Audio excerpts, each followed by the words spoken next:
And we are live. That's right, broadcasting live from Space Island Cerberus, call sign CERB.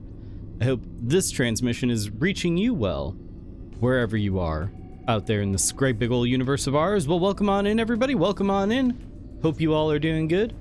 Hope you all are having an excellent and maybe even a little spaced out Saturday. Welcome on in, everybody. Howdy, howdy.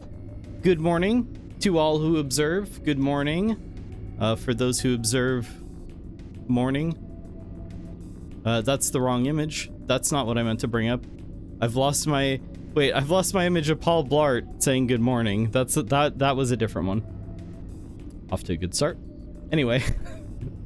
Good morning, everybody. How y'all doing? Welcome to the stream. It is stream time yet again. These things just keep happening.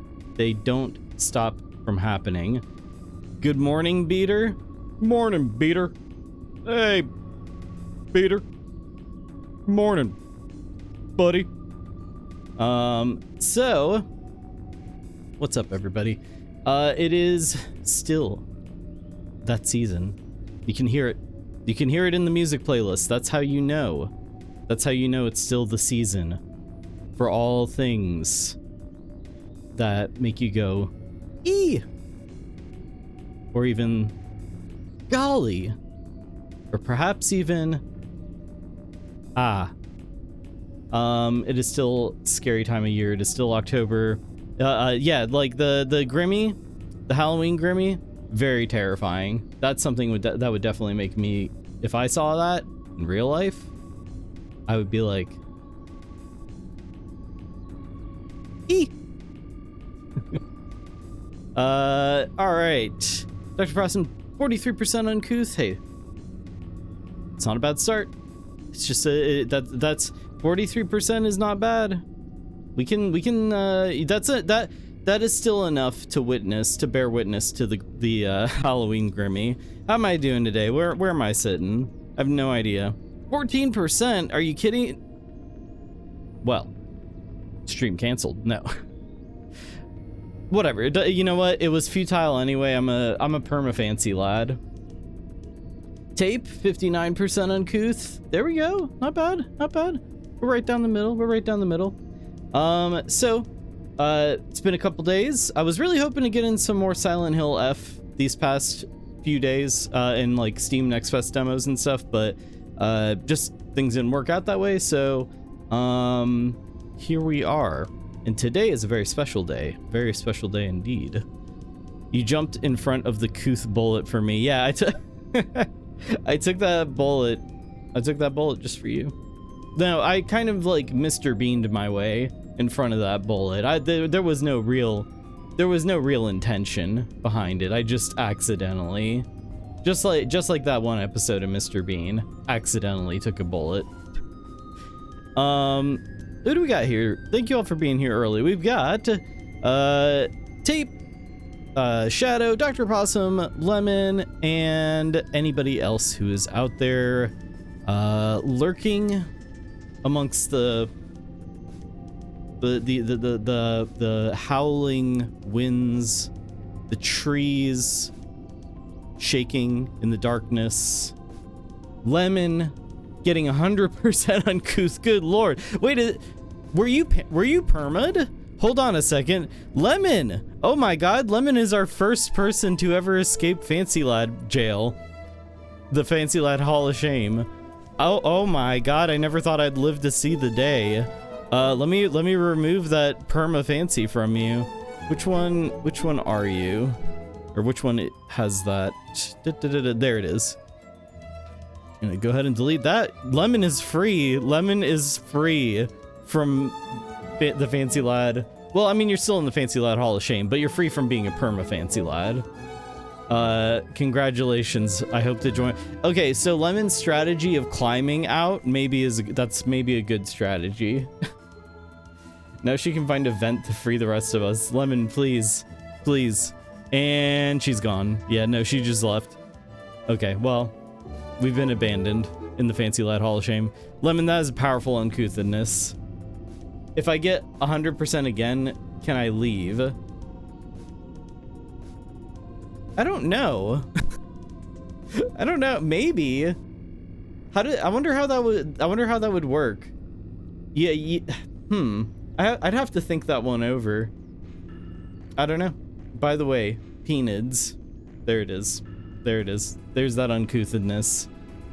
It's been building up inside. You just want to get real uncouth, and now you can with that 100%.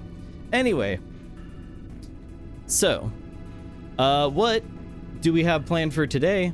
Like I said earlier, I've got a very special stream planned for today. It's kind of escalated, like, out of this really, talk about something that really snowballed from being a small thing to being a bigger thing. Replace the fancy with like a real filthy Rambo body for a second 100%. That's pretty good. I like that. But then you're still in the Fancy Lad Hall of Shame. I might have to make a second thing. I don't know. I'm realizing Cerb just has us all held hostage now. Uncouth was a ruse. Well, okay. Maybe it's like if you're in the Fancy Lad Hall of Shame for like one day, not permad, then it's like there's like a wax, like a Madame Tussauds wax mannequin of you, and that's what's getting left behind in the Fancy Lad Hall of Shame. But if you're permad, that's just you. You're just in there forever until you get 100%. That's kind of like, does that make any sense? None of this makes any sense. Anyway, so as I said, I've got something special planned for today. First, we're going to start off with a little bit of a trivia warm-up. I'm going to start with some Game Duel and that sort of stuff. But after that, we're going to do the second half of the best horror movies ever, asterisk, that I've seen.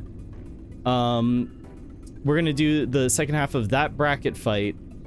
I'm very excited about it, and we've got what appears to be a bunch of people who are going to be coming on in here. As far as I know, I mean, this is subject to change. I'm not holding anybody hostage on like at the Fancy Lad Hall of Shame. I believe that T Drifty, Kirby, the Doctors, Apollo, maybe Stash, and I don't know about anybody else, but I believe that's who all is going to be here for this discussion. I think it's going to be a really fun discussion. But again, like, people will be popping in and out, so it's kind of unpredictable who will be here. Do you mean Mr. Fart? Mr. Fart, of course. The artist formerly known as Stash of Hash, formerly known as Nova as Will, currently known by Mr. Fart. Anyway. So that is the plan for... Oh, I forgot the last part of the plan. Tush has identified a new cryptid. Behold the one-eyed Wendigo apparition. I like it. Like a kind of ghostly one-eyed Wendigo. That's cool. I can dig that cryptid. After the horror movie discussion tier list thing, after that, I've got some little itch.io short games that are all they're all related in one way or another to the movies that we have or are going to discuss. So that's gonna be fun too.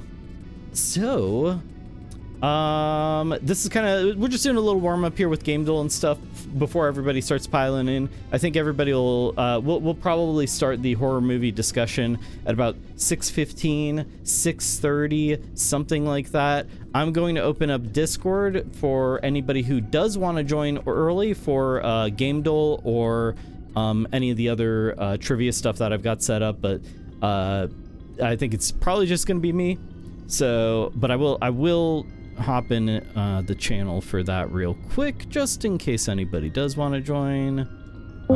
There we go. Okay. And let's do some trivia. You guys want to do some trivia? Let's do some trivia. We love it. T-Drifty, hello. Welcome on in. All right. Let's get trivia. Let's get trivial. So let's start out with our daily. Oh yeah, that's right. I'm down. That threw me off. I forgot that I'm down here now. I'm down in this corner. Wait, I've moved corners. It's kind of like when a cat finds a new favorite place to sleep, or lays about. Toaster, 62% uncouth. It's pretty good. But that's no 100%.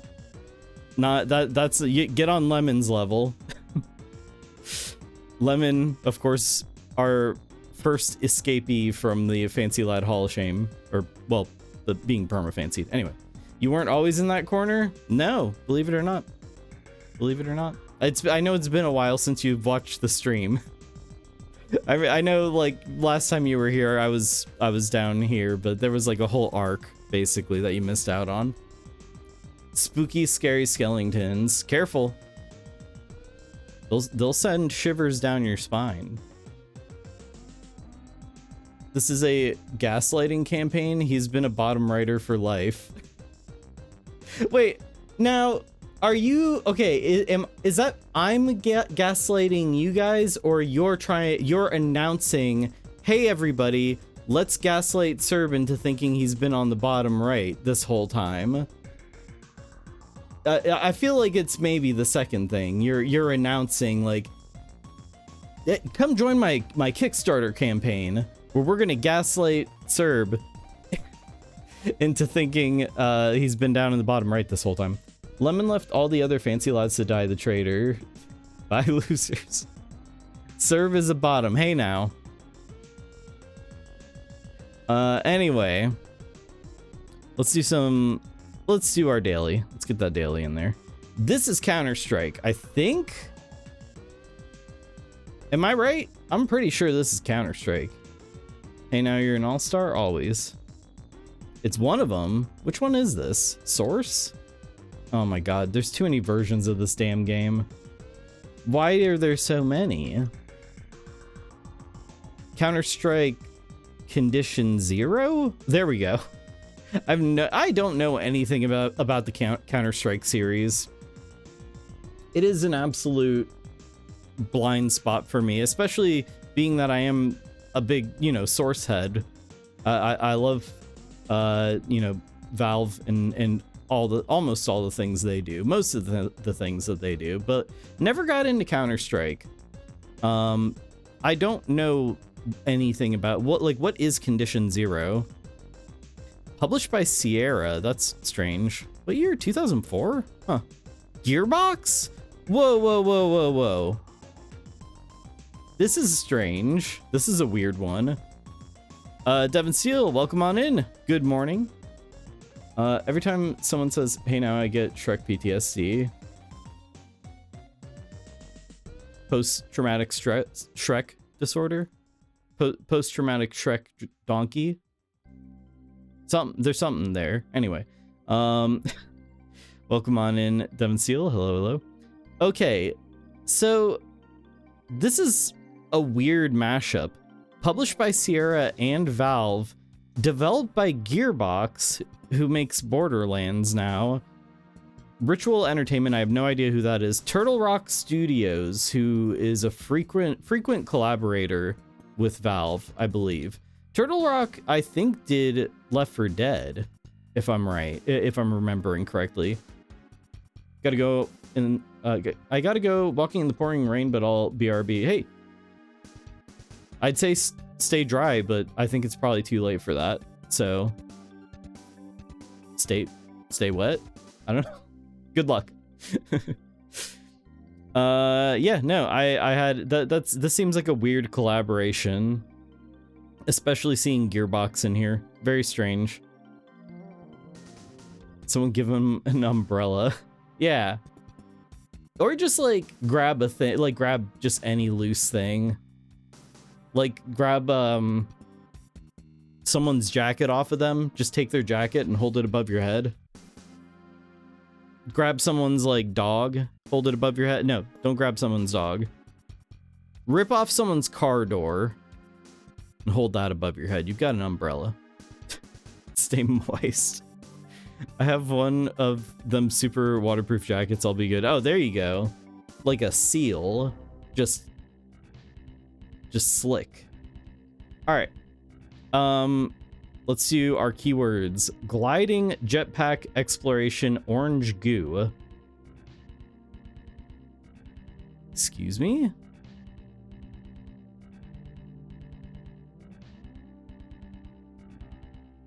Cerb is trying to censor us. He's hiding the chat. Oh shit. I didn't even realize that the chat room was like not positioned correctly. Hold on a second. Let me fix that. Oh yeah, I see what happened. Whoop. And I'm gonna have to move that spooky, scary skeleton as well. Yeah, my bad, my mistake. Let me move that skeleton. Just have to bring him on down here, I guess. Something like that. Yeah, that works. Whatever. There we go. Chat is uncensored. Orange goo. Oh yeah, orange goo. Hey. Why is there no capoeira? I do not know that word. Doot. Listen.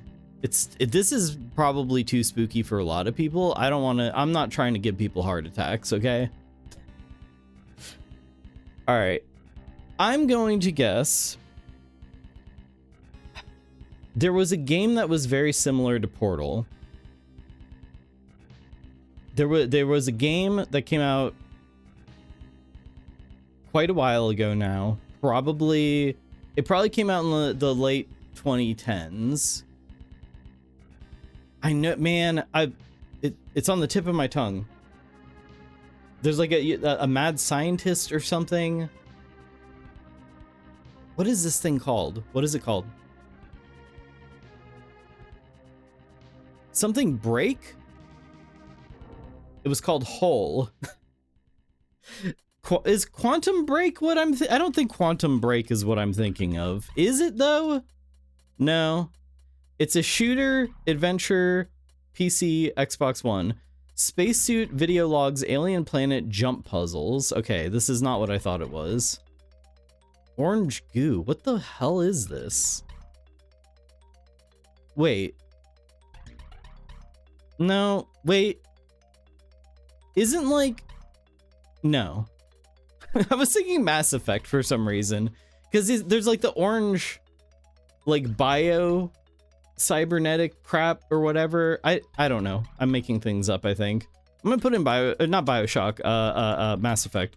I'm put in Mass Effect anyway, even though I know I'm wrong. Okay.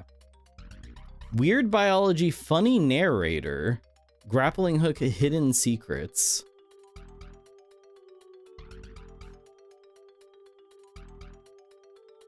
Funny narrator. What games have narrators other than the Stanley Parable? I'm struggling with this. Oh, tape. Yeah, I think you're right. High on Life, probably.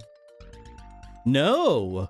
Damn, that was a good guess, though. I was like very feeling assured that that's what was going on. Player scanner, puzzle solving, slap creatures, an upgrade system. Slap creatures? What? What the hell is this game? What has a what came out? Okay. It's a shooter, adventure, PC, PlayStation 4, Xbox One, Switch, PlayStation 5, Xbox Series XS. Journey to the Savage Planet. Ooh, that's a good guess. Slap creatures sounds wild. That is a very strange way to describe your game. Yeah, you know what, Tape? I think that's another really good guess there. Hey, nicely done. I've heard of this game. I've heard good things about it. I've heard good things about this. Do not know anything about it. Well, nicely done. I'm learning nothing from this cinematic trailer. I hate cinematic trailers. Am I crazy for feeling that way? Walter. Why are we horny? Hold on a second. Oh, it's fixed. I'm not having sex with you right now, Walter. I The clapping is working. I completely forgot about the issues we were having with Mix It Up. I think that there was another Windows update. Bill realized his mistake. He heard my threats when I was like, Bill, fix this now. I need people to be able to clap for me during my stream. Otherwise I will freak out. I'll have a breakdown. I need that validation. I will make you regret your decisions, Bill. And he said, okay, I'm gonna fix it. And he did. You're welcome. I'd rather see some of the game than a cinematic trailer. I'm right there with you. I absolutely agree. I think yeah, no, the cinematic trailer doesn't really like get me excited about a game at all because I just feel like I'm being lied to. Also, Darzer, welcome on in. Hello, hello. Yeah, you can Malta again. You know, Bill hasn't been Microsoft chairman since 2014. That's not true. It's his company. He owns the company, so like he's in charge, right? It's Bill Gate, John Microsoft. No, it's Bill Gate. Bill Microsoft is still he's really running the show behind the scenes. Tiger Snark, good morning. Good morning. Bill Microsoft, yeah, exactly. Tiger Snark, 64% uncouth. Not bad, not bad. All right, we can do a little bit of the weekly. This is not this week's weekly though. This is an old weekly. Because I wanted to do horror, and here we are. Although don't get me wrong, this week's weekly is all Sonic related stuff, which is very tempting. But we'll have to do that another time. Biogenesis, hello, hello. Welcome on in. 43% uncouth, right down the line, right down the line. Amnesia, yeah, this is Amnesia. That is correct. Amnesia. The Dark Descent, one of my all-time favorite games. Love this game. I really want to play through some mods of this game because there's an extensive modding community. I really want to play through some mods of it because they seem pretty cool. Yeah, I love Amnesia. Amnesia is so good. The things people who do not have memories say. No, they don't say that. They say the opposite. Or maybe they love it. I don't know. Amnesia custom maps are awesome or amazing. Yeah, no, I've seen some cool stuff. I've seen some cool. I will say though, as far as modded games go, I think T-Drifty earlier in the Discord posted, or somebody, maybe it was Tiger Snark. I don't remember who posted it, but somebody posted in the Discord the Futurama mod for Simpsons Hit and Run. Man, that looks very good. As a Futurama fan. Oh, Tate posted it? Okay, I couldn't remember who posted it, but it looks very rad. It looks very fun. I've never played Simpsons Hit and Run, but maybe. This is Dying Light. I know that. Never played. Oh, I'm wrong. Deadlight? Deadlight. There we are. Never played Deadlight. I do not know much about this one. Just gonna install it so fast. Nice. I wish more modern games had mod support. I agree. I think I have a fascination with user-made content. It's one of the reasons why I love VR chat, despite its many issues. Simpsons Hit and Run is pretty good. I've heard it's a really good like GTA like, I guess. You have to look at that. Yeah, no, definitely. It looks very cool. Imagine all the potential Amnesia Bunker mods. Man, I started playing Amnesia the Bunker back in like July or June, and I really started. I didn't like it at first, but the more I played it, the more I was into it. And then I dropped off of it, and I kept meaning to go back to it, but I never did. But one of these days, I'm gonna go back to Amnesia the Bunker and finish that, because it was, the more I played it, the more I was like, I get it. And I love that feeling. I love that feeling with a game where when it slowly starts to click with you as you discover how you like what's the limitations and stuff. Did anyone see that 45-minute Steamed Hams movie someone made? I posted it in my Discord. Yeah, no, talk about commitment to the bit. That's next level shit posting. I love it. Look at that guy's other videos. It's live action, My Dinner with Skinner, riffing on My Dinner with Andre, which I didn't know what My Dinner with Andre was, but I still could definitely appreciate it. Look at that guy's other videos because he's been doing these for years. He put a making of too. Yeah. Like he did one that was like Turkish puppet theater, like Steamed Hams. He did another one that was like German expressionist. It's just insane. I love it. I love it though.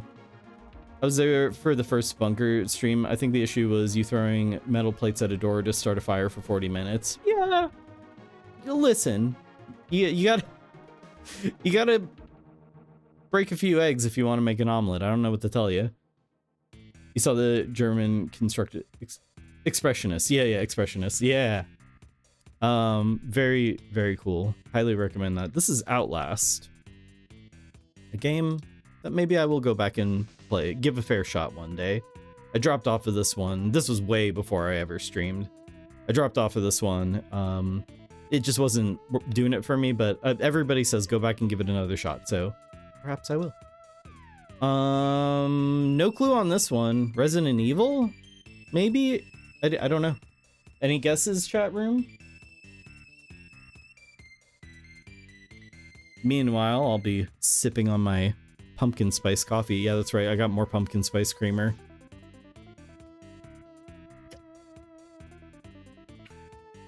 I needed that. Project Zomboid, maybe? I don't think so. No. I appreciate the guess though.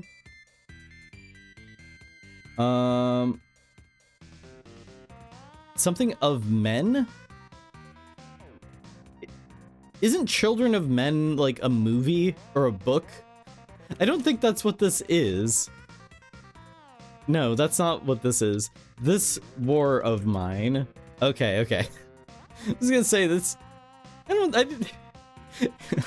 think that there was like a game adaptation of Children of Men, but I also do not know what that movie or book is at all, so I could be wrong. This is Amnesia Machine for Pigs, a game that kind of sucked, honestly. Big disappointment.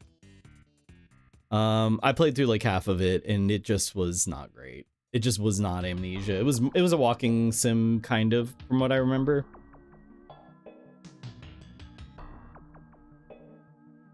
I got some pumpkin spice creamer I haven't opened yet. Hey, after October it's forbidden. That's not true because pumpkin pie is like a Thanksgiving thing.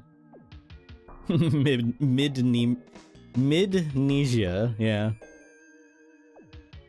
It's because it's not the same dev. Yes, this is the Chinese room, I believe, is the dev. Yeah. Oh, yeah, from the creators of Amnesia the Dark... Well, hold on now. Frictional is the publisher, but not the developer on this one. Dear Esther, that's who made this. It was not. I just wasn't feeling it. Did it have pigs? I think so. Pretty sure it did. Was that Pilk Factory game we played? Wait, what? You mean... Are you talking about the Egg Factory, or are you talking about the pig, like the are you talking about Eclipsium? I think you're talking about Eclipsium with the pigs marching and everything. Eclipsium, man, Eclipsium is one that I keep thinking about it. That's how you know it's a good game. I keep thinking about it long after I finished it. Man, that was really good. I loved Eclipsium. Hey, John Gamble, you gotta fix that mistake in the description for this weekly from, who knows, a year ago. Yeah, get on it. Get on it, pal. This is not the kind of quality I'm expecting. It's ridiculous. Here comes Serb talking about the Egg Factory. No, we're not talking about the Egg Factory.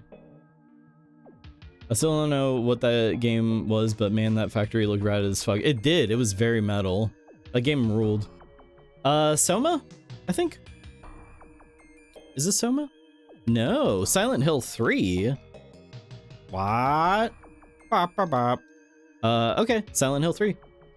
That's, people say Silent Hill 3 is not as good as 2 for sure. I don't feel like I hear about 3 that much, but people in general say it's like good, but it's not great. Well, we aren't, just you. All right. You guys, like I said before, the egg sizzling in the pan. That's you guys. You've got perma egg brain. Darzer 10% uncouth. That's getting dangerous. It's getting a little fancy. You at least got to get that big swirly lollipop.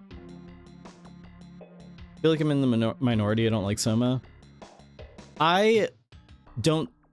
People talk about Soma like it's a perfect game sometimes, and I think that they need to tone it back a little bit. I think they need to tone it down a little bit, pull back a little bit, because I liked Soma a lot, but the gameplay of it was very lacking in my opinion, and it wasn't very scary.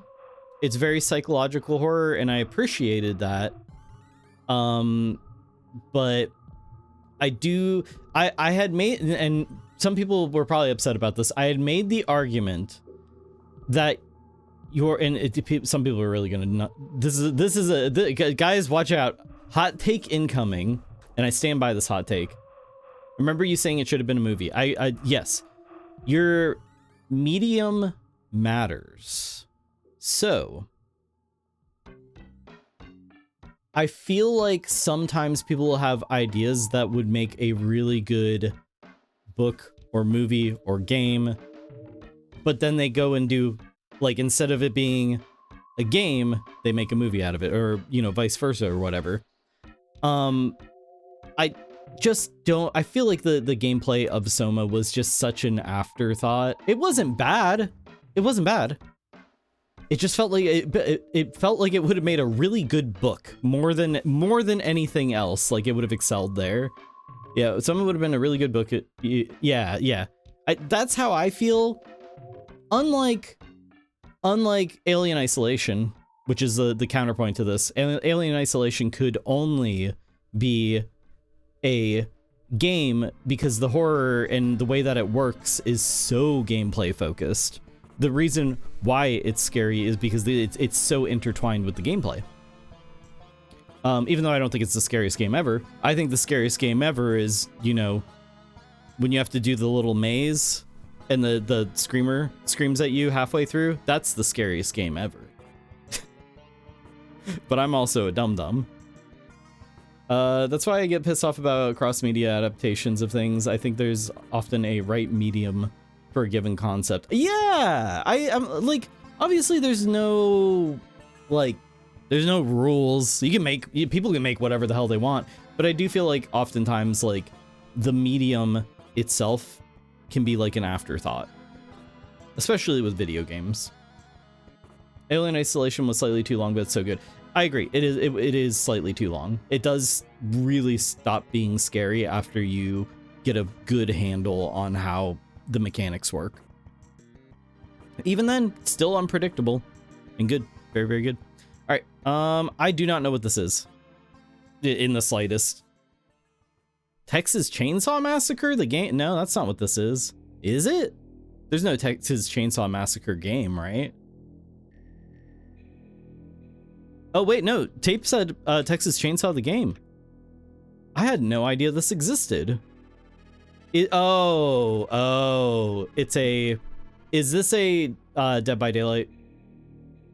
Is that what this is?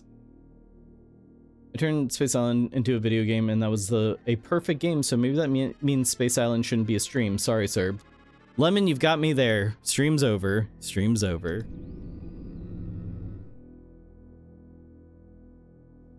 It is a Dead by Daylight ripoff? Okay, this flopped? Dang. Well, it probably flopped because the face, like, the skin mask is floppy. Anyway, Silent Hill 4, The Room. You're tearing me apart, Lisa. That's the crossover nobody expected. Tommy Wiseau's Silent Hill 4 The Room. Has somebody's had to have made this joke before. I can't be the first one.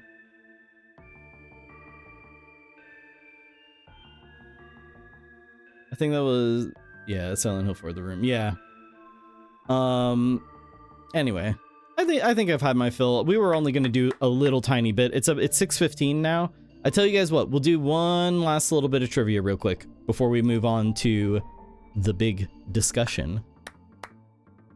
It was really popular for a month and had a great alert that went off like, Grandpa has been alerted.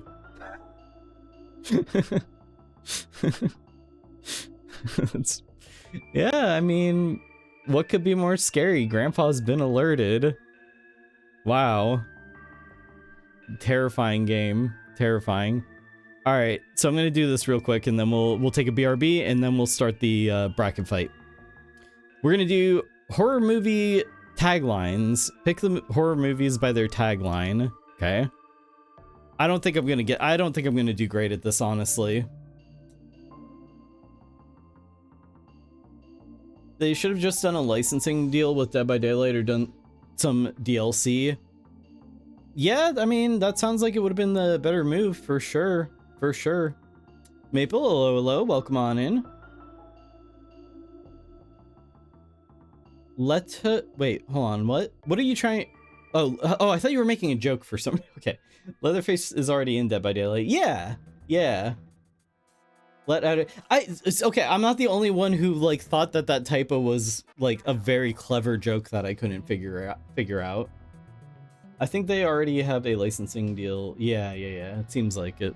All right, let's taglines. Timer 5 minutes. I got to do 25 of these. Lock in. Let's go. The screen's master of suspense moves his camera into the icy blackness of the unexplained. The icy blackness of the unexplained. Oh man. Screen's master of suspense. Master of suspense. I don't know who the master of suspense would be. Shit. This sounds like an old tagline. This is definitely like an old one.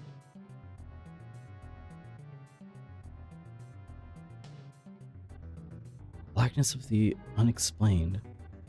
Psycho? No. Rosemary's Baby. Maybe? No. Chat room. Hitchcock? We think it's Psycho? That was right. Live or die. Make your choice. That's It's not the house that's haunted. It's not the house that's haunted.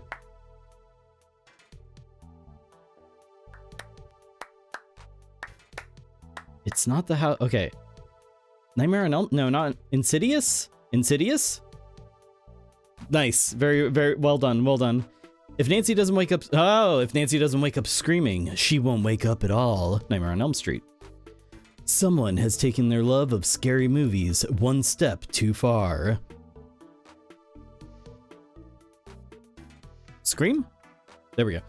One curse, one cure, 1 week to find it.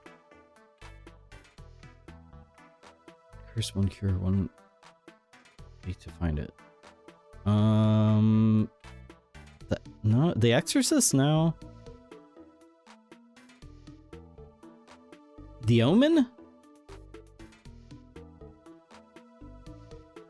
Or Ring? The Ring? The Ring. The Ring. Okay, whose phone is ringing? That makes sense. From a dimension beyond the living, a terror to scare you to death.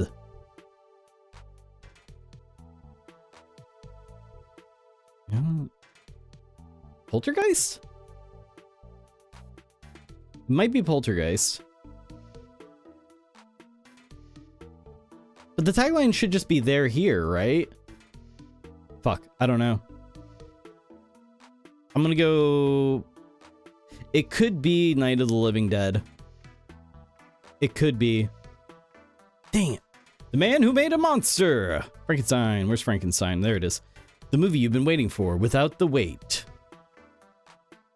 The movie you've been waiting for without the wait. So nobody's going to see this piece of shit? What is it? Movie you've been waiting for without the wait. What? Yeah, what a generic. That could be like not even a horror movie. This could be this could be the tagline for like Titanic. Without the, what the fuck does this even mean? Final Destination? Nope. They keep coming back in a bloodthirsty lust for human flesh. Night of the Living Dead. In October of 1994, 3 student filmmakers disappeared in the woods near Burkittsville, Maryland, while shooting a documentary. A year later, the footage was found. That's the Blair Witch Project, which I just watched for the first time recently. The night he came home. Whomst? Who came home? Who came? Halloween? Oh, yeah. Once you see him, nothing can save you. The poo-poo pee-pee man. Bye-bye man. Once you see him, nothing can see you. Nothing can save you. Friday the 13th?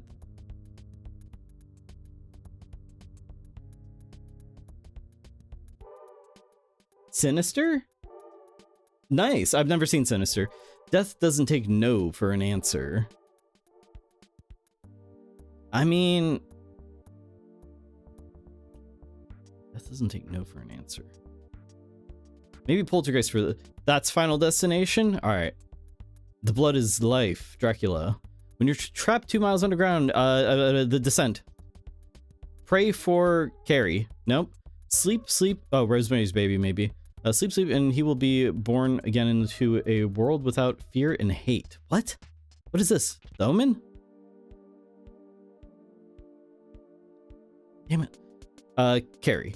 The horror is driving him crazy. I don't know. Texas Chainsaw. Nope. Okay. All right. Not great. I thought for sure I wasn't gonna. This was tough. This was pretty tough. I also did spend a little bit too long reading the titles. I think some of these didn't understand what a tagline was. Yeah, I don't know. Like I guess these are like what goes on the poster of the movie, right? Why was The Descent peed on? Because I got it right, but I also got it wrong. I picked it as a wrong answer for a different one. Glad I knew some of these. Yeah, nicely done. Anybody who got them right, nicely done. Nicely done. Okay, I think we're ready, chat room. I think, well, not quite ready, but what I think we're gonna do is I think we are going to take our 3-minute BRB. We're gonna take a 3-minute BRB, maybe a little extra time for me to get set up to get everybody in here and everything. But we are about to start our second half of the bracket fight. I'll give a whole explanation of what it is that we're doing once we get over there. But we're going to, it's going to be a lot of fun. We're going to have a lot of people in here, and we're going to find out what is the best horror movie of all time that I've seen. So that is the plan. And Pups and Javi, welcome on in, Javi. Hello. I'm scared. You should be. You should be.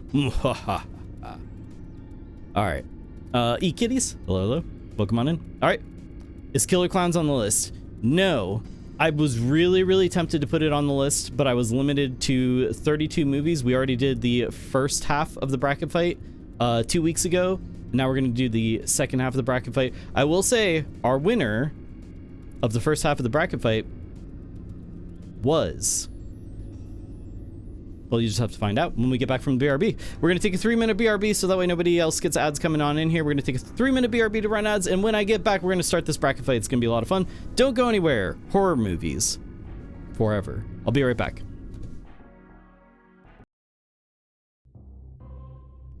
And we are back. Welcome back in, everybody. Welcome back in. All right. Anybody catch any anomalies during the BRB? You got to keep those peepers peeled. So, as I said before, or for those of you who are just now joining, we are about to do the second half of the horror movie bracket tier list, the best horror movie of all time, parentheses, that I personally have seen, which is a fair amount. I've seen a fair amount. So, and now my real voice is on. Excellent. Well, all right, guys. I hope you know what? You know what's great about horror movies? That sense of fear, and you know, you can hear it in my voice right now. Very scary. I'm sure I sound very scary right now.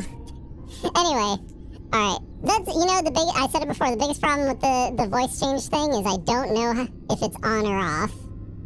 So I'm gonna guess it's probably still on. But I'll just have to keep going anyway.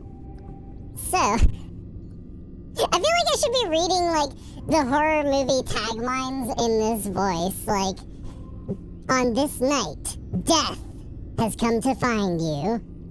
Groundhog moment. Jiva, hello, welcome on in. Alright, so, it's on, I can't hear it. all right, we are doing the second half of the horror movie bracket fight to find out the best horror movie of all time that I've seen personally. We did the first half a couple weeks ago, and our winner of the first half of the bracket fight was a bit of a shock to everybody, but a surprise to be sure, but a welcome one. Suspiria, 1977 or so's Suspiria, a movie that I absolutely love and highly recommend. That is our winner from the first half of the bracket fight. Now we're going to be moving on to the second half of the bracket fight. We've got 16 more movies. It's still going. I still can't hear it. We've got 16 more movies that we're going to discuss. I've got a bunch of people in here, and we're going to have more joining us. And yeah, so welcome on in. I'm going to go left to right here. Welcome on in, Darzer. Hello, how are you doing? Oop, I gotta turn the volume down on Discord in my mixer. Sorry, everybody, that was probably a little loud. Let me get a mic check. Hello. Check. Hello. Check. Test. There we go. That's a good level. Cool. But yes, welcome on in, Darzer. Hello, how are you doing? Doing good. Hope you are doing well as well. We've got the doctors. We've got Dr. Opossum, Dr. Tapeworm. Hello. Hi. And we've got T Drifty and Kirby. They're going to be sharing one mic. They're this one over here. What up? Hey yo. New subscriber. Ooh, Pups and Hobby. I'm going to call you Hobby for short. Thank you so much for the subscription. Thank you. Welcome aboard Space Island Cerberus, where we love blowing up. And you're now a permanent resident. Welcome aboard. Thank you so much for the sub. I appreciate that. Oh yeah. So, yeah, we got a bunch of people here. We're gonna have more people coming on in, and we're all horror movie buffs, so I think we're gonna have some stuff to talk about here. I think we can get started. I'm gonna switch us on over to our first matchup, and it's gonna be a tough one right off the bat here. Yeah. Oops. Oh, hang on a second. I gotta fix my stuff over here. I hate when you hit the streamers. You guys know the pain. You hit F11, but it full screens your OBS instead of, well, maybe you guys don't know, but OBS was like full screen and it messed up all my docs and everything instead of the window over here. But there we go. Okay, so we've got our first matchup. We've got Peter Jackson's Brain Dead versus Alien, a movie that probably needs no introduction. I recently rewatched Brain Dead for the first time in a very long time. I've definitely got some thoughts to share about it. And Alien, of course, is a much more well-known movie, but probably it deserves the all of the attention it's gotten over the years. I guess what are our initial thoughts here? Has everybody here seen both of these movies? Yes. No. I haven't seen Brain Dead. Yeah, I have not seen Brain Dead either. Oh, you guys are missing out. Well, have you seen Dead Alive? Because it's the same movie. No. No. Yeah, that is a good point to bring up. Brain Dead was released in around most of the world as Brain Dead, but US title was Dead Alive because there was another movie that went by the title Brain Dead. It was some older, I think maybe like a sci-fi black and white movie or something. I don't know what it was, but it was not well known at all. But unfortunately, they couldn't use the title Brain Dead for the US release, so it was called Dead Alive in the US, which is not a very good title. Dead Alive. Yeah, I mean, I guess it's a little bit more clever than Brain Dead. Yeah, it's certainly unique. So one of the things that's most notable about Brain Dead, as I said before, this is a movie. This is the third movie, I believe, second or third movie by Peter Jackson, who of course went on to make Lord of the Rings. And it also is maybe one of the goriest movies of all time. It's certainly up there. It held the record for the highest volume of fake blood used in a movie for a very long time. I think it got beat out by a few things by now, but yeah, for a while it was the highest volume of fake blood in a movie. Yeah, I had heard that before. It was something like 80 gallons, 90 gallons. Something ridiculous. Do more than the blood geyser from Army of Darkness? Yeah. Oh my god. Yeah. Or the blood elevator from Shining? I think that held the record before Brain Dead, but I'm not 100% positive. Oh, that's interesting. If you've seen Dead Alive, you know it isn't just one scene that is so insanely bloody. There are quite a few. There is that scene. Yeah. There is the scene in particular, but the whole movie beginning it's to... just What I've looked up, it said the scene was the one that required 80 gallons. So it was actually more than that for the whole movie. Oh, yeah. Okay, so just the one scene. Okay. Well, I guess maybe we will try to lightly stay away from like plot spoilers or anything that would like maybe ruin a movie experience here. But I think in general, like we're like if we're going to talk about something like that, we'll warn about spoilers. But I think we can talk about what the scene is. So, well, I guess hold on a second, because some people may have not seen these movies. So I'll give a quick plot synopsis. I actually wish I had these like written up ahead of time. Brain Dead is a zombie movie. It is about a son and mother. The mother is very overbearing. And snooty. Yes, and the son is very awkward and nervous. They go to the zoo one day where a rare exhibit bites the mother, and she contracts a zombie-inducing disease. More or less, things escalate from there, of course. An understatement. Yeah. This movie is absolutely buck wild and highly recommended if you have a strong constitution, because this movie will, if there's a movie that's going to make you feel sick watching it, it might be this one. When I got introduced to this movie in high school, I was told don't eat while you're watching it. And I believe I was eating, of all things, I was eating peanut brittle. I did not listen to this person, and that's what I was eating, and it was a bad idea. I have seen this movie countless times. It's one of my top 5 favorite movies, and I still will not eat during it. Well, at Having least skimmed to this, I'm definitely going to have to watch this movie. Oh yeah. Yes. It's phenomenal. At least you weren't, Kirby, at least you weren't eating pudding. So, yeah. I think I worse. would have actually vomited. The scene where the mom gets bit is absolute cinema. I can specifically hear the way that she yells in that screen. Yes. And I've always had her saying, take me home. I've always had that like stuck in my head. I always have her saying that the WLW. That's always stuck in my head. It's funny how weird little bits get stuck in your head. Yeah, Braindead's gore ruled. Alien storyline ruled. Yeah, let's introduce the other movie here, which I think probably all of us here have seen. I would guess. Alien, a movie about, it's a sci-fi horror movie.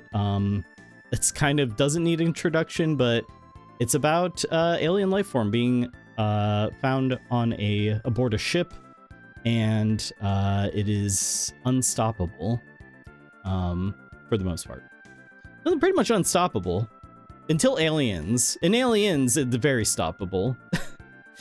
But yeah, no, Alien is a movie that does actual, like, I've always said Alien is a horror movie, Aliens is a action horror movie.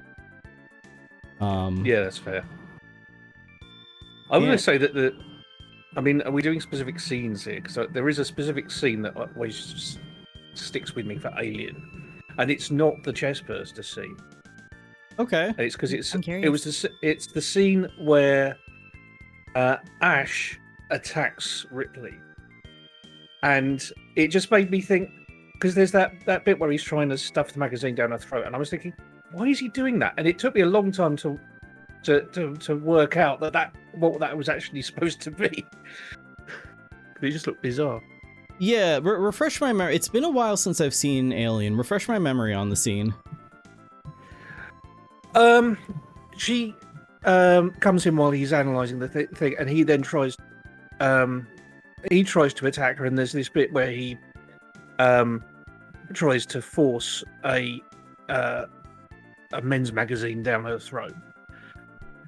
And she fights back. You know, they destroy Ash. I don't give no spoilers, but everybody's seen Alien, I'm sure. But yeah, it's just that bizarreness of that particular scene. It is a weird scene. I don't know if I. But it plays on the overall sort of overtone of sexuality and reproduction that as a horror concept throughout the whole thing.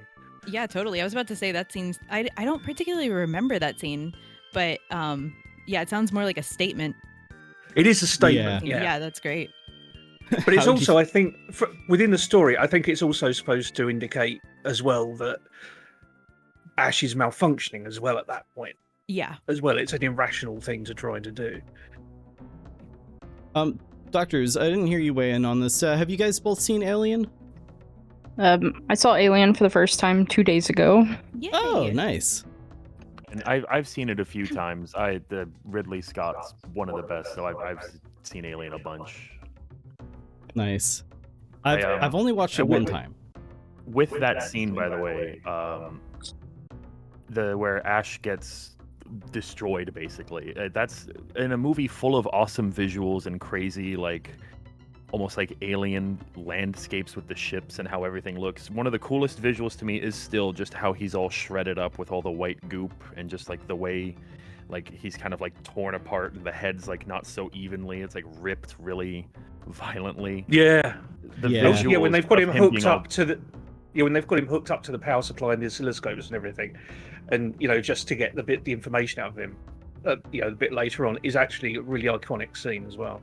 Yeah, just visually, even just stuff like that outside of the xenomorph and like the Geiger like kind of art, it's so cool. Whenever I think about Alien, the xenomorphs are one of the more bottom things I think about it, because there's so many more parts that stick out to me besides the xenomorphs. I wonder how much screen time involves the actual xenomorph on the ship, because you don't really see it. Well, obviously you don't see it a ton, but I feel like the vast majority of that movie is just the all the stuff that comes up before there's anything that has to really do with the xenomorph. Like there's the stuff with the facehugger and all the stuff that leads up to that. But yeah, no, I'd be curious how much screen time is actually dedicated to scenes where the xenomorph is either there or implied to be there. First off, I got a couple chat comments here. How do you consume your literature? I saw that, Bajeev. That was a good joke. I got told why that scene is the way that it is, but I don't know if it'd be spoilers if we care about spoilers. we're playing it fast and loose here. Just like how we're putting two completely different kinds of movies up against each other. Like, we're playing it fast and loose. So I'd say, yeah, just go ahead and hit me with it, because I'd be really curious to know where you're going with this. OMG, imagine getting to watch Alien for the first time again. Yeah, there's certainly some movies that would be very incredible to see for the first time again. Now, we had hinted at a scene in Braindead. I did want to circle back to this before we forgot, but there's a scene in Braindead that, yeah, like we'd just talked about, involves 80 gallons of blood, over 80 gallons of blood, fake blood. And that is where he's using a lawnmower he's holding a push lawnmower up and just like quite literally mowing down hordes of zombies. And it's like, on rewatch of that scene, that goes on for so long, but it's great the whole way through. Yes. Oh man. And I mean, it just couldn't be done today. It just couldn't be done. Okay, back to the alien thing. The theory I was told was that Ash wasn't programmed to harm people, so Magazine was just an improvised weapon. Oh, so it's like almost like not. It's such a like weird thing that I don't know. I'm like it's more indirect as a weapon. Like it almost like circumvents the rule or the programming. Where it's not like, I'm not harming you. I'm just, you're eating a magazine. Yeah, that's interesting. It's very interesting. Delicious. Putting the head in. Everybody knows Sigourney Weaver's favorite food is paper. She says it all the time. I'm Sigourney Weaver and I love eating paper. Can't get also, enough of Ian Holm just had that thing about he always wanted to feed paper to people. I mean, he does that all the way through Lord of the Rings as well. It's true. Having just watched Alien, I think that the Xenomorph has probably less than 5 minutes on screen, if I had to guess. Yeah. Yeah, that sounds about right to me. Unlike in Aliens, where you see a lot of xenomorphs for a good chunk of time. But that movie, again, it's more of an action movie than a horror movie. Yeah. Just because I've got the Wikipedia page for Braindead open, it says about the film was subject to a lawsuit after release. That a family actually sued the production company for showing their family tombstone in the film. I had heard about that. Yeah, New Zealand. Yeah. It's because the movie was filmed in New Zealand. New Zealand has like pretty strict laws about graveyards. So. Oh. Yeah, but it said it became one in a series of cases that contributed to the introduction of tools invasions of privacy in New Zealand. So they tightened up the laws as a result. Oh, okay. Interesting. I would have if you said, oh, there was a lawsuit about Braindead, my mind definitely would have went to a bunch of different places. Oh yeah. Putting the head in the blender with the eyes, watching him turn it on as chef's kiss. Yeah, that okay. Yes. I think it was in the middle of the scene. Yeah, so Braindead is, it's pretty much a horror comedy. Honestly, it's an incredibly gory horror comedy. It's when I rewatched it recently, like one of the scenes in it was I thought it was one of the funniest things that I'd ever seen. Like I'd kind of completely forgotten about it. In fact, I've got a clip of it here. We can watch it together, but it's the scene where he takes the zombie baby to the park. Give me a moment, because this is incredible. It's so damn funny. Let me turn this up. And I mean, if you're curious about if the zombie baby is just there or if it happens by nature, it happens by nature, but not by two humans. So it's a pretty gross movie. That is a love true. Story. It's a love story. It's about family. So yeah, he's taking the zombie baby to the park, and it's so damn funny. Hold on. Who's cute little Selwyn been? Skip ahead a little bit here. There we go.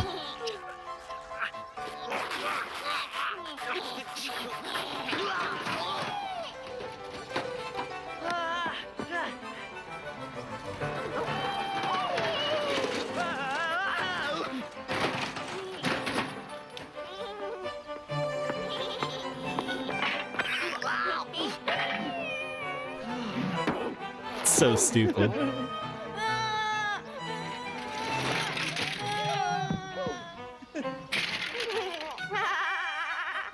Might have to skip around here. I don't want this to get DMCA'd to hell, but probably will be.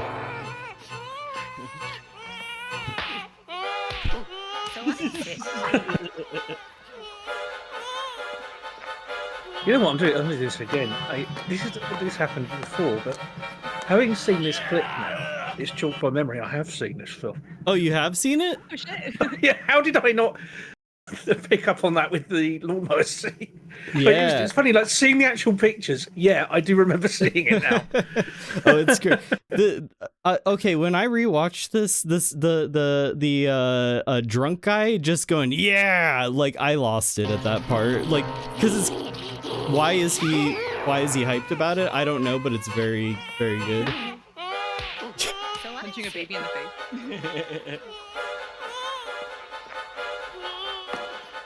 So ridiculous. This is perfect camp. Yeah. Oh, incredible.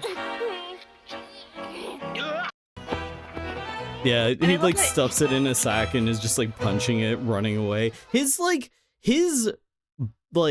physical comedy is so good in this movie. He's constantly flailing around.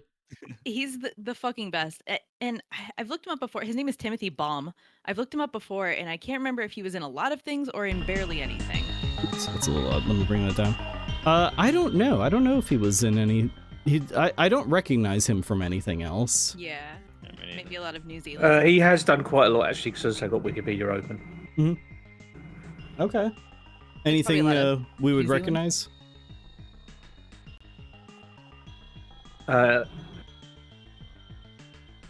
Possibly, but I mean, nothing that enormous. But I mean, he has done quite a few films, a lot of television and theatre. Okay, I gotcha.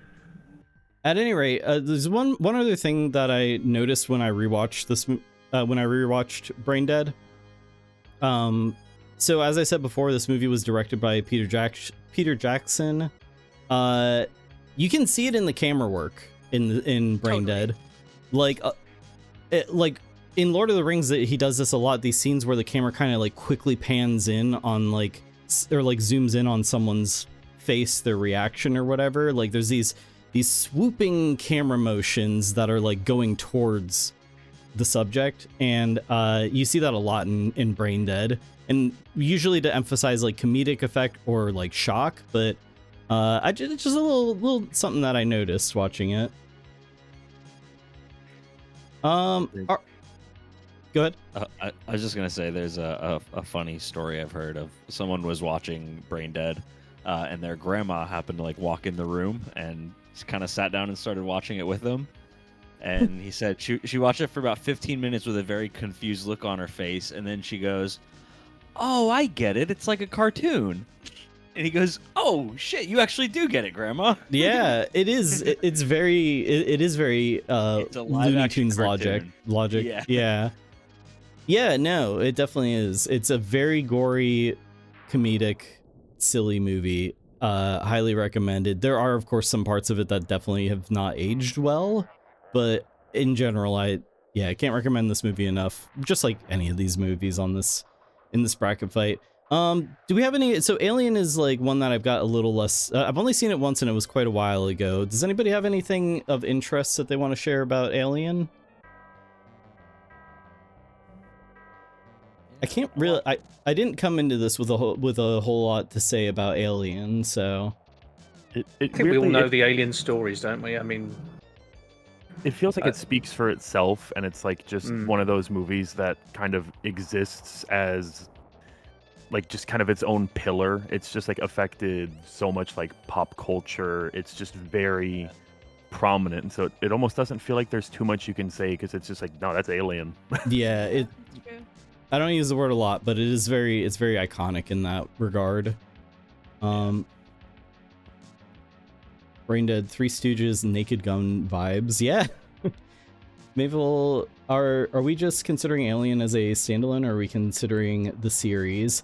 So we can talk about the series 2 when we consider this, because there's some other movies on this bracket list that are probably not the best of the series, but we're playing it fast and loose. Yeah, I mean, as a series, as I said before, Aliens is much more of a action movie. It's very good too. Like, it's just, for me personally, I prefer Alien because I like the horror of it, the suspense. Yeah. Same. Alien Earth, I watched about half of that show. I'm really digging that. I need to get back to it and finish it up, but I've talked about it on stream before. But Alien Earth is very, very good. I gotta recommend it. Alien had the art of suspense and horror build up down. Yeah, definitely. Like, it's I could not imagine suspenseful. I couldn't imagine seeing Alien at that time in theaters. It would have been completely mind-blowing. I remember when I did watch this, I do specifically remember feeling like this is a movie that would really be great to see in the theater. Yeah, it's very cinematic. But Um, man, two polar opposites here. very opposite. I guess we do need to make a decision here. So Brain Dead, which they're like, oh, by the way, the brackets were seeded randomly, so there are definitely some odd matchups here, but I think that makes it more interesting. Brain Dead. So we are talking about best horror movie of all time, which I think there are horror comedies here. Shaun of the Dead was on the other half of the bracket, the other half of the bracket fight. It's kind of, we're playing it fast and loose. Brain Dead is really, really, really good, funny, entertaining, pretty much start to finish. It doesn't really have any slow spots in it. Very impressive practical effects, especially the giant puppet at the end of the movie. Alien, same deal. It's very impressive practical effects, like very innovative. I would say Alien is the more innovative of the two movies for sure, and the more impactful And better made. and what was that? And better made. Better made, yeah. Teacher, if you or Kirby, if you're talking, I can't hear. You guys are super quiet. Oh, I didn't say anything. Oh, okay. I feel like Alien is definitely the better film. Brain Dead is the funner of the two. Man, I don't know.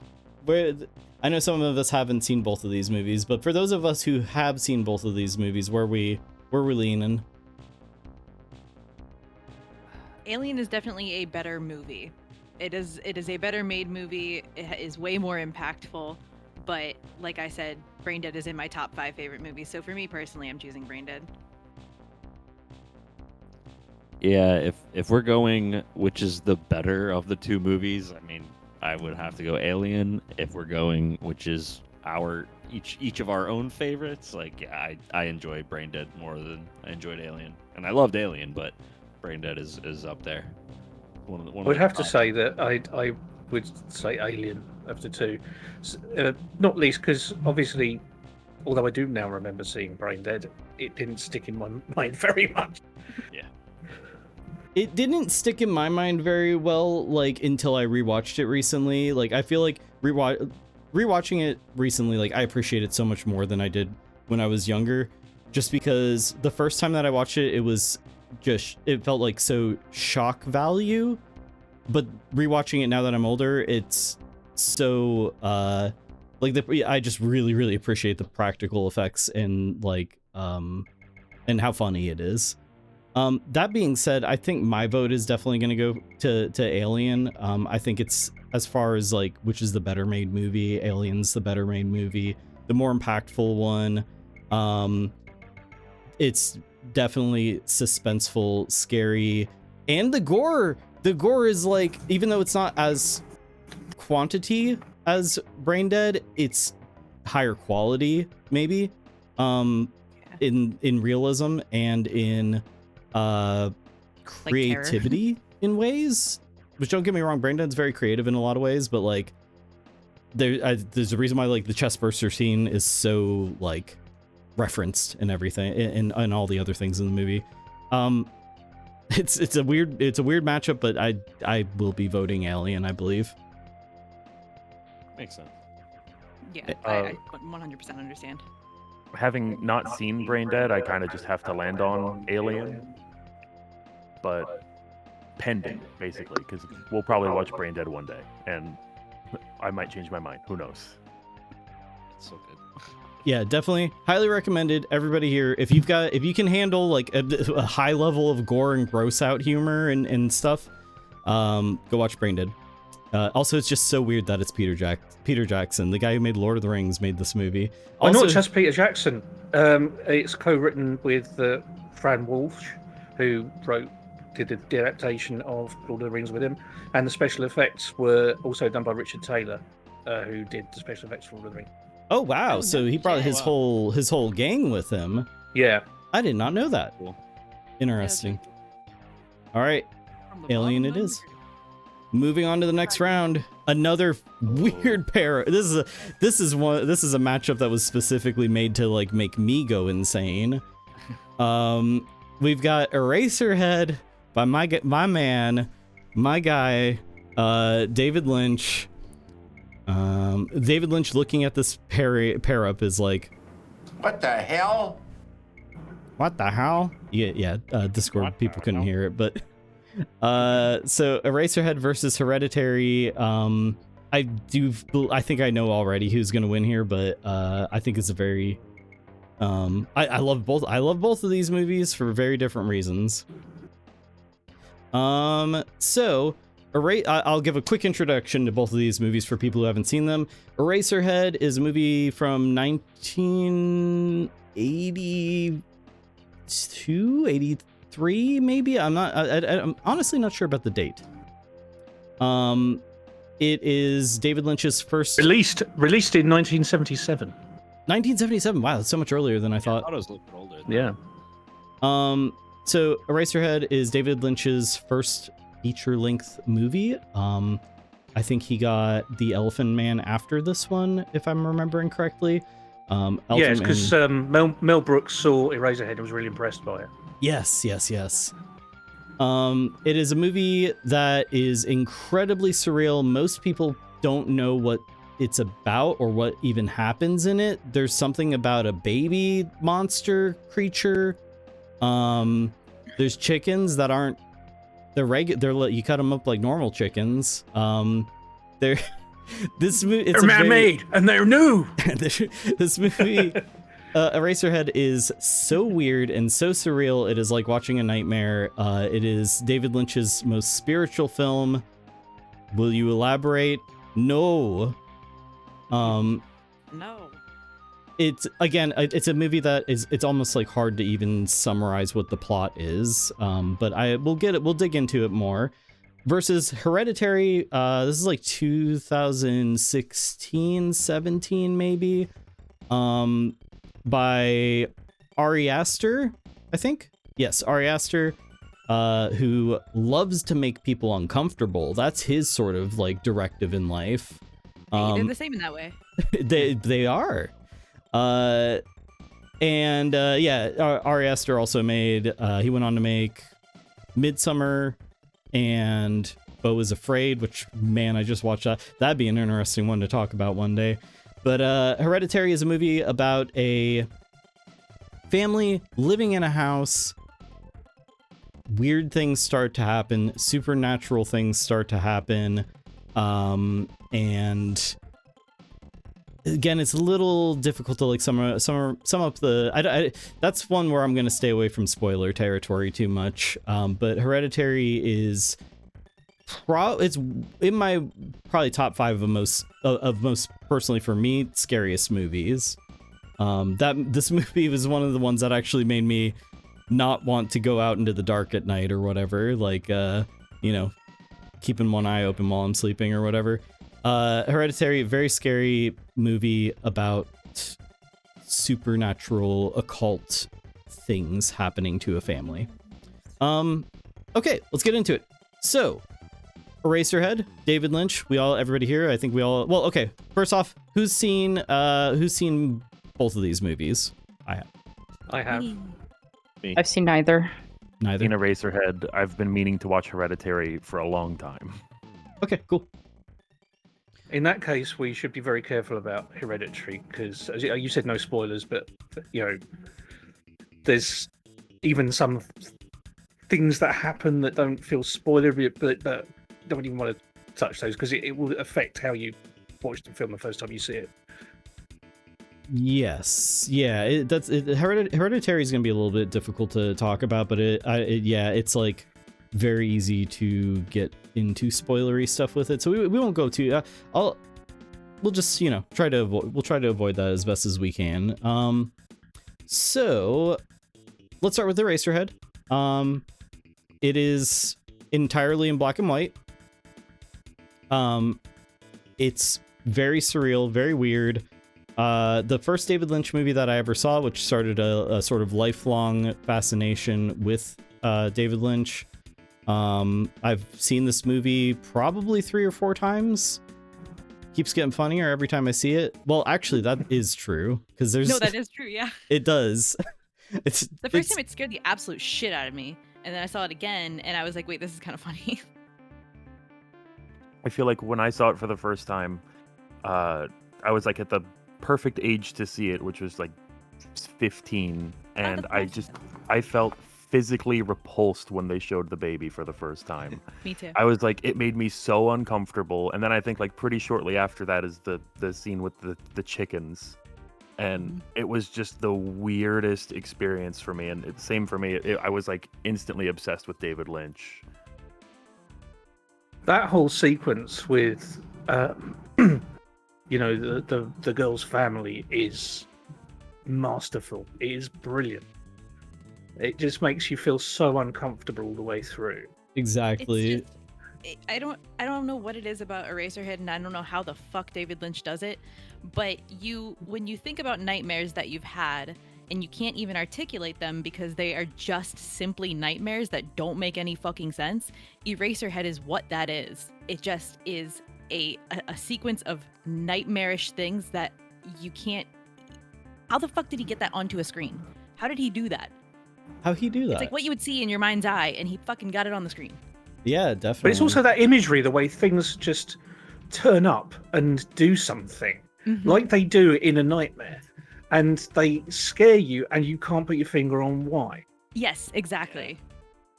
Yeah, you don't even know. You don't understand why it's scary, but it is. It is, yeah. And I will say, out of any of David Lynch's movies, this is the one that is definitely a horror movie. The other ones are more.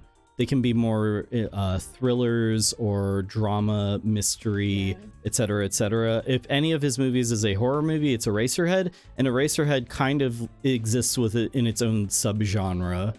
There are other movies in this realm, but like I can't. None come to mind for me at the moment. But it is nightmare horror. It is like it's so much trying to replicate a nightmare. I think some of the animations of Jan Svankmajer may fall into that category. That's a very good point. Yeah, I love his stuff too. I feel like it's similar. A more modern thing for like nightmare horror would be like Skinamarink. Yeah, I want to watch that. Yeah. I don't even know. I've never seen more than bits and pieces of it, but it's my understanding that it's just all very loosely connected, like dream-like nightmare sequences where it's almost like you're just like in the room and something somewhere else is happening and you have to try to perceive it. Yes. Yeah, I know that it's known for having long shots of like just pitch black darkness or like the corner of a room or something. You're just looking, like trying to spot, whatever's there. I do want to watch that. I've heard good things. So Eraserhead. Oh, it's concerned about spoilers. Yeah, I mean, okay. As far as spoilers go, if we do really want to talk about spoilers, we'll kind of announce like we're gonna get into some spoilers. With Eraserhead, it's almost impossible to spoil it. Like, yeah, that's true. Yeah, it's the journey, not the destination. Yeah. Even if you described the scenes, you wouldn't be able to describe it in a way that somebody could picture it. Yeah. What were you gonna say earlier, T-Drifty? Oh, Serb, you had mentioned that Eraserhead is Lynch's, one of his most horror films. I would definitely say he's got one other film that scares the absolute shit out of me. Is it Dune? Yes, it's Dune. It's the cat milk scene. See, I knew it. Which movie is it? Firewalk with Me. Yeah. Oh, Yeah, that's definitely got moments. Yeah. Oh yeah. It's Although, of course, it hasn't got the most effective film scare of all time. That is in Mulholland Drive. that's in Mulholland Drive, which is Oh, not really yeah. much of a horror movie. It's got horror No, themes, it's not. but With that one fucking scene. one scene. and There's it that was one scene. moment. So Yeah. long. it's yeah. Mulholland Drive has one of the best jump scares of all time. If you haven't seen Hereditary it's at this the point, what are best. you doing? Yeah, if you haven't seen any of these movies on this list, they're all great. So Eraserhead, I think it's like again, I said that you can't really spoil this movie. It's you experience it. Like nobody can give away anything with this movie for the most part. It is a movie that is very loosely about fears of fatherhood. David Lynch has kind of confirmed that himself.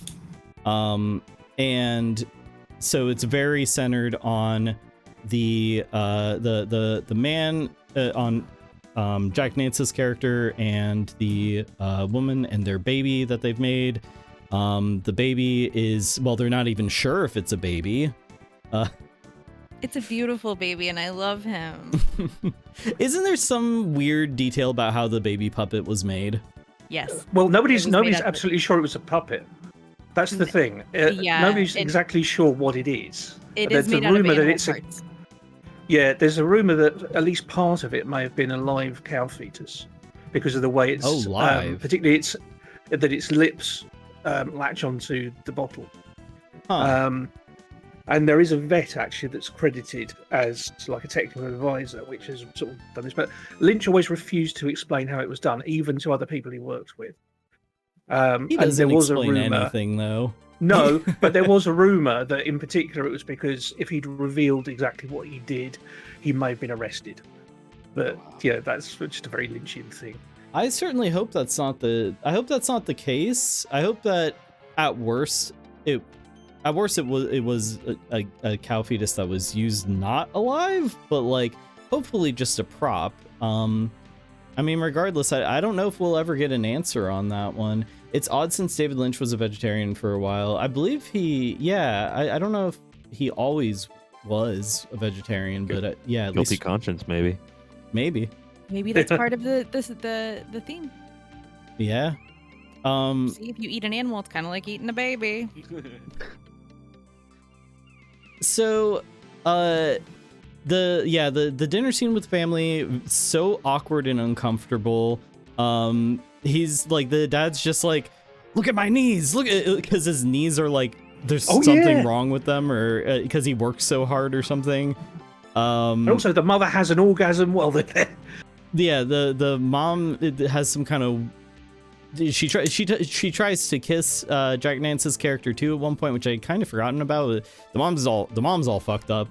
And yeah, they're cutting these like factory made chickens, like roast chicken, and like It starts they're moving. moving, and he's like, you just cut them up like regular chickens.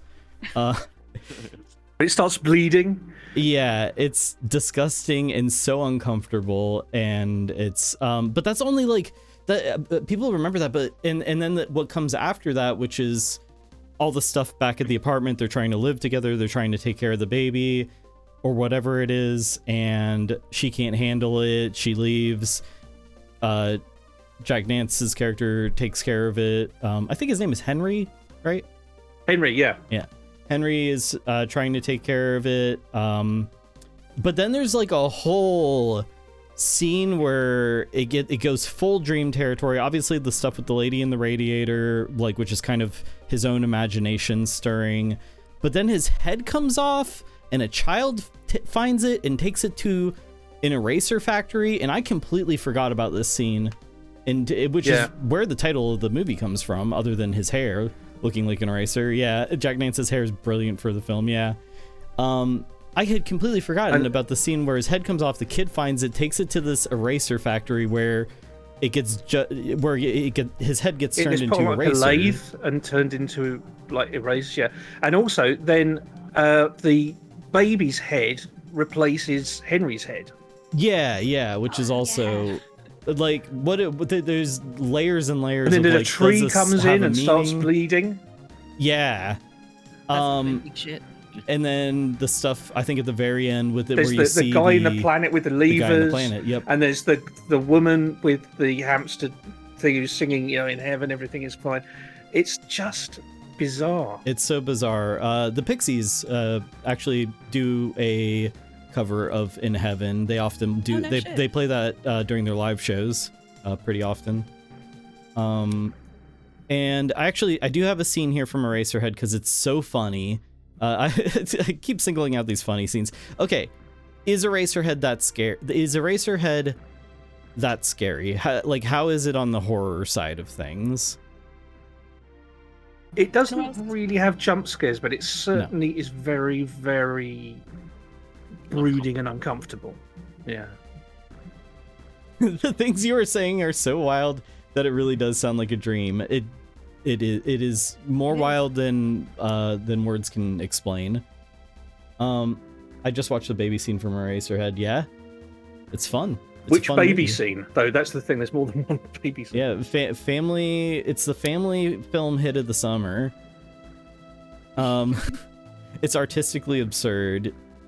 So I do have a scene here from it that I recently remembered, and this is what I was talking about. Them going, the kid finding his head and taking it to the eraser factory. Skip ahead a bit here. So the kid is holding Henry's head that just kind of popped off for no real reason. Brings it to this factory.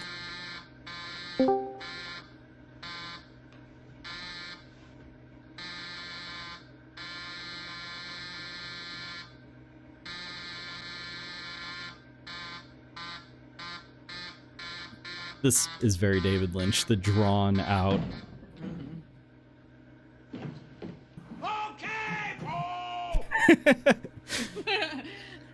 just the way that he does that is so. There's a similar scene. It's Laurel and in Hardy, a Twin isn't it? Peaks episode, huh? It's Laurel and Hardy, isn't it, when he comes in with? I was gonna say it's like a Mel Blanc cartoon.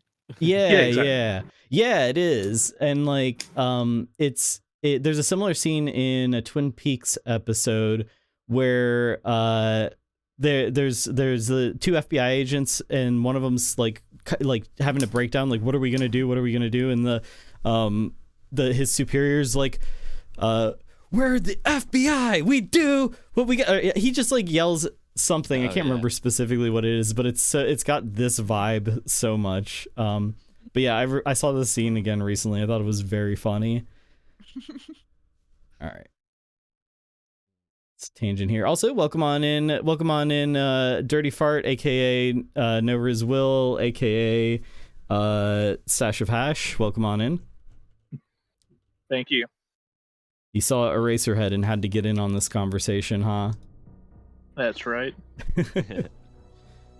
Smelled you coming a mile away. I've got opinions. Ooh, well, this is the place for them. This is a opinion safe zone.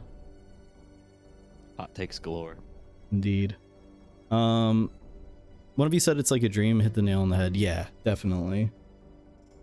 Yeah. Anybody have anything else? Well, I mean, Dirty Fart, you just got here.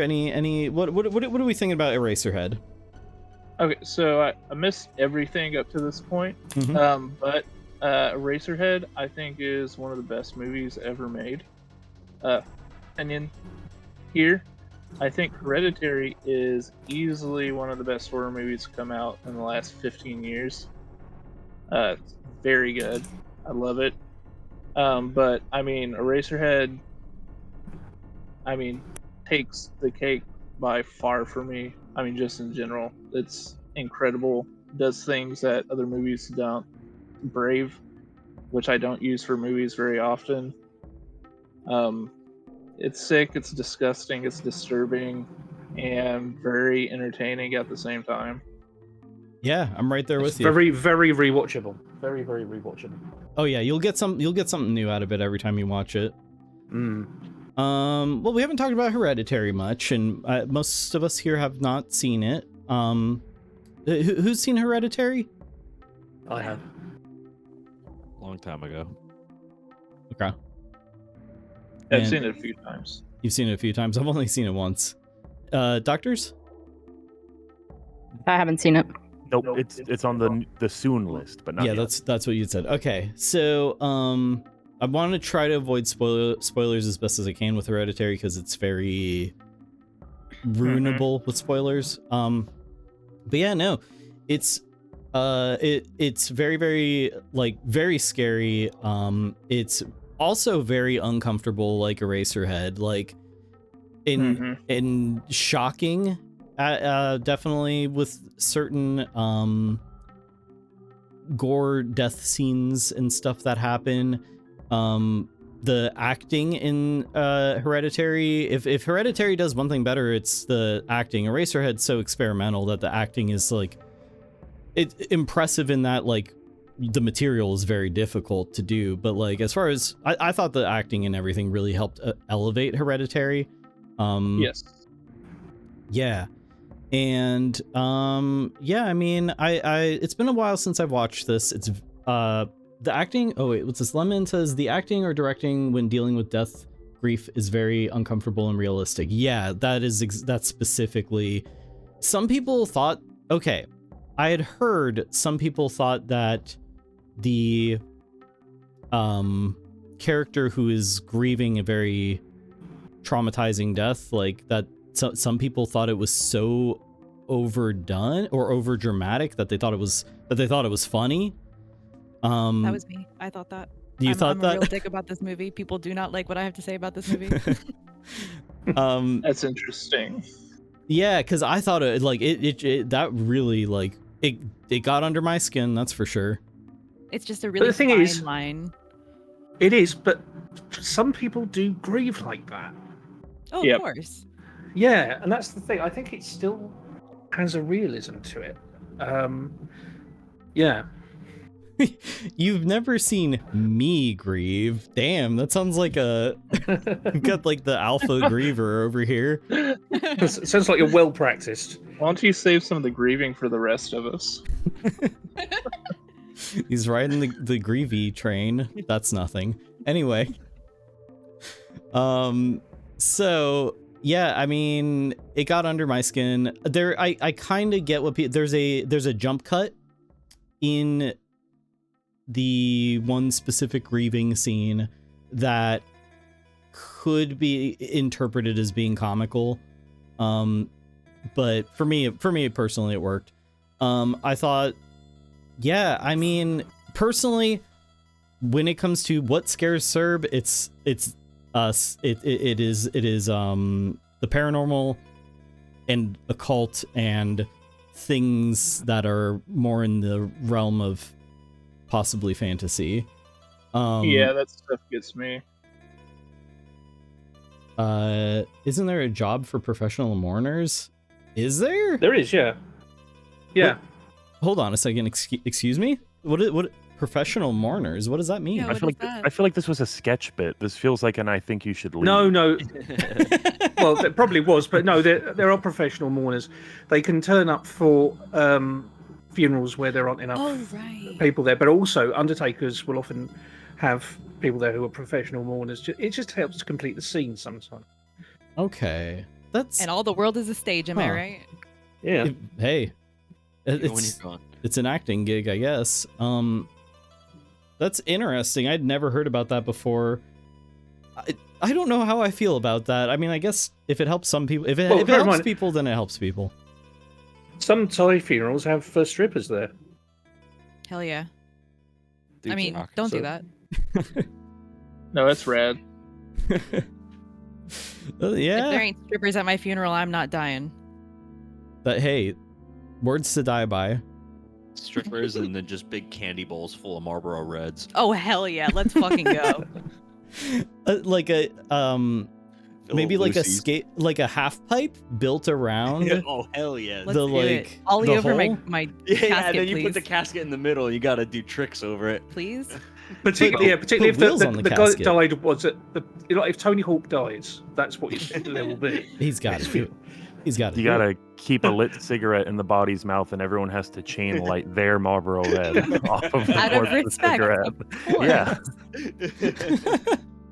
It's not funny. It's respectful. That's true. Guys, we shouldn't be laughing please, at this. please. That's what you should do if you do anything you like, and then just say, "It's not funny. It's respectful." What I'm doing Respect. as you pull your I need pants you to back take up. this seriously. Try not Yeah, to put out if the Tony cigarette Hawk with my dies, fuse. God forbid. If you're good at something, never do it for free. Yeah, that's a fair point. So, man, Hereditary, I don't really know a whole lot to say about it without spoiling things. The ending of it does get buck wild. It ramps up. It gets buck wild. It gets intense and crazy. Some people didn't like the ending. They thought maybe it like veered too much into the weird for them or the unbelievable. For me, that's why I liked absolutely it. worked. Yeah, that's what I like too. Well, and, like it kind of reminds me a lot of thematically like Rosemary's Baby in some ways. Yes. In fact, I think maybe when we talked about Rosemary's Baby, well, maybe we didn't talk. I didn't compare it to Hereditary. I think I ended up comparing it to Eyes Wide Shut. But there is definitely it's a very wow. This is kind of the spiritual successor to Rosemary's Baby in a way. Like it's very similar, in a way. Yeah. In a specific kind of way, but Tony Feet or whatever he was named. Oh no, it was Tony Hawk but spelled like Toeny. One sec, I'll put it back in the emote slots for everybody. There we go. It's not a fingerboard. It's a toe board. It's true. Oh, nee. Can we have a spoiler heavy talk near the end of this round? I mean, we do have a ton of movies here to get through, so maybe post. We can get into spoilers maybe post discussion or like at the very end, depending on how much time we have to talk about things. But okay, we got a lot to get through, so we gotta make a decision here. I know we kind of like really glazed Eraserhead here for good reason. I think we are probably. I'm going Eraserhead, honestly. Me too. Eraserhead, yeah. Yeah. I would say, by the way, there is a film that I think also fits into that Eraserhead sort of thing.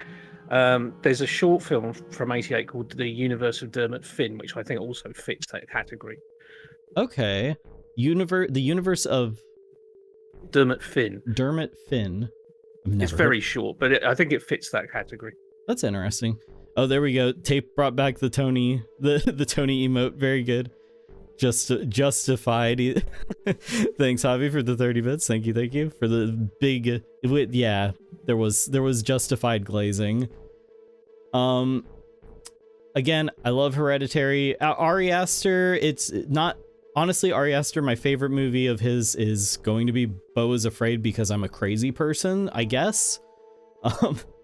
But Hereditary was one of the most effective scary movies I've ever seen. That being said, come on, David, please. It's David Lynch. It's David Lynch. Is it my favorite? Is it my favorite David? Hold on, we got one little last thing to talk about with David Lynch. Let's just go down the line. Favorite David Lynch movie. We'll start on the left here with Darzer. It would be Eraserhead. Doctors? I haven't seen any, I don't think. It's really tough. I feel like Blue Velvet. The one that I've not seen yet. I need to see it. Blue Velvet's so good. It's like a fever dream instead of a nightmare movie. Yeah, that's true. It is, yeah. But yeah, I still have a soft spot for Eraserhead. Dirty Fart?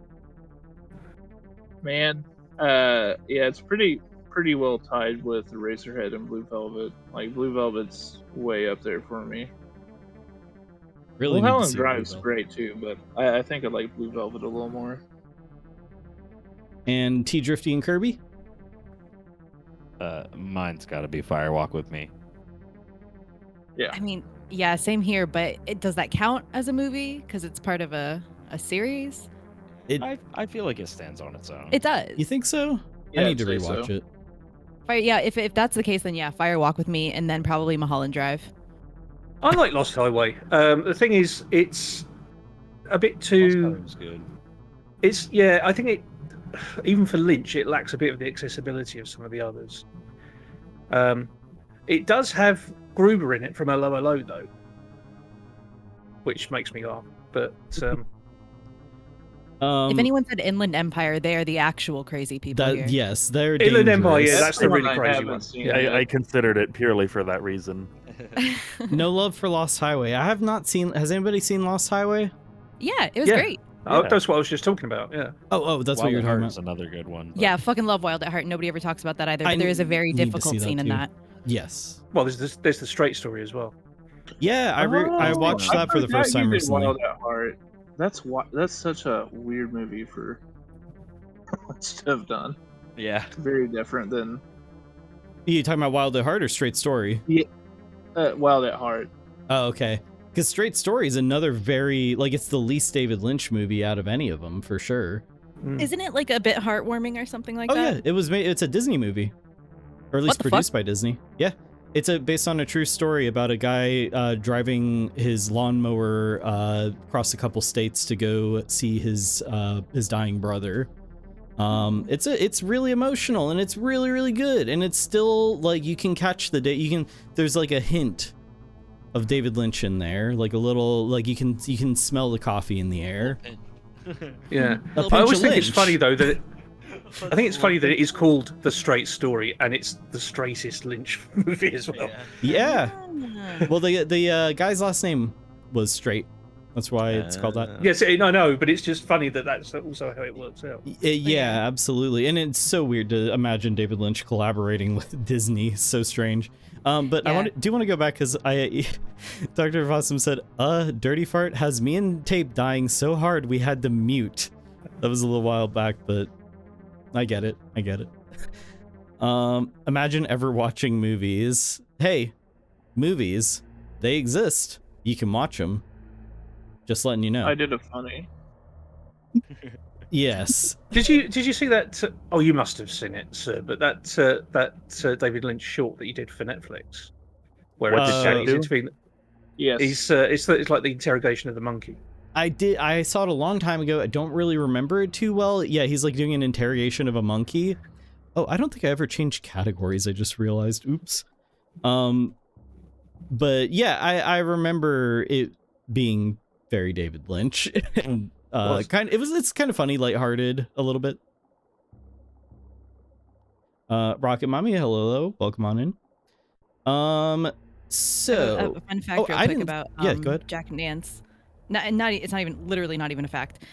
So I have a shockingly good facial recognition ability to where I can recognize background actors from other movies and media in different movies. I can recognize faces very, very, very well. Scary. I had no fucking idea that he was Pete in Twin Peaks until last year. Yes.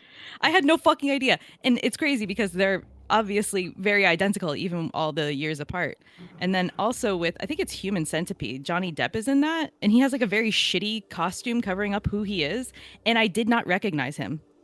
But I had no idea. Jack Nance was No, it's not. Jack Nance was in every Lynch film, wasn't he? Until he died, Oh, yeah.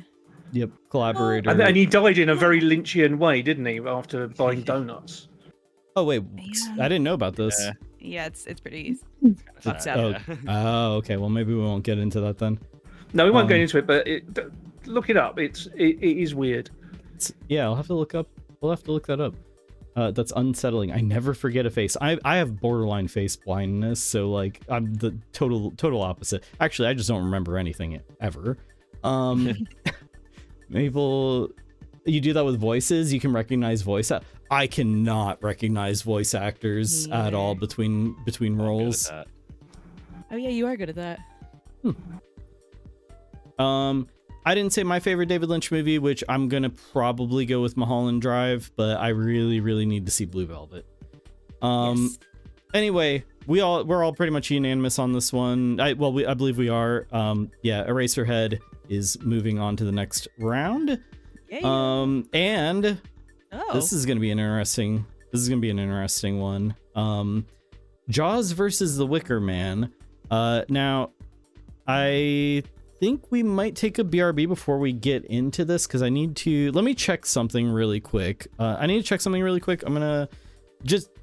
Everybody, give me a moment while I check something. Hey, you smell something? Yeah, damn it. Next time you stay downwind from me. No, not that. Like dead, wet, spoiled meat or something.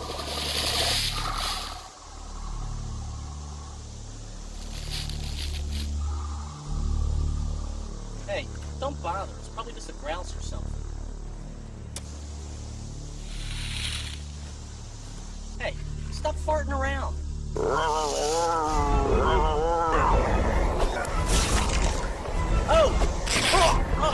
Dave! Dave!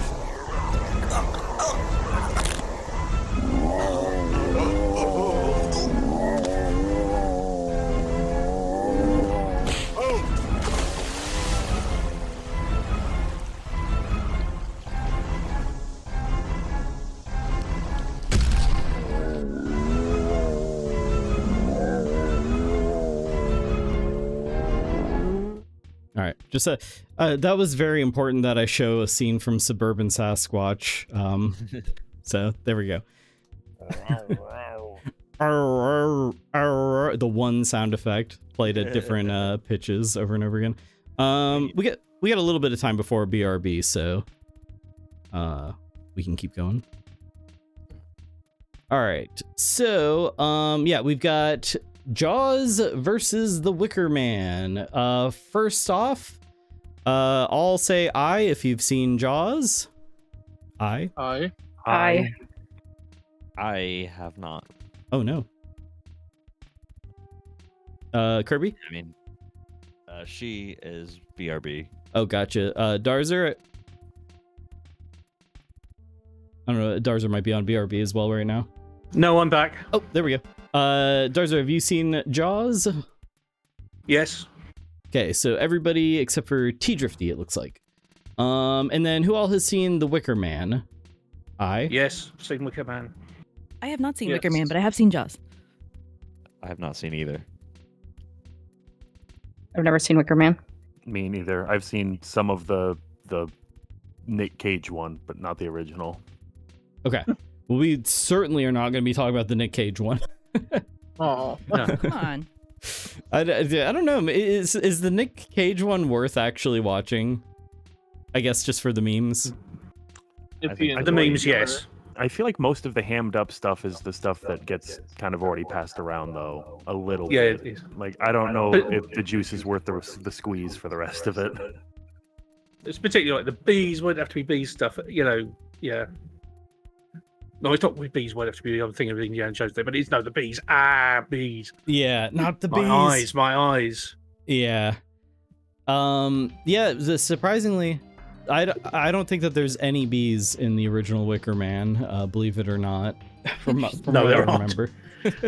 it's a Although pretty, you do get to see Britt Eklund completely naked in it. that I don't know I don't know because there's bees in the Nick Cage version. That's pretty tempting. So I thought all versions count. We're playing it fast and loose. Don't worry about it. It's my answer to everything. I don't know. What do you mean? I only halfway, thought this out. Shut up. So, the quick synopsis or whatever, introduction to these two movies. Jaws probably doesn't need any introduction. You know it. There's a shark. He's big. He's out there eating people. And guess what? We got to get out there on our little boat and we got to go hunt this bad boy. It turns out we need a bigger boat, but everything turns out okay in the end. Or does it? It does. Well, okay. It's like 2/3 of the way okay at the end. I thought we were being mindful of spoilers. Guys, it's Jaws. Like, you've seen the entire movie via osmosis, like from other media, even if you haven't seen it before. The thing with Hereditary was that people said they wanted to go and see. They wanted to see it. Yes. And that it would spoil it if we did spoilers. Yeah. But Jaws, everybody knows the beats of Jaws. Even if you haven't seen it, you know what happened. If you're gonna be a prude about a spoiler for Jaws, then why don't you just get out of here? Yeah. Yeah, scram. Why don't you shut your jaws and just shut up? And then make a quick It's stop been at the out for holes. 50 years. Which one's older? Both of these movies are pretty old. I think Isn't Wicker Jaws Man. I think Jaws is Really? I think Jaws is older. I might be wrong on that. I think Wicker Man is like 77 or 78. 75. No, it's Wicker Man. 75. Wicker Man is older. It's 73. It's 73. You're right, 73. yes. 2 years Oh, no older. shit. Okay. Yeah, it definitely feels older. And that might be stylistic and Yeah, and it content is that reasons. stylistic thing now. I think. Yeah. Wicker Man, it definitely has that. They that definitely Edison dress style. like it's the 60s, 70s in this movie. These are very, very different movies. Jaws, Jaws, I explained that one. Wicker Man, let me give a quick this is one where I got to be careful about spoilers, kind of. It's definitely not as well known as Jaws. Somebody did point out Jaws is the first blockbuster film, and yeah, that's a good point. It's hard to overstate how big Jaws was, but in many ways, including that it was a big shark. But The Wicker Man is a movie about I kind of don't really remember the plot super well, but an investigator who I don't remember who he's like with Scotland Yard or something like that. Basically, I don't know a police officer is sent to a remote Scottish island to investigate the disappearance of the girl that's gone missing, who Yes. he received an anonymous letter for. He is a devout Christian, and he finds that they all have these pagan traditions, Mhm. and it immediately sets him up against the locals. Yes. And he's trying to do this investigation. I think that's as far as we can go without giving stuff away. Yeah, it's kind of they're out in the sticks and they've got their own beliefs out there, and it's very it's a good movie. It's a good movie. These are all good movies. Okay, so very different movies. Jaws is from beginning to finish like pretty like the pacing's very good. There's something at every point in the movie that is like going to draw you in. I mean, like even like the beginning shot, girl getting pulled underwater and everything. It's so scary. It's scary. This movie's responsible for a lot of thalassophobia for a lot of people. The making of this movie is insane, and I'd love to talk about that a bit. I'll pass the ball to the rest of you guys. What do we want to talk about with Jaws? I think I said this last time with Exorcist. There's not that many movies that actually scare me to my core. Jaws scares the absolute shit out of me. I grew up in an area where there are a lot of sharks. And between being told not to go in the water because there are sharks, and then Jaws, and then I went to Universal Studios as a kid and the Jaws ride, and it terrifies the shit out of me. Yeah, Sharks is scary. Sharks think is he's cute. You think he's cute? You want to kiss that shark? Right in the mouth. Smooch a shark? Okay. Oh. Each individual tooth gets a smooch. You guys are making me less scared.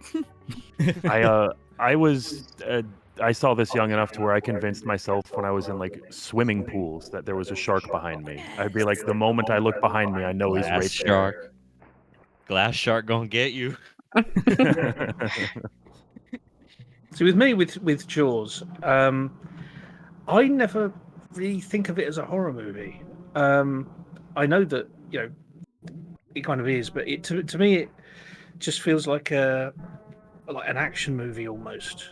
And I didn't find it scary at all. It's fun and engaging, but I didn't find it scary. I'm there with you on that side of things. It never, for whatever reason, never really scared me. Maybe because we don't got sharks in space as far as I know. But no, it to me it was always very fun. It's a very fun movie to me, which I don't know what that says about me, but sharks are just big babies. They are. I am definitely babies. a promoter of love the unlovable. I'm a bug girl. I'm a gross animal girl. But sharks, I've tried fucking exposure therapy and everything I can to sharks, and That's the way jellyfish are for me. They freak me out. I've been stung by a jellyfish. That shit hurts. Yeah, it does. Did someone piss on it? No, I was a kid, so fucking thankfully not. To be honest, it would be exactly the thing another kid would do. Does that doesn't actually work, right? No, I know it doesn't work. Oh, But it doesn't mean that people wouldn't do it. Some How piss did that boy go- came up with that. Shithead kid Some pee on some you. sicko came up with that. Some pisser. Yeah. we got beach pervs. They're on the note definitely of- sharks. They definitely are sharks in space. Biogenesis. Don't tell me that. Now I'm okay. I wasn't scared of the movie. Now I'm scared of the movie. It's like flipping a switch. On the note of the movie having some more like almost adventure-y kind of tones to it, almost as much as there's the iconic John Williams dun, there's also many times where literally they are pursuing the shark, the big scary shark, and it cuts to like a very classic John Williams, like almost upbeat like adventure, like, oh, there they go, da da da da da. Yeah. Da.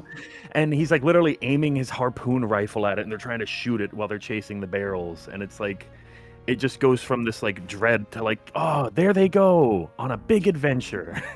Yeah, I think that's why I think of it as like an Interesting. action film, because it fits in with like the way it's presented. It fits in with like Indiana Jones and stuff like that, you know.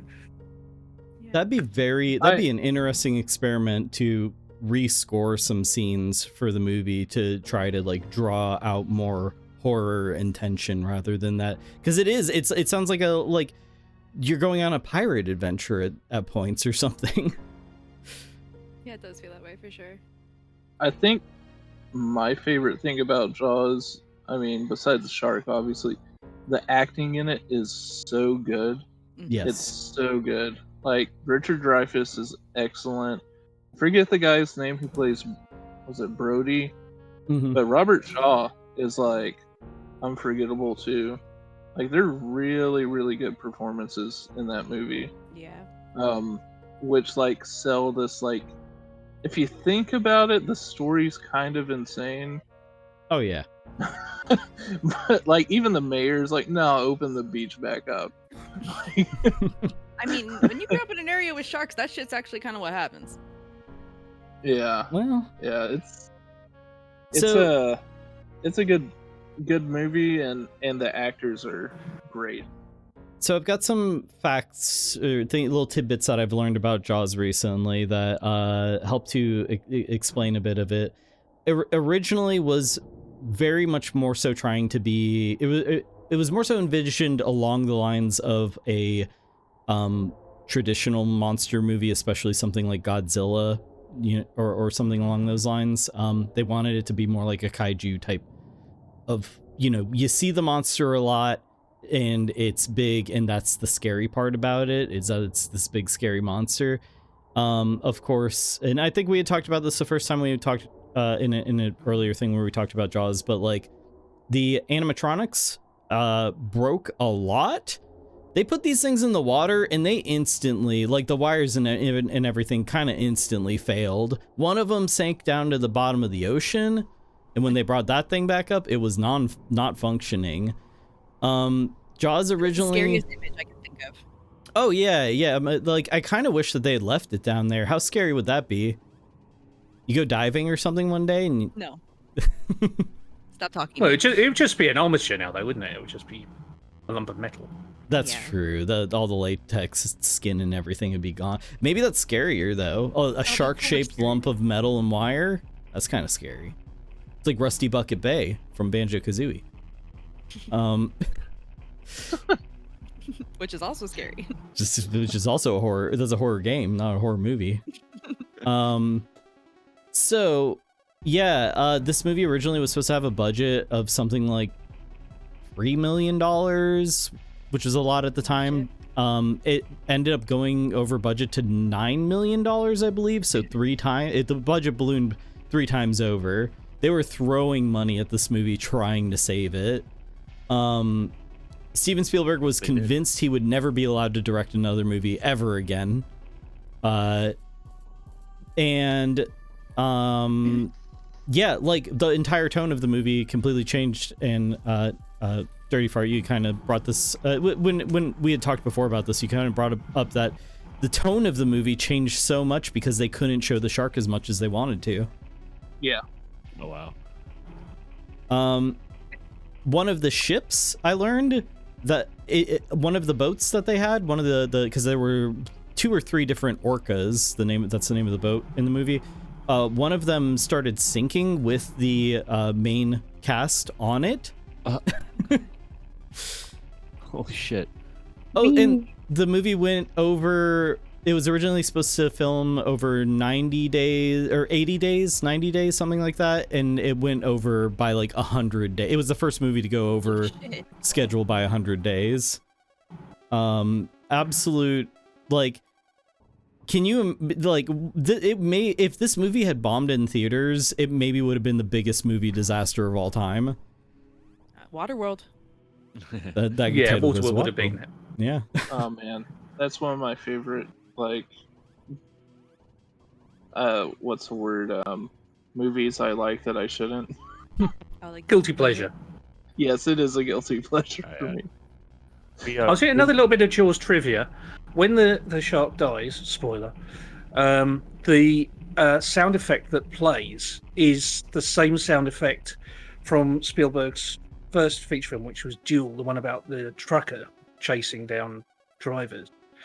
When that truck goes off and explodes, there's this sound of grinding metal that they put on, and he used that also for the sound of the shark dying in Jaws. Oh, wow. Interesting. It's just a callback to his first film. Yeah. We learned something cool because this is one that Possum also watched, I think, was it the first time? Yeah, first time. Oh my god, you're so lucky.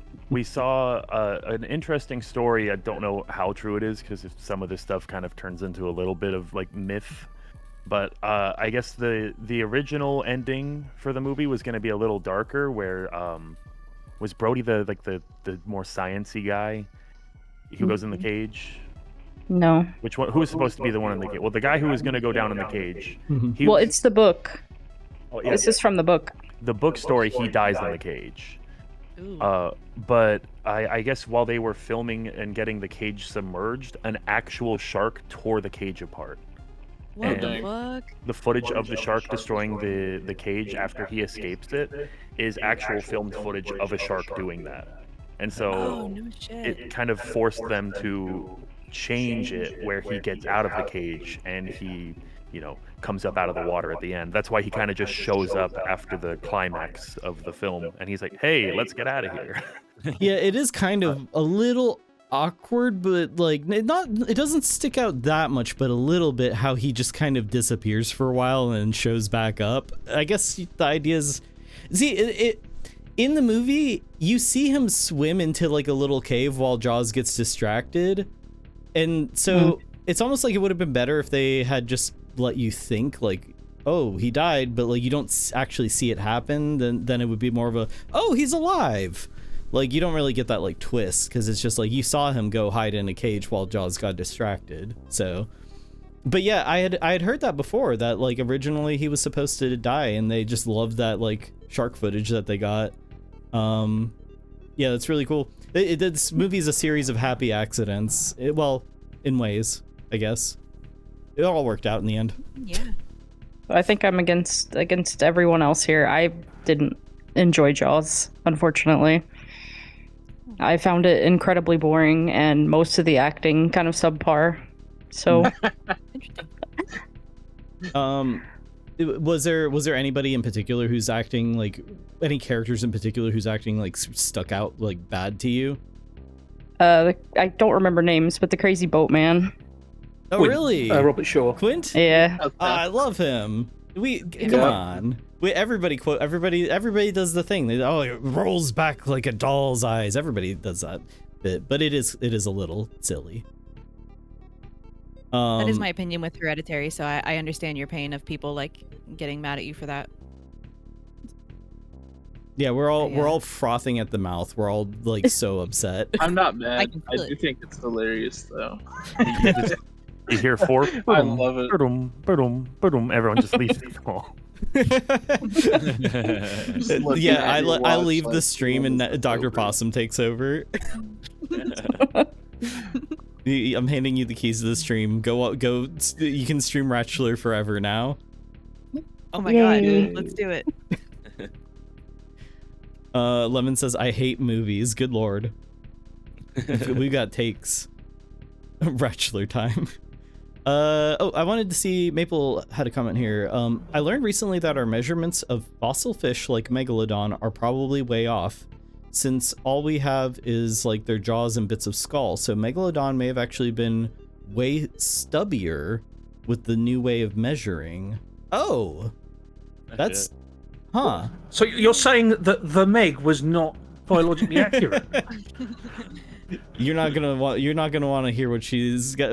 You're not gonna want to hear what we've got to say about I thought those were documentaries. Sharknado. What was that, Dirty Fart? I thought those were documentaries. I thought so. Sci-Fi Channel does have science in the name, so. Gotta be real. But yeah, I don't know. There's the production of this movie, as I said, absolutely insane. The movie itself, I pretty much like beginning to end, but like I really do need to give it a thorough rewatch. Maybe my opinions will have changed. I kind of like skimmed through it recently to refresh my memory. But I think I do need to give it a real rewatch. Are any of the sequels any good? I don't think so, right? I think we looked at the descriptions for the sequels on Netflix, and they start getting real kooky. It's like one escapes from like an aqua park, like a SeaWorld situation, and then like one of them is a follow-up to that about a shark killing for revenge. They follow them insane. when they move states. That holographic Jaws 19 was brilliant. Yeah, it was because I believe it. Jaws. There's Jaws 2, which I think is Jaws: The Revenge, but I could be wrong. And then Jaws 3D, which they also made a kind of adaptation of Jaws 3D that was meant for non-3D screens, but they called it Jaws. Maybe that one is called Jaws: The Revenge. I don't know. At any rate, Did no one get the Jaws 19 reference? Jaws 19. No, that did go over my head. That's the one that's playing in the movie theater in Back to the Future Part 2. Oh, see, I haven't seen Back to the Future Part 2. I've only seen the first one. Okay. Yeah, okay, that is pretty good. That's like a Simpsons bit, and like that feels like a Simpsons bit, having Jaws 19 be on the TV or something. Which also Jaws was like constantly on TV too back in the day. Yeah.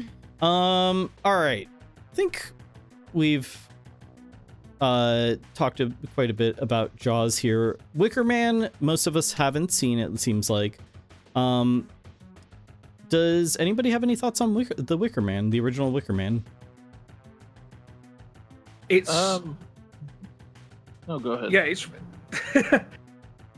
it's bearing in mind that it was early 70s. It's really of its time because you've got that whole everybody getting into the occult and stuff. This idea that it could be an island where they're still worshipping pagan gods and doing these weird practices, but it's kind of shocking as well because you've got these scenes where they're bringing the children into these practices and stuff that certainly to today's eyes is extremely shocking. Yeah. You couldn't imagine it being made like that now. Now, I'm curious because I feel like this. I'm curious if the original Wicker Man is maybe more well known in the UK because it is a British movie. I thought it was generally pretty well known anyway, but it certainly is well known over here. And you know, in Hot Fuzz, of course, they had Edward Woodward in that, and specifically Edgar Wright directed him to that when his character dies in Hot Fuzz to do the line exactly as he does the line in The Wicker Man, so he dies in the same way. I saw Hot Fuzz once a long time ago. Do not remember it at all. I know I need to rewatch all of the Cornetto trilogy. But yeah, I mean, you remember Christopher Lee being like the very cynical modern businessman, Lord Summerisle, but really he's manipulating the crowd, but does he really believe it and all this stuff? And it is really weird the way that you see like Christopher Lee as the man woman in the parade and all of the the rituals they're doing. It's just so, it makes you feel uncomfortable. It makes you feel like you're not supposed to be there. Yeah, in fact, to the point of that, because when I was trying to prep for this a little bit, I did find a scene from the movie that doesn't really spoil anything, but like does kind of illustrate the vibe of the movie. Although I will say the first half of this movie is pretty dry and slow. It's good, but it's definitely, it takes its time. It is. But it's setting up a scene and an atmosphere. Yes, and it does. And when it gets there, it's really good. In fact, yeah, I will share with because most people here in the call have not seen this one, so I'll share a scene from this that it really kind of like helps to illustrate, like, if this gets your attention, then you should give this movie a watch. Also, Lex, welcome on in. That is right, movie. All right.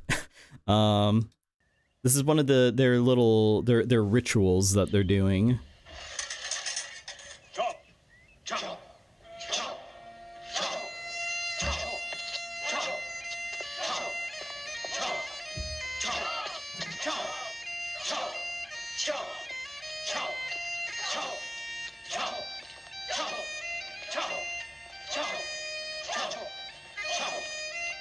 Skip ahead a bit here.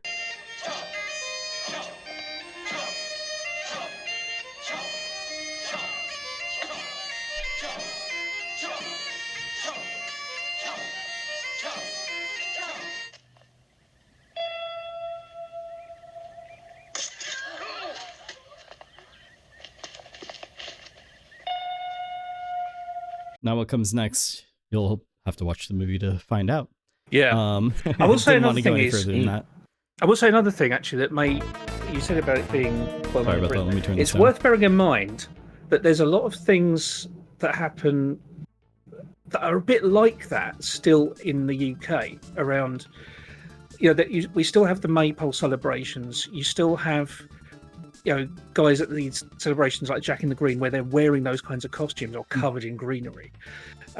You still have, the Morris dancers that are doing, the fertility dancing and stuff like that. And so, and particularly like the some of the celebrations in Lewis where, people are wearing like full body paint and stuff like that. It still feels very pagan in places.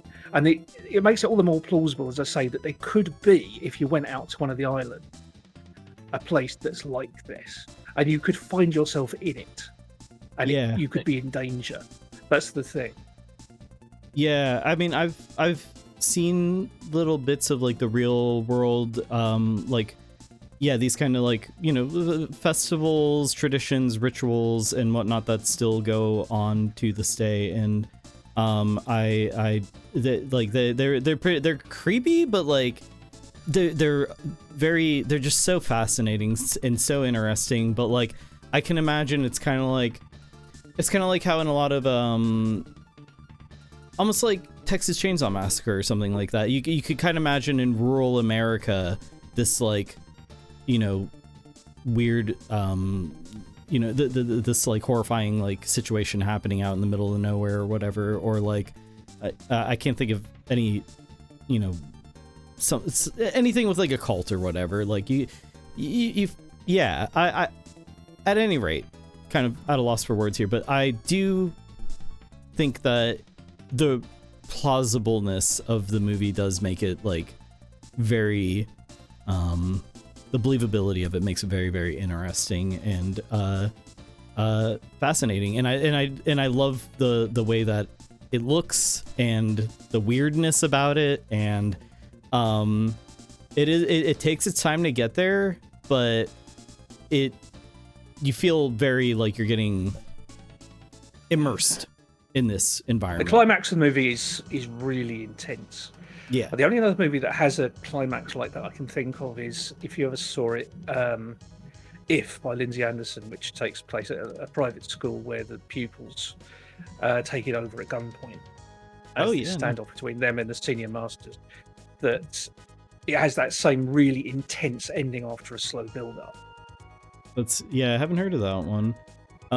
Some chat comments here. Lemon said about that ritual, this is just a sort of trust fall thing. Yeah, the company trust exercise with the swords. Ikitties, I did maypole dancing as a kid. I also had to have an irrational phobia of Morris dancers. No idea why. I think that like the Morris dancing is they wear all white, right? They wear white and usually some floral details, actual flowers, and they also wear a lot of bells. But it's all to do with supposed to be they jingle stuff, but it's supposed to be encouraging the crops to grow. Oh, okay. Is Jaws supposed to be horror? Jaws is a horror movie, but we did kind of have that discussion about Jaws. About for some of us, it's very much a horror movie, and for others, it's a more of an adventure kind of film. For me personally, more of an adventure kind of film, but it is definitely a horror movie. They have a kind of costume. Yeah, at any rate, I find the believability, plausibility of it to be fascinating. The I don't know. You know what's really interesting is Christopher Lee. Oh god, Kitties did make that point about they blacken their face. Yeah, and I mentioned the Lewis thing, and I was almost going to go down that route and say, yeah, where they're in the costumes and they do blacken their face, but it's not really a racial thing. But at the same time, it's not done so much now because it is often taken that way. You know, so. Yeah, that sounds complicated. That definitely sounds complicated. But yeah, I so Christopher Lee, a lot of people believed that he was actually into the occult, that he was actually like a devil worshiper or this, that, or the other. And it turns out like up until his death, he still swore he was a Christian through and through. He just had a lot of literature on the occult and I guess a fascination with it, but never actually. He believed it was real and powerful and could actually do things. Which I found interesting. Good. Bear in mind, he did a lot of the Hammer horror films as well. Fun fact about Christopher Lee.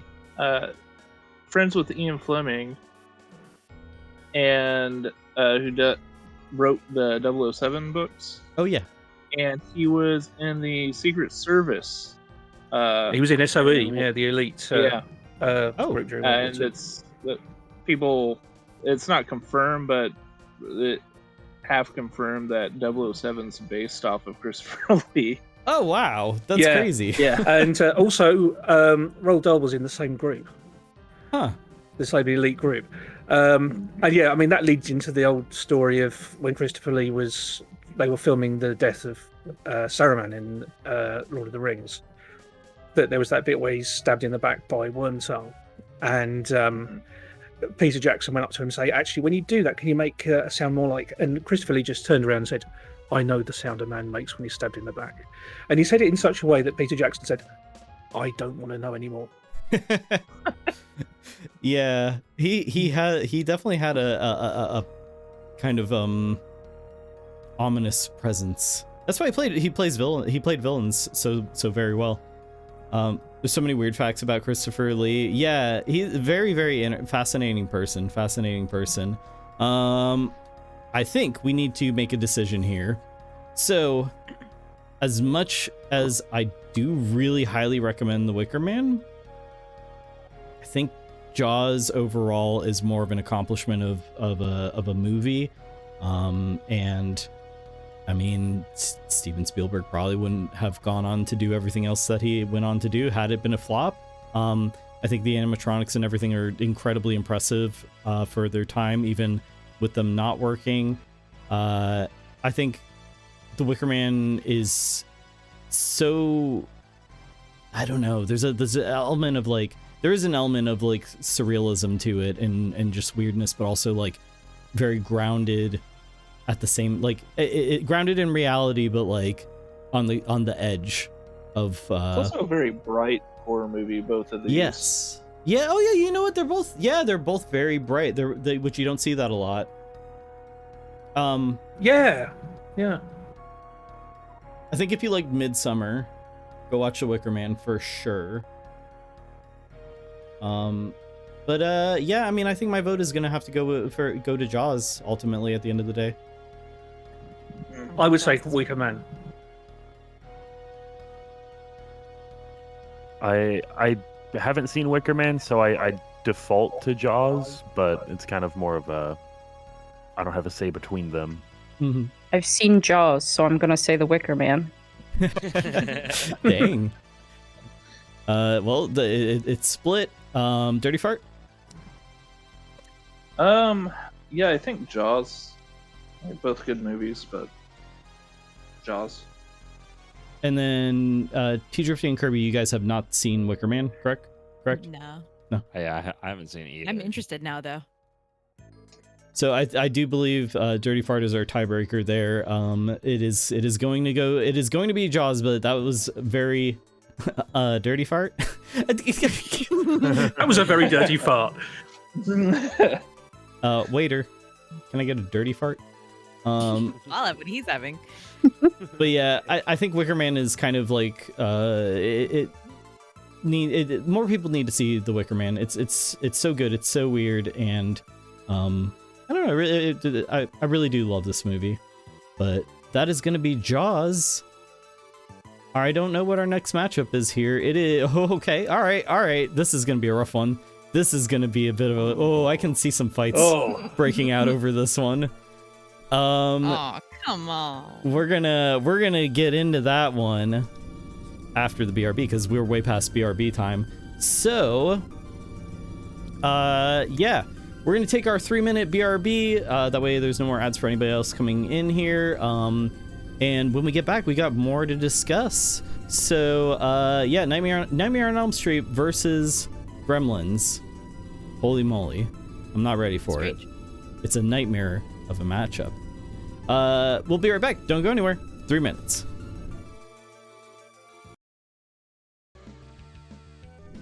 And we are back. Welcome back on in, everybody. Welcome back on in. Hope you all are enjoying the stream so far. I'm gonna adjust some audio stuff here real quick. Let's see, maybe we'll bring it up like that. Ought to be a little bit better. How's that sounding for everybody in the chat? I kind of mess with the volume of the music a little bit.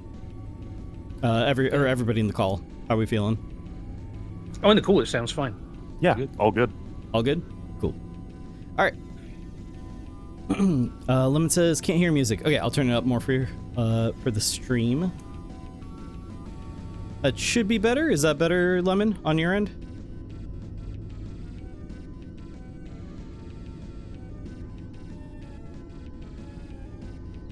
Oh, hopefully that's better. So we are gonna get back into it. You can hear it a little. Okay, bring it up slightly for everybody. Just a little tiny bit. Hopefully that should be good. Okay, So we're gonna get back into it. We've got, let me see how much we've got left here. Like 5 more matchups. This is going for a lot longer than I had really anticipated, but it ain't that just the way. So we'll try it. You know what? All of these movies are great. Love all of them, but we maybe aren't going to be able to give the other movies on this list as much attention as they deserve. But that's just, that's just how it goes. We're winging it. We're winging it. Let's get back into the bracket fight and talk about some goddamn movies. So for this next matchup, we've got A Nightmare on Elm Street versus Gremlins, another Steven Spielberg movie. Although it's not really a Steven Spielberg movie, is it? It's a Joe Dante movie. Yeah. I think Steven Spielberg produced it. Yeah, something like that. Yes. Okay. So how about try, mostly kind of keep away from spoilers roughly, but I think people are familiar enough with these movies, so we won't worry too much. But anybody want to try to give us a just real quick summary of A Nightmare on Elm Street? What's it about? I've never seen it. It is one of my favorite franchises of all time. I like my horror movies to have a lot of whimsy, and boy does it have a lot of whimsy. It's about I guess a group of college kids, essentially. Maybe they're high school kids who the main girl, when she falls asleep, she is visited by Freddy Krueger, who everybody knows who Freddy Krueger is, and he terrorizes her, and she tells her friends, who do not believe her, of course, and once they start falling asleep, and it just carries through each of them through the entire franchise. That's what you do. You don't fall asleep because Freddy will visit you, and the way he kills you in your dreams is how he's going to kill you in real life. And the kills are some of the best in any horror movies ever. Hell yeah. Yeah. Also, Johnny Depp fans, you get to see Johnny Depp being killed in this one. Yeah, and it's his very first movie ever. It is, yeah. I did not know that. Did not know that was his first movie ever. And Gremlins is the other competitor here, and I guess I should have asked. First off, who all here has seen A Nightmare on Elm Street? At least one of the movies. Yeah. I have. Yes. Haven't. Gotcha. I've only seen the first one and then bits and pieces of the others. So very oh my god, vaguely please see remembered. Dream Warriors ASAP. Yeah, I need to see Dream Warriors. That's the one that I always hear about so much. Nightmare. Is that the one with the puppetry? Yes, Without dude. saying more, that is one of the coolest kills Ever in any movie ever. Oh man. Did someone mention New Nightmare as well? Yeah, I did. Yeah. And then we've got the competition here. We've got Gremlins. Who all here has seen Gremlins? Yes. I. Oh, we got everybody here on this one. Cool. All right, who wants to give us a quick little, just kind of the general idea of what Gremlins is? Cute. It's cute. Very cute. In fact, the first dog we had when I was young was called Gizmo. After. Aww. Yeah. Because when he was a puppy, he was a Shih Tzu and he looked just like Gizmo. So, I guess I can throw a quick synopsis. Young kid, maybe early teens, goes and picks up at a odd shop of odds and ends and old antique things a pet who you can't feed after midnight and must never give water to, and then he does and things go wrong. That is, yes. That's more or less what things just get out of hand after that in all the best ways. Lemon says, "Love those little freaks, man. We love these little freaks." Had a dog named Gizmo. Lemon had a dog named Gizmo as well. You knew a dog named Gizmo? There's a lot of dogs named Gizmo. To be fair, he does look a bit like a little dog. Yeah. If you experience cute aggression at all, hunker down. I was like screaming when I first saw this because I wanted to hold it so bad. Mm-hmm. Yeah, Gizmo is amazing. So let's talk about Nightmare on Elm Street, both the original movie, but we can throw in things about the sequels as well. I think the concept of it is very terrifying, that because dreams are a thing that we don't really have almost any control over, and it's terrifying to think if the consequences of our dreams were real. Of course, this is someone invading your dreams and killing you in the real world through them. How does it work? Like, is it specifically like explained how Freddy's whole deal works ever? I'm not the expert here, so. If there is, Not it's really. completely past me. I don't think that it is. Basically, it suggests if he kills you in your sleep, that's happening while you're awake, but nothing else happens while you're asleep except the dying part. Yeah. But in terms of how he gets into your dreams, no, I don't think that's really explained or anything like that. There's no like Pazuzu or whatever. Like, there's no. It's, he found this weird demon statue and it gave him these powers or something. Like, he just Well, does. I mean, there is the backstory for Freddy, although it does change a little bit. But no, I don't think there is anything other than Freddy. Yeah, he's just such a bad dude in real life that he continues on in people's dreams. But he can be pulled into the real world. Yeah. Yes. It starts getting real wacky. There's no And in fact, of course, consistent logic in New here. Nightmare, of course, he gets pulled into the real world. Mm-hmm. Yes, which, man, love that movie. Oh, I need to see it. It's dream logic in a lot of ways, which makes sense. Yeah. I mean, even the ending of the first Nightmare on Elm Street doesn't make 100% sense, and it doesn't really need to. Yeah, like I'm trying to remember how, because it's basically she grabs Freddy and then wakes up, and that pulls him into the real world. And do they kill him? They don't kill him. Like, it's Nah. Freddy don't die. yeah, because at the end of the movie, he's like, "Yeah, I got you. I'm still here. Can't do shit about it. Too bad." More or less. Probably a direct quote. Yeah. Yeah. Freddy is very funny. Yes, probably the best of, like, because, okay, the other big slashers are Jason, Michael Myers. Neither of them talk. Leatherface doesn't talk. It's a lot of, like, he's the only one who's cracking jokes out here. Yeah, that's it. It's not. He doesn't just talk. He wisecracks. Yeah. He's having a good time. Real asshole. I said Chucky wisecracks. No one fucks with the true. jug. That's true. Wow, he's like a mini Freddy, isn't he? Yes. Yeah, I'd say that. The perv jokes and whatnot.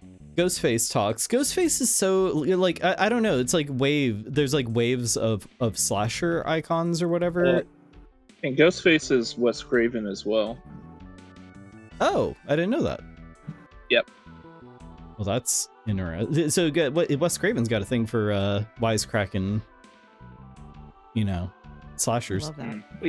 I think you're saying Wes Craven just wisecracks as he kills people. It does. Him and Sam Raimi should team up. Absolutely. I feel like they would hate each other. Or Coen Brothers and Craven would be good, as Raimi and Coen Brothers worked together early on. I didn't know that.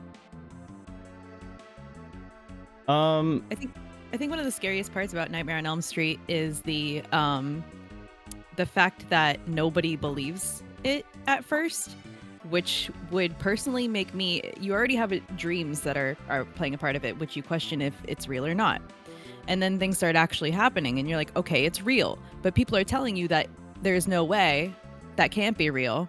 so are you in psychosis or is this still a fucking dream? That entire scenario scares the shit out of me because that's like truly like losing it type stuff. Yeah.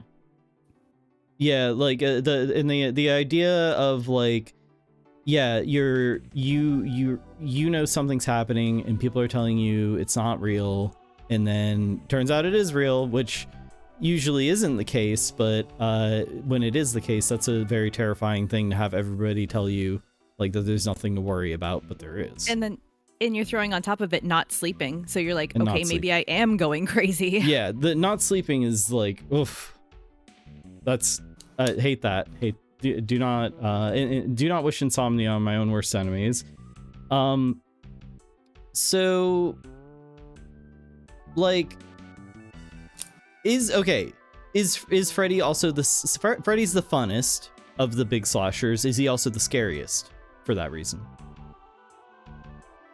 I personally think I don't think it's the scariest. I was just about to say that. Yeah. Yeah, I don't think Freddy's that scary because you're in there for like the audaciousness of the kills. It's almost gets into cartoony again. Yeah. Yeah. It reminded me a what's bit funny. actually.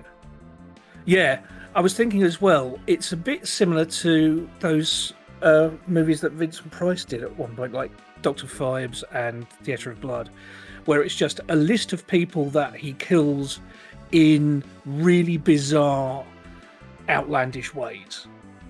Yeah. And yeah, I mean it's like a subgenre in its own way, but yeah, it's got a lot of fun to it. It's a fun film. It is very, very fun. And I think I feel like the first movie in the series is the one that's most trying to go for horror, and then the rest are just like, let's push this to the limits. Absolutely. We don't care about jumping sharks in a good way. Yeah. Yeah.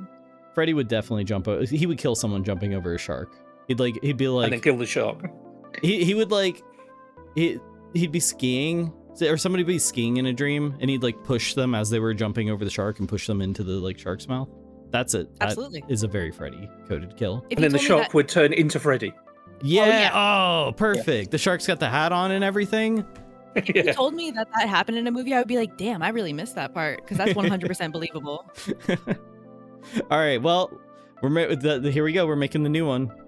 People have been asking for a new one. No, they haven't. Let's fucking go. We don't have Robert Englund is not. Is he? He's no longer with us. No, Robert Englund's alive. He is. Okay. He is just very old. Yeah. He is.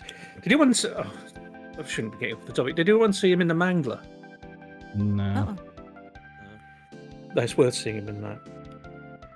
I don't think anybody else could do Freddy but him. It's very like so tied to him as an actor. It's a bit like Doug Bradley doing the original Pinhead. You know, you try to recast him, but it's not the same. Didn't they try to do? They tried to. There was a new Hellraiser that came out. They did do a new Pinhead, but it's not as good. Hmm. You know, Doug Bradley was. The movie was pretty good, but it wasn't like, Someone else playing Freddy. Someone else playing Freddy would be like someone else playing Tony Soprano. I mean, you could get like Matthew Lillard to do it. To play Freddy? It's a joke. No, I know, but I'm picturing this, and you're going from Freddy. He's lovable now. I mean, I love Freddy. I'm not gonna lie. Favorite Freddy kill. Which one's the best? Any of the movies. Oh man, the entirety of all the kills in Dream Warriors. But I think that Tape had mentioned the nerves scene. Yeah, the nerves as the puppet strings is like, dude, so wild. It felt like the nerves in my bodies tensed up whenever I saw that scene, and it was just a visceral reaction in the best way possible. I was so fucking over the moon when that scene happened. Although for the wisecrack alone, welcome to primetime, bitch. Oh yeah, and that I have a shirt with that scene on it, and it's one of my favorite shirts. And the Power Glove, just for the absolute reach into the lexicon for a Power Glove, is awesome. Oh, man, I gotta watch it right now. Too bad we didn't get more Freddy Nintendo paraphernalia kills, like something involving the Virtual Boy, A little robot. Oh yeah, yeah. The what's that thing called? What was it The called? robot. Rob, Yes. Rob, yeah. That would be fun. You can imagine him turning into Freddy. Yeah. Nintendo and Freddy need to be that relationship needs to continue. They fight Freddy in a fighting game, and he uses the Game Genie. He would. He turns on big head mode. Any other favorite kills here? So in New Nightmare, my favorite, there's a scene where the glove that's used as a prop has a scene where it's attacking people, and it's very reminiscent of like the Evil Dead possessed hand scene. Absolutely. And that one's very fun. Okay. So we are going up against Gremlins. Now, Gremlins is somewhat of a similar movie, but very different. They're kind of similar, though. They're very different, but they're kind of similar. They're both horror movies. Nightmare on Elm Street is a little more horror-focused, though. It is. Yeah. Gremlins is more of a family movie. Yes. But Yes, there are and- some like some like gory scenes. It There is are. a horror movie.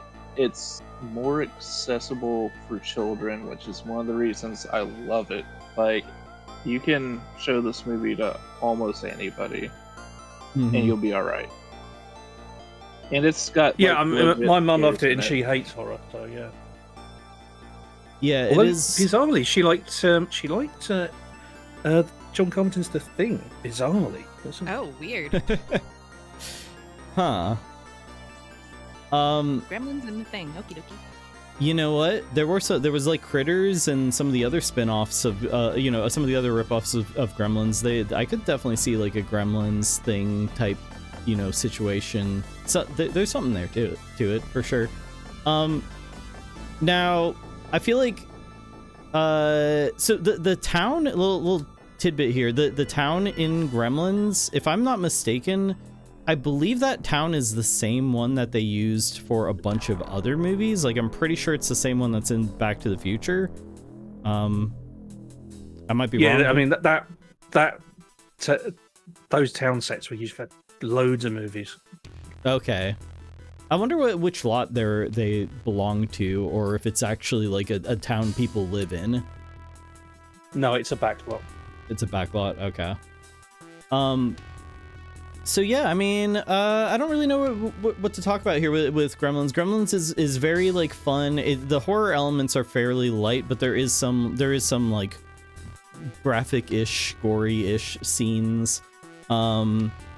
It's like very practical effects galore. Joe Dante went on to make a lot of other movies that kind of were similar in a way, like Small Soldiers. Oh yeah.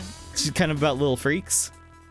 He also made Gremlins 2, which is a whole discussion. I personally love Gremlins 2, but yeah, I mean, like, just somebody, what? Just give me something about Gremlins. Never Any underestimate the power of a little guy. Yeah. Gizmo is so much of like the endearing factor of the movie. I think all the investment comes from just like, he better be okay. I don't care about the people. Gizmo better be okay. Yeah, although it's really satisfying when the mean old woman who threatened the dog, she gets thrown out of the house on her stair lift. That is good. Yeah. It's like the moment in Jurassic Park when the lawyer gets killed on the toilet. Yeah.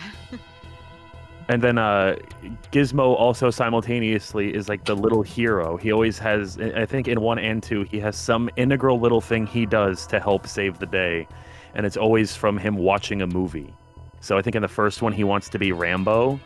where he even bandanas up and makes a little bow and arrow. Yeah. Kind of forgot It's the about that. best. But then again, that's similar. Now you mention it, that's similar in Small Soldiers as well, isn't it? That's true. And so for Gizmo alone, I'm a Gremlin head. It's absolutely so good, and the effects are great. The scene where he first starts spawning all the other little gremlins, where like he starts bubbling up on the back, like the way that it looks on the puppet is just real icky. Yeah, it is. And they just launch out of him. Yeah, I remember that. Like, I think honestly, the first time I ever saw Gremlins was like fairly recently. It was like 4 years ago, maybe 3 or 4 years ago. And I, even as an adult and being pretty like desensitized to horror, I remember like being like, ugh, I really don't like the little things on his back and everything. Yeah, it was kind of gross. And whether or not we're counting anything from sequels, because I know we talked about like the kills from other Nightmare movies. The entirety of Gremlins 2 is a masterpiece of basically saying, fuck it, we're doing whatever we want with this one. We get the lady gremlin. We get gremlins throwing silverware into a microwave and then exploding themselves. They take over an entire business tower. It's the best. I like, yeah. They broke out of the movie. Oh yeah, they do. They do. There was an old movie. I don't remember what it was called. I think it might have not Minecraft, but like The Creeper or something like that. It was a movie that had an intermission where like a narrator would come out and warn, like look at the camera and warn the audience, like it's out there. Something just broke out. Don't leave your seats. Something's out there.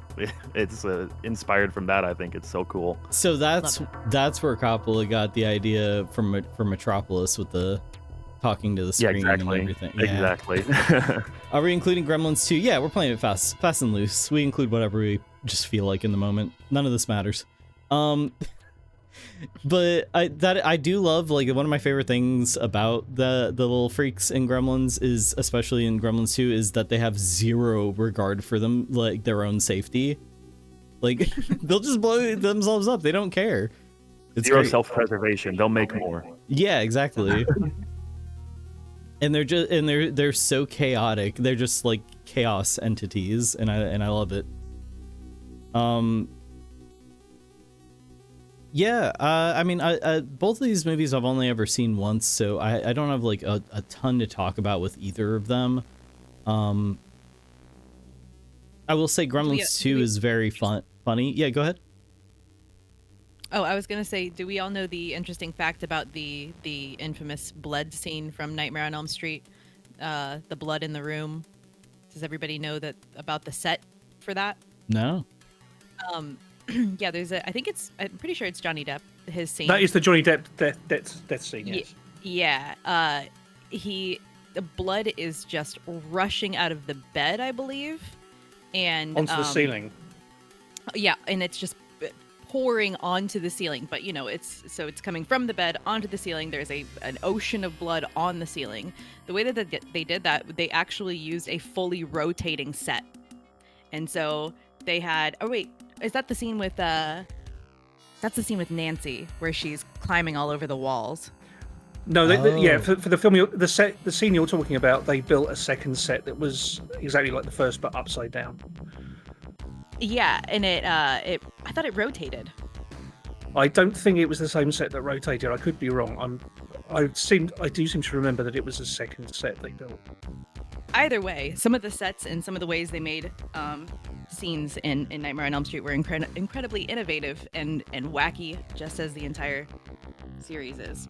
Do you know what always bothered me about that part? Is that you see Johnny Depp being pulled into his bed, and then you see all the blood coming out.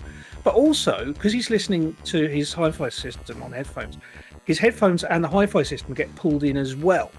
And you don't see any mechanical electronic parts coming out. So where did those go? Yeah.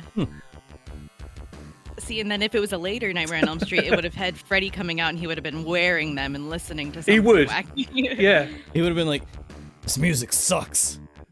Like, Yeah. Throw it out. And Deserve to be dead, bitch. This is the remix. That's good. let's see. In Gremlins, honestly, the humans are more scary with how they murder the gremlins after they basically just had shit thrown at them. Yeah, they kind of do. Do the humans overreact? Are they overreacting? Or should we try to live like a peaceful coexistence with the gremlins? Yes. Given that the yeah, okay, the gremlins are like Gizmo at the, if they're not being bad, but yeah, given how chaotic they are and how they spread, I think humans would react really destructively to wipe them out. I think they probably just nuke the town. Wasn't the issue about them getting water on them? Yeah, if they well, that's how the whole thing kicks off, is Gizmo getting water on him or drinking. No. Gizmo eats. That makes the gremlins, he spawns more of them. They get water on them, and that's why they turn into little freaks, right? Yes, that is what happens. Yes. He like wants to like good-heartedly be like, okay, just a little snack, buddy. Here you go. So that's what he does, and then the water is more from the like Stripe and the bad boys. Yeah, it's it's kind of. You just have to wonder, like, how did they even think of this idea? But my understanding is Joe Dante seems to have like a fascination with a lot of like stuff from his childhood. Like, I guess that's where he drew his ideas from, like cartoons and comic books and toys and all sorts of stuff. And I mean, Gizmo, right? We said he looks like a little puppy, right? When you get a little dog, like, you need to have pretty strict scheduling with how you feed and give them drinks so you can train them. And maybe that has something to do with, like, that being reinforced, but if you don't do it, something really goes wrong.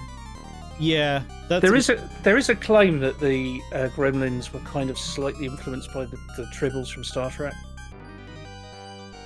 Why did I never make that connection before? Because they're very similar. I've never considered that before. That's interesting. Gremlins is just the Eraserhead of owning a dog. Holy shit, Lemon's figured it out. Anxieties about owning a dog. Okay. Oh my god. So Joe Dante, this is his most spiritual film. Well, I guess we gotta pick one. We do have others to get through. Unless if anybody has any final thoughts on either of these movies that they really want to share. I have a fun fact about Joe Dante, but if anyone's seen the recent Red Letter Media video on him, then they already know it. No, go for it. So he used to own the sled from Citizen Kane, Rosebud. He owned, there was 3 of them made for the movie. He owned one of them because it was being thrown away on a Universal set or whatever. He was I think it was when he was making one of his movies, I think pre-Gremlins movie, and they were throwing it out, and he noticed it and he grabbed it, and he kept it. So it's in all of his movies after that point, including the one he was working on at the time, that sled is hidden in the background.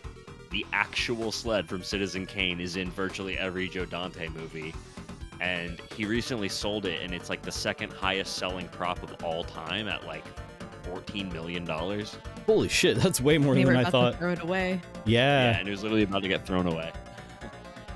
I had heard that before, but that is I didn't hear the money amount though. That's crazy. Yeah, some insane amount. I don't know. It's funny you mentioned Red Letter Media. Gremlins 2 is hilarious. What it's funny you mentioned Red Letter Media because, of course, they've got at least one of the Gremlins, haven't they? Yeah. I think they may have 2. Oh yeah. I'm sorry, Dirty Fire. I didn't catch what you said about Gremlins 2. Just the fact that the sled from Citizen Kane is in Gremlins 2 is hilarious. Oh yeah. Yeah. Gremlins 2 is the Citizen Kane of Gremlins movies. I don't know. every time I address Dirty Fart, people have got to point it out. Listen, That's what he goes by now, and I'm not gonna call him by whatever. He's Dirty Fart. You guys need Jeff to grow. Goldblum apologizing for farting. Sorry, Dirty Fart. Stands up in his khakis or have like a streak down the back. God. All right. Well, we got to So pick which a winner. which one? Yep. I Yeah. Let's go left to Go on. left to right again. Darzer, go ahead. Nightmare on Elm Street. Nightmare on Elm Street. Doctors. Gremlins. Dirty Fart. Okay. Freddy's my favorite of the slasher villains, but Gremlins. And Kirby and T Drifty. Nightmare on Elm Street. Yeah, Nightmare. All right. So I wasn't keeping score. I hope somebody was, because I'm not sure. I'm not sure where we're sitting here. Ooh, Nightmare on Elm Street or Gremlins. I personally am gonna have to go Gremlins, but that definitely could be a lack of exposure to Nightmare on Elm Street as a franchise. Yes. I need to see the rest of them. That being said, Gremlins is so fun and so much like it just checks all the boxes for me as a like movie, pacing and like ingenuity, practical effects, everything about it is just so fun and so good. Really like Nightmare on Elm Street, and I definitely am going to do a deep dive into this. Out of respect, I will absolutely make it a priority to watch Dream Warriors. Yes. I think that's most of us on Gremlins, right? I think Gremlins won. Yeah, I think you may have had the casting vote. All right, I'll take that responsibility.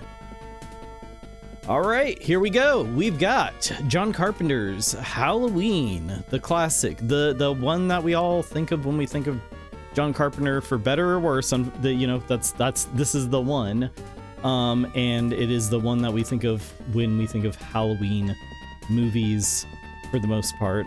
There are of course others, but it's Halloween. Come on. Versus F.W. Murnau. I don't know. I've never read his name before. That's right. 1922. The 1922. The classic Nosferatu, which I did learn some interesting things about before starting this. I did very, very different movies, but they are both about a singular killer. Yeah, I mean, let's start out with Halloween. Have we all seen it? Yes. Yes. Yeah. Yes. Kind of like once as a kid, but I can't say I remember it well enough to say I've seen it. Okay, but I know you've got experience with John Carpenter movies for sure. Yeah. Yeah. I mean, we've all more or less seen it. And then Nosferatu. Have we all seen the original Nosferatu? I have. Yes. I have not. Everybody but T Drifty on board. T Drifty, you're banned from the discussion. Throughout the duration of this discussion, I want you to watch both of these movies on 10 times speed, at the same time, and maybe we'll be able to bring in an opinion afterwards. Get real zoomer with it. You put on like a top 10 funny Family Guy moments in the upper right corner. Over Nosferatu is hilarious to think about. That is very Zoomer Nosferatu. You know what? This is a dark path I'm going down. So, does Nosferatu have Riz? Yes. Let's talk about Halloween first. Who wants to give us a synopsis of Halloween? So Halloween is on Halloween night, a young boy, for no particular or discernible reason, kills his sister. He gets taken away to a mental institution, and years and years and years later, on another Halloween night, he comes back to the same town, and stalks and goes after a babysitter who's played by Jamie Lee Curtis and her friends. He particularly just haunts the area around where he lived then, and for no discernible reason just goes on a killing spree. And that's pretty much it. It's really, really simple. He's also being chased by the guy who is his doctor, psychiatrist, psychologist, the guy who's trying to fix him at the mental institution ends up going after him to help try to stop his killing spree. Yeah, that's pretty much it. At first, I don't know. Donald Pleasance in one of his many horror appearances. Yes. I don't know why Tape. The moment you started speaking, I was like, he's going to just define Halloween the day of the year. I don't just assumed that for some reason. You just think the worst of me. Well, it's like Halloween is on Sam Hain. It's when the veil is its thinnest. It's because I replaced my Siri or whatever with I call it Tape, and I say Tape. Tell me about what is Halloween, and that's kind of what I was expecting. No, that's not true. I'll record a few clips for you. You'll be good to go. Halloween is a day of the year. Okay, anyway. So it is the night he came home. That's the tagline there. Huh? That's such an odd tagline. It is a weird one. Does he wait, hold on. The house at the end is not his house. Is that his house? Like, was that his childhood house? It's not, right? The old Myers house. So, the house where the movie actually ends is the house of the kid that Jamie Lee Curtis is babysitting. Mm-hmm. But the beginning of the big climax of the movie does happen in the old Myers house. It kind of switches between the two. Yeah, that's right. That you were okay. It's coming back to me now. Yeah, so this is, and of course the start of it, you have that famous Steadicam shot, and for years it was like that was the quintessential Steadicam shot of him going into the house. Yeah. And you were talking about camera shots and everything. I always think of like him just kind of like Homer Simpsoning into the bushes in the background, just like watching. It's genuinely unsettling, and also like those are daytime shots, so there's some brightly lit shots here and everything in a horror movie. A rare thing. It's a great shot too where he appears behind her. It's the use of the dimmer where they kind of slowly have him reappear in the dark background. That's one of my favorite shots in the whole movie. Yeah, it's John Carpenter. He knows what he's doing. He's also very cranky. Kirby. All right. Oh well, on that basis alone, well, we can't allow that to win. They've got to be lovely people. No, the more cranky they are, the more I like them. But also the soundtrack for Halloween. I know John Carpenter always does this, but I mean it's a fantastic soundtrack. Yeah, no, absolutely. Did he actually? Because he does a lot of his own music. Did he do the soundtrack for Halloween? Yes. Yeah. Okay. Yeah. I know he has like he has like actual like music albums that are not meant for like a movie or anything that are out there. I've never actually listened to them, but we all know we like that the vibe of like he has that sound. You just know it when you hear it. Yeah. Halloween, it's like Jaws. You've got that that you know that movie sound. Yeah. I had a cool experience.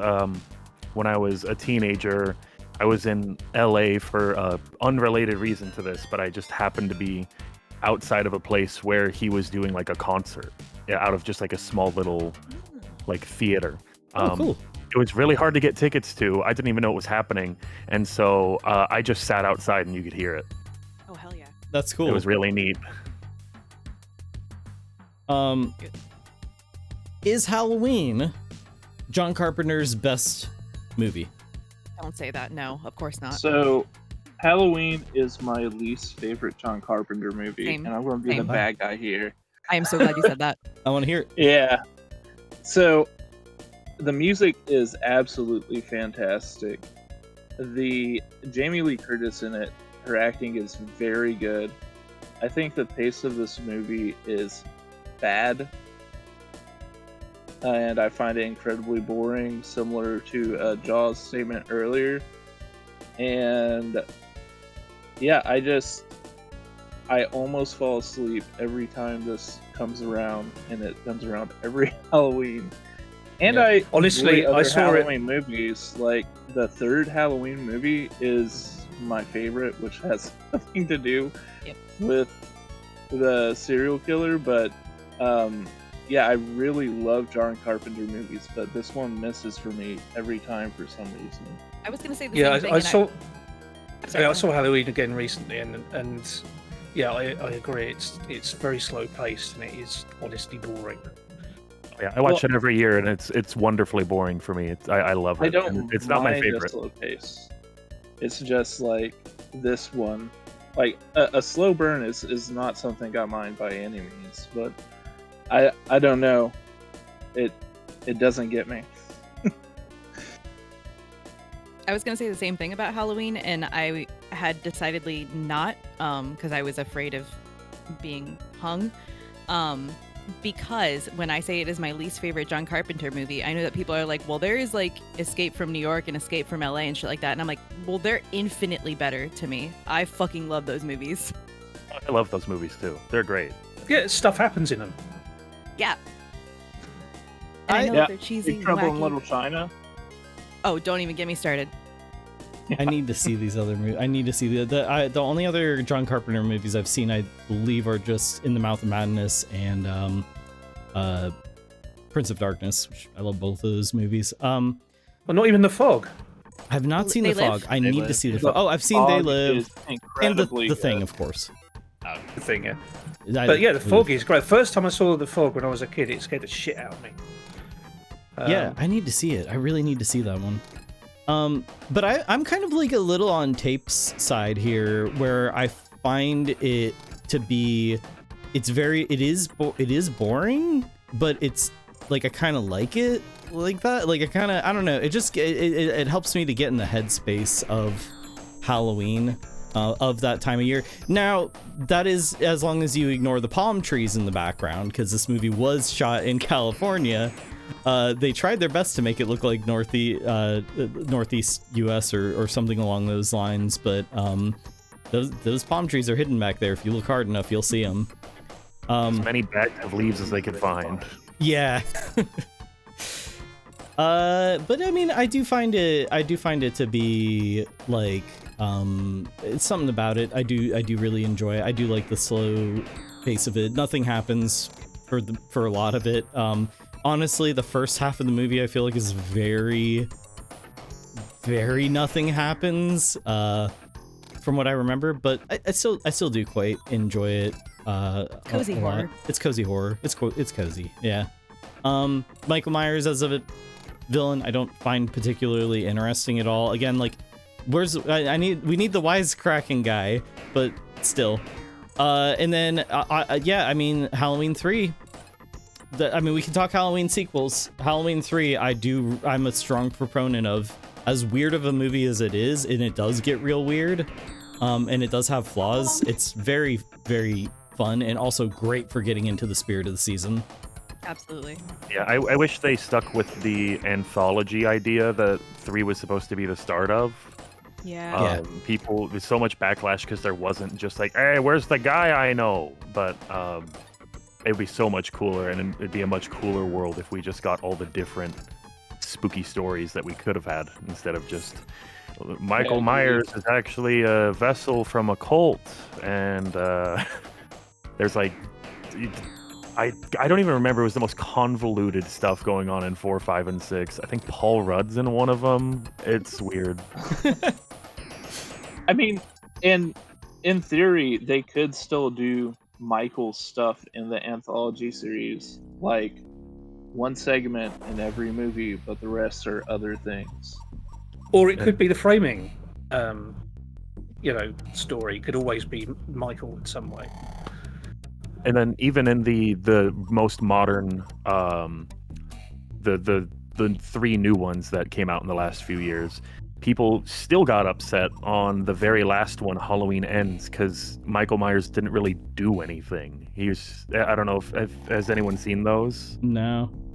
I stopped watching after the second because I hated it so much. Oh yeah, Halloween Kills sucked. But the third one...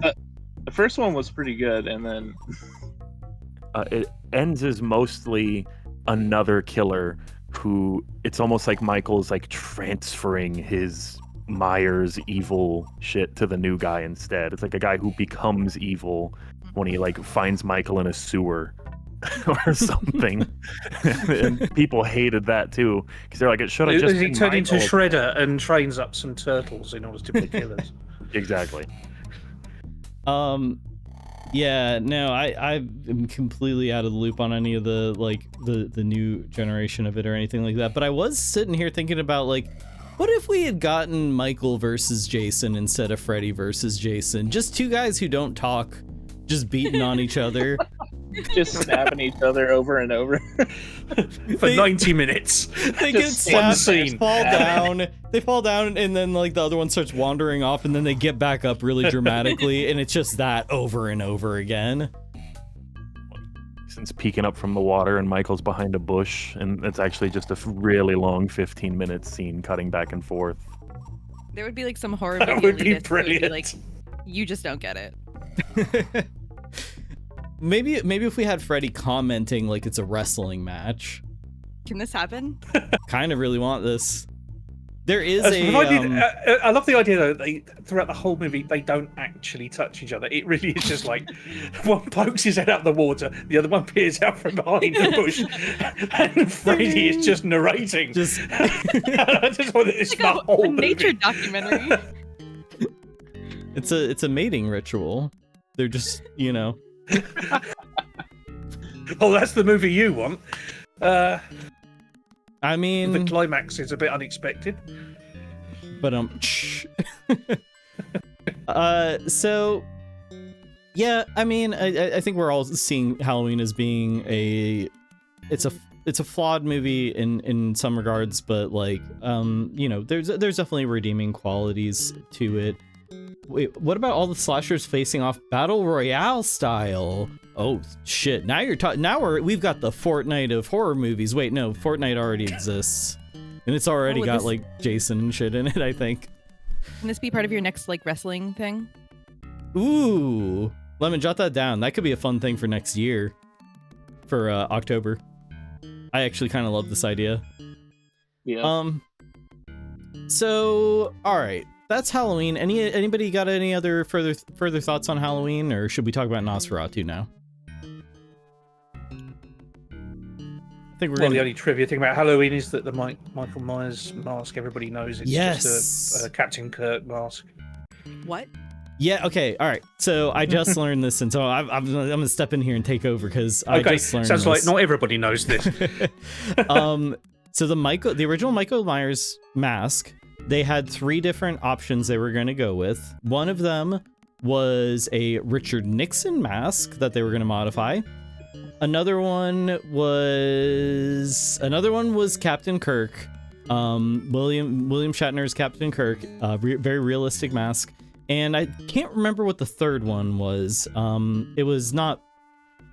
I don't remember what it was. It was The Mask, like Jim Carrey. Now, we'll get him in on the battle royale. Now, somebody stop him. He's kind of got a Freddy thing going on too. Wisecracking. Anyway, yeah, they got a William Shatner mask, Captain Kirk mask. They painted it white, ruffled up the hair, cut the eye holes to slightly different shape, and they said that's creepy looking. We love it. We're gonna go with that one, and it was originally William Shatner.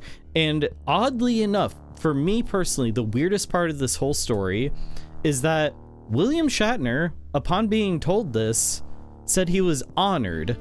That is not the William Shatner I know. The William Shatner I know would be upset and have some hot takes. Yeah. The other, I just looked it up. The other option, in fact, apparently there were 4 options. The one that you forgot was the Don Post to Emmett Kelly clown mask. It was what? But it was a clown mask. Oh, a clown mask. Oh. Yeah. But also they did buy Mr. Spock mask as well. Yeah, that's right. I forgot about the Spock mask. Yeah, that was another option. I think the one that they went with was the good one. Although the clown one, if Halloween had been about a clown, that would have been interesting. Maybe. Yeah. Like it's just Michael Myers' same personality, and just the way he does everything, the exact same, but with a clown mask. Horror clowns would never work. That'd be weird. No, can't see that happening. Can't do that, no. So let's talk about Nosferatu. Nosferatu is a adaptation of Dracula. It's the exact same story as hold on, Tavos said BRB because Murphy has a body. Gotcha. So it's they wanted the rights to Dracula and they couldn't get them, so they had already gotten pretty deep into production in Nosferatu, so they just gave it a new name, and that was it. It's Nosferatu is Dracula. It's basically the exact same. It is very revolutionary for its time, and I originally was going to introduce it as the black and white classic Nosferatu, but I learned something very interesting about this movie. This movie is not a black and white movie. Bad copies of this movie are in black and white.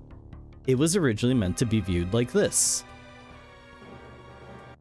It used a technique at the time.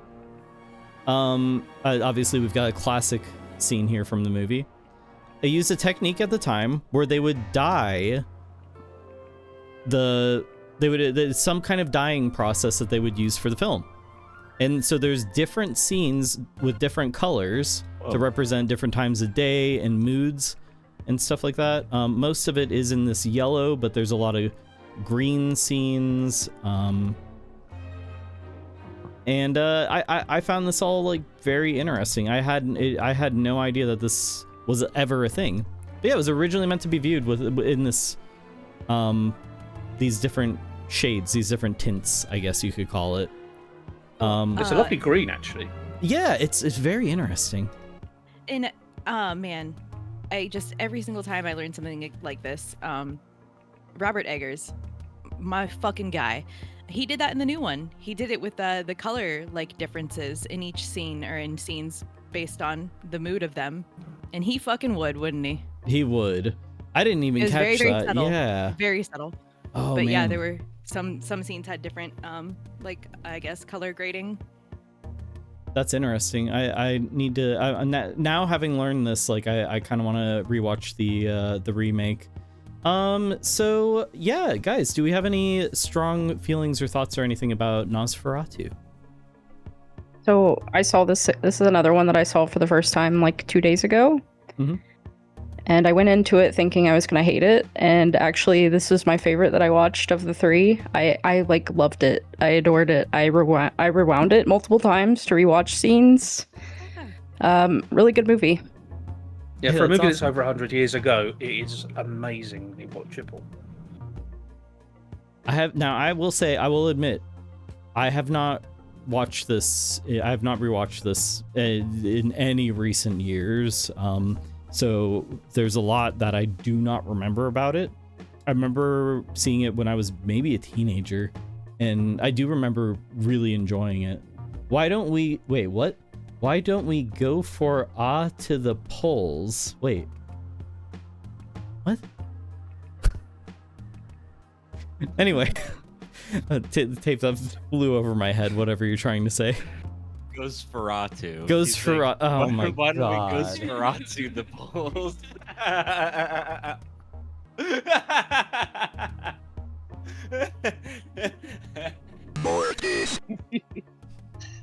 Oh, yes. Yep, there it is. I hate this.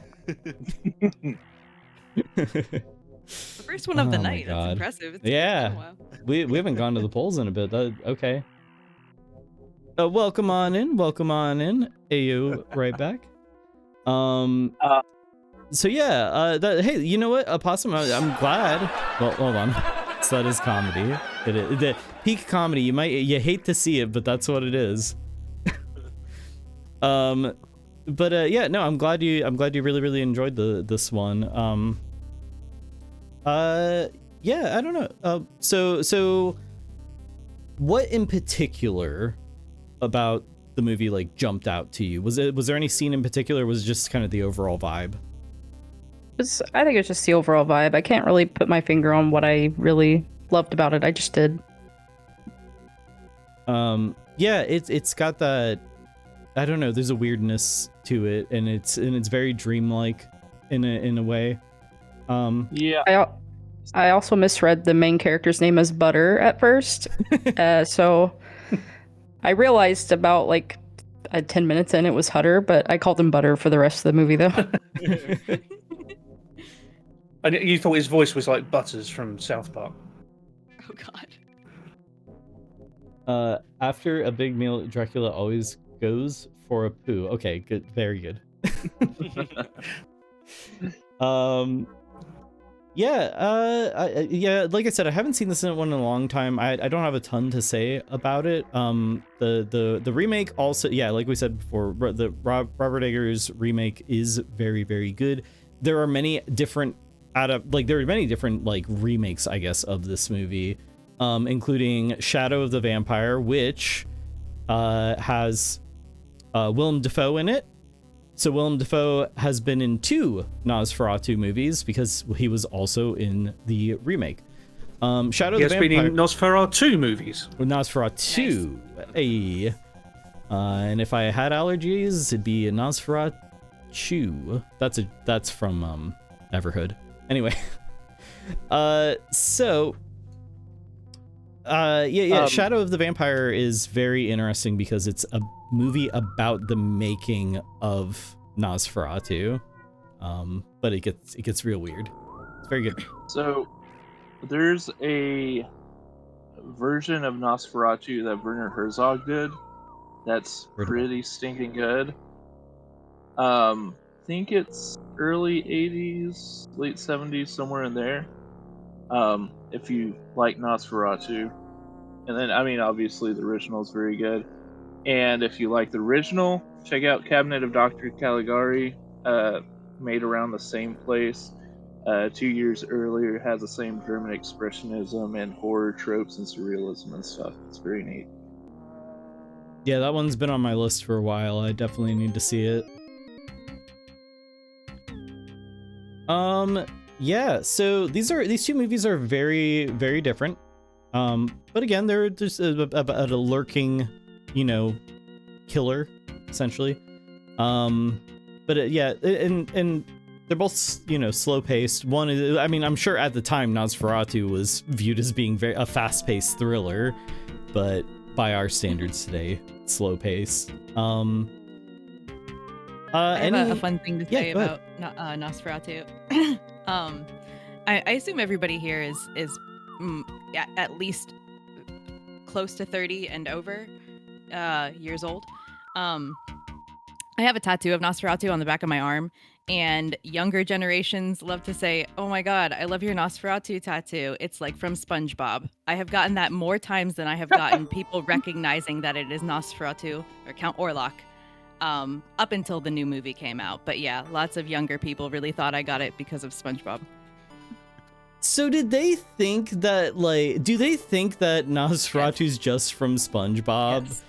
Unfortunately. Because that joke makes no fucking sense if it was. But to be fair, there's a lot of SpongeBob jokes that are like that. They're like random humor. I guess so. Yeah, that's true. Yeah. First time it happened, it caught me off guard. Sad. There's a British sketch show in the 90s called The Fast Show, and one of the sketches, and it got that because each sketch was really fast and was basically just a catchphrase.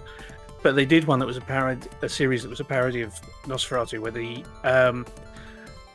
they recreate the image of him going up the stairs and so on, and approaching the the girl in the bed, and as she wake up and scream, he would give her gambling tips, and say like, good boy in the 310 at Ascot, monster. And it was a parody of Eric Hall, who was a sports agent at the time, who would talk like that.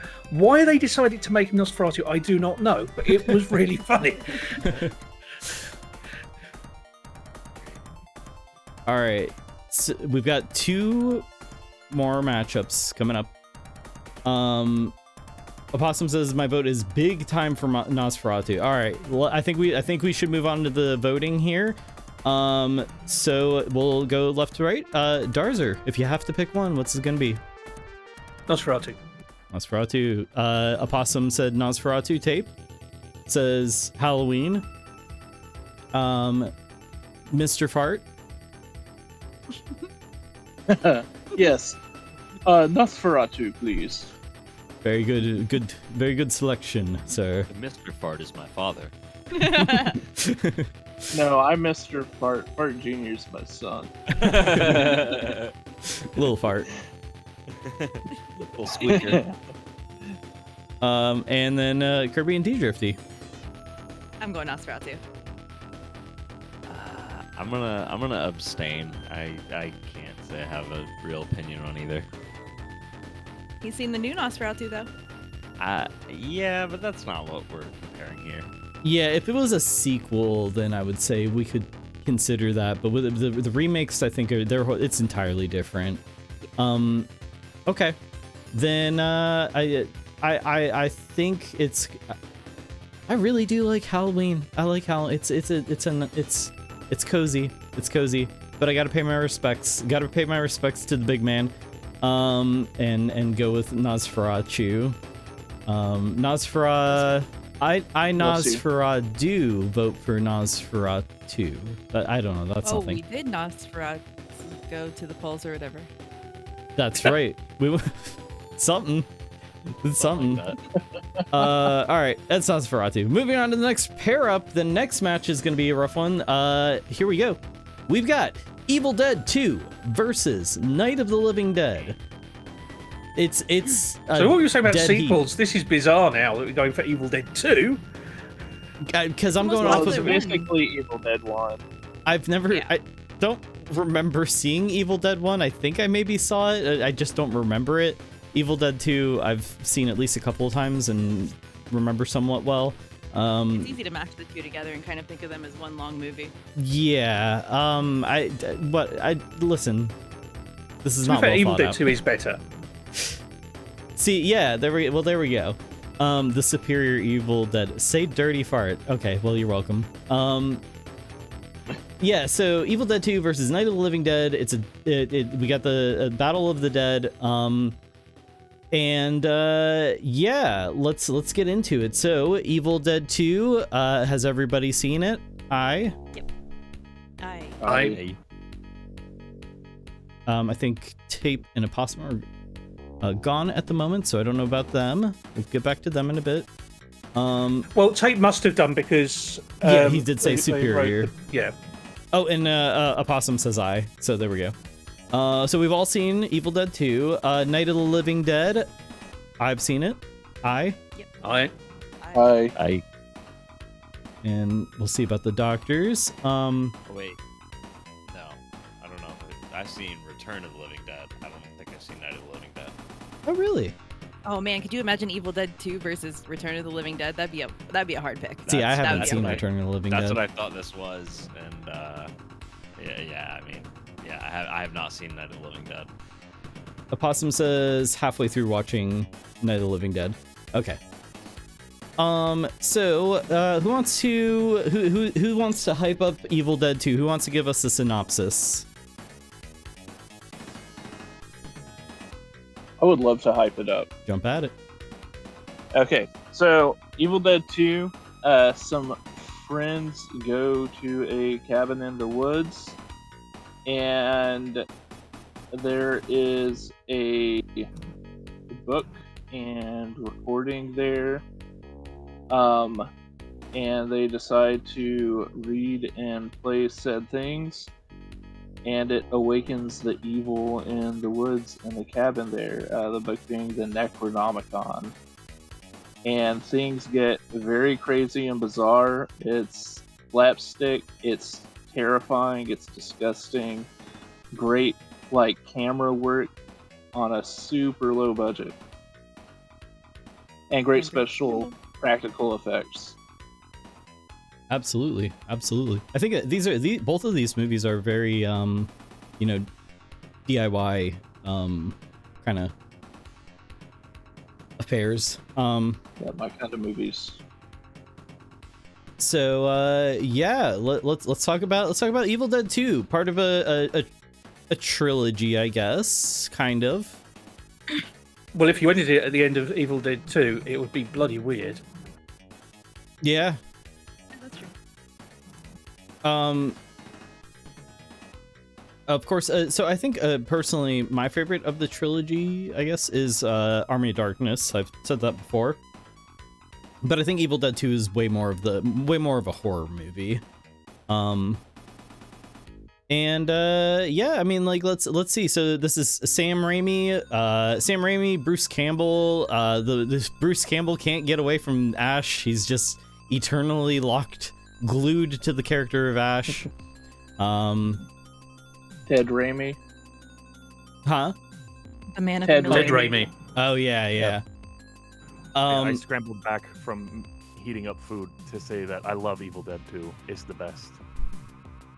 Yeah, I think Evil Dead 2 is gonna get a lot of love here, and so have at it, guys. And what do we want to talk about with Evil Dead 2? Evil Dead 2 is the one where his own hand beats him up, right? Yes, he had. Yes, and also he has a chainsaw for a hand as well. Oh yeah. His own hand gets infected, and he like grabs himself by the face, and does like a front flip, pulling himself over. Yes, that is precisely what I was thinking of. He cuts off his hand, and the book that he's like using to hold something down says "A farewell to arms." It's the best. I never caught that. Now, does in Evil Dead 1, does he get the chainsaw or no? No. Because Evil Dead 2 is kind of a remake of Evil Dead 1. Are we still? Yeah, Paulo, we're still going. We've got 2 more matchups here before we move on to the next tier of the bracket and find out who's the winner. If you want to join, feel free to pop in now. We're talking about Evil Dead 2 versus Night of the Living Dead. So Evil Dead 2 has a very interesting like history as far as the production and everything. Apollo, welcome on in. Hello. Oh, little quiet. Very quiet. Yeah. Oh, am I a little quiet? What happened? Oh, there we go. No, now. You're good. Oh, I know what I did. Disregard me. Sorry about that. Hey, everybody. Hey, welcome on in. Ooh. How you Sorry, doing? I showed up late. I decided to spend my time drinking heavily. No, that's not true. Oh my gosh. Well, are you feeling spooky? I'm feeling terrified out of my mind. There's a creature that lives in my basement, and I think it got out. So like I may die at any moment. That's how scared I'm doing right now. Terrifying. Is it a girlfriend, perhaps? Okay, yeah, you found out. You found out. And he's got a strange book with him. So we're just now getting into talking about Evil Dead 2. Apollo, have you seen both of these movies, Evil Dead 2 and Night of the Living Dead? Oh yes. Oh yeah. Cool. I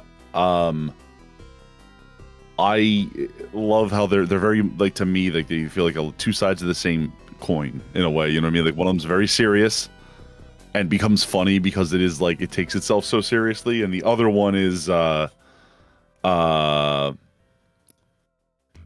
amazing. It is a legendary and amazing thing. You can decide which is which. No, I feel you. I think Evil Dead 2 is getting a lot of love here. I think pretty much everybody here is we're a bunch of deadheads. Oh yeah. It's unfortunate because Night of the Living Dead is such a like just A tier film. You know what I mean? Like I love that. I've watched it several times. And I love it every time. Like I find something cool about it every time that we go through it. It's just that it's like I don't know. It doesn't have a lot of charm. It's kind of just like, wow, well that was depressing. All right. Yeah, definitely. Yeah. I mean, Pete Drifty's head is literally the same as Evil Dead 2. It is. Is that an intentional choice? Yes. Good, very good.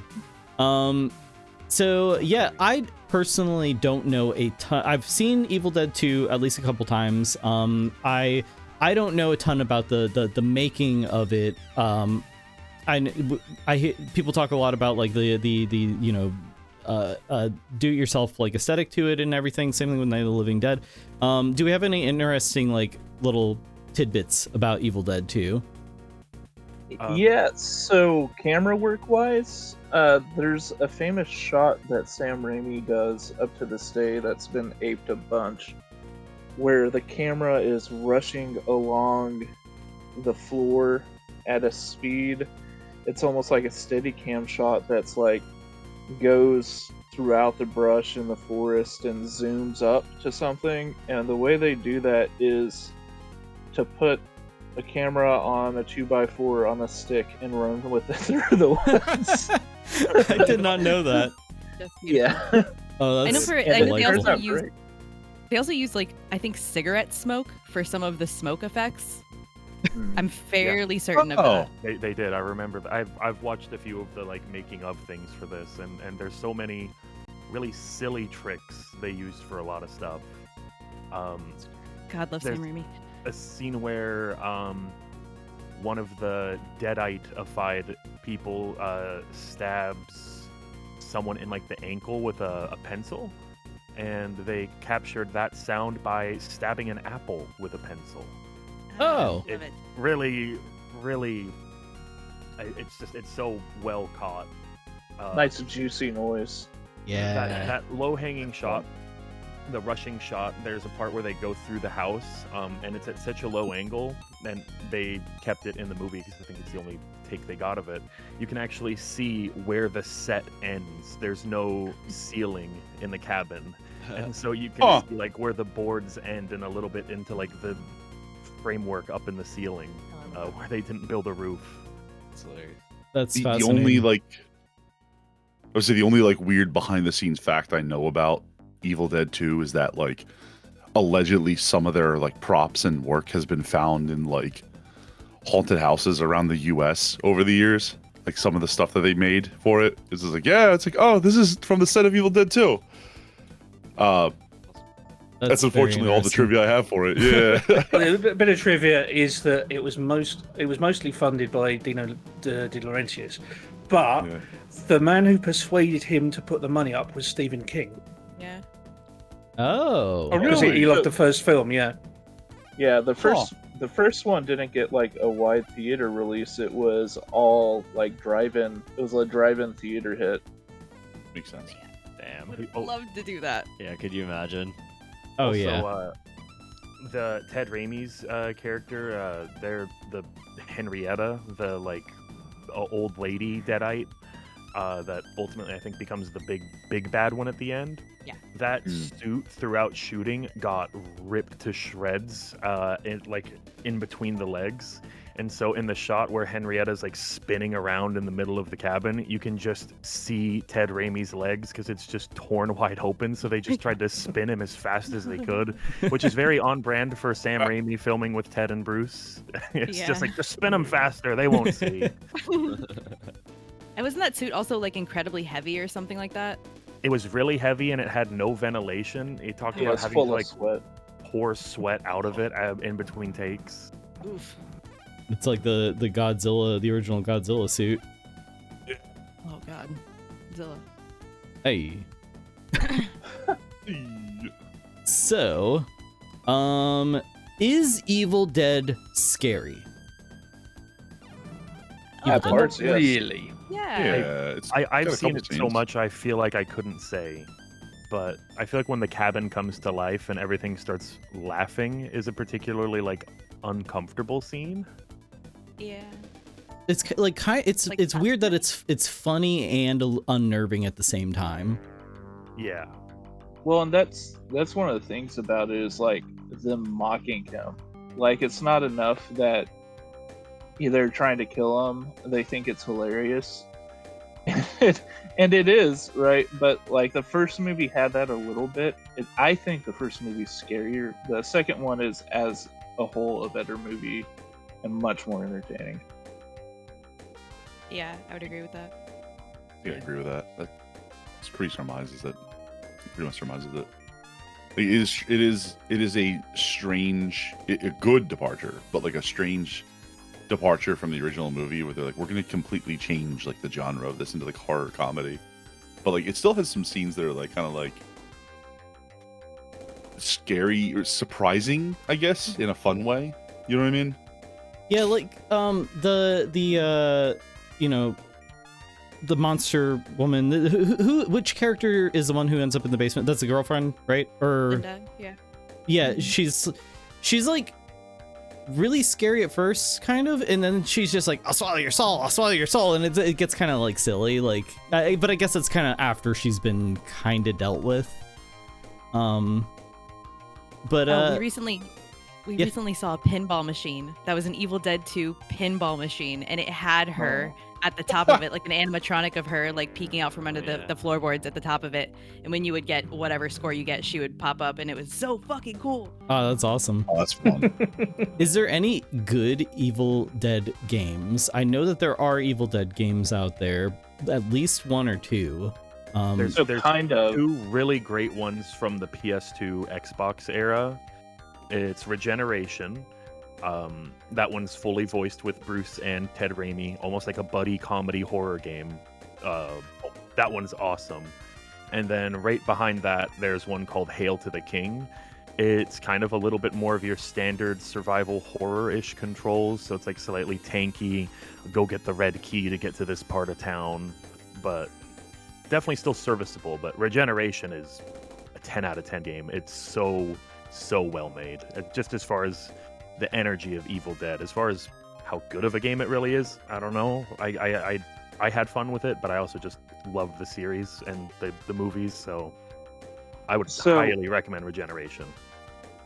There's a game called Poker Night 2, Poker Night 1 as well, but Poker Night 2 has Ash from the Evil Dead. Very good little game that has like fun characters playing poker together, and they got good voice acting for them. Highly suggest. Although it wasn't Bruce though, was it?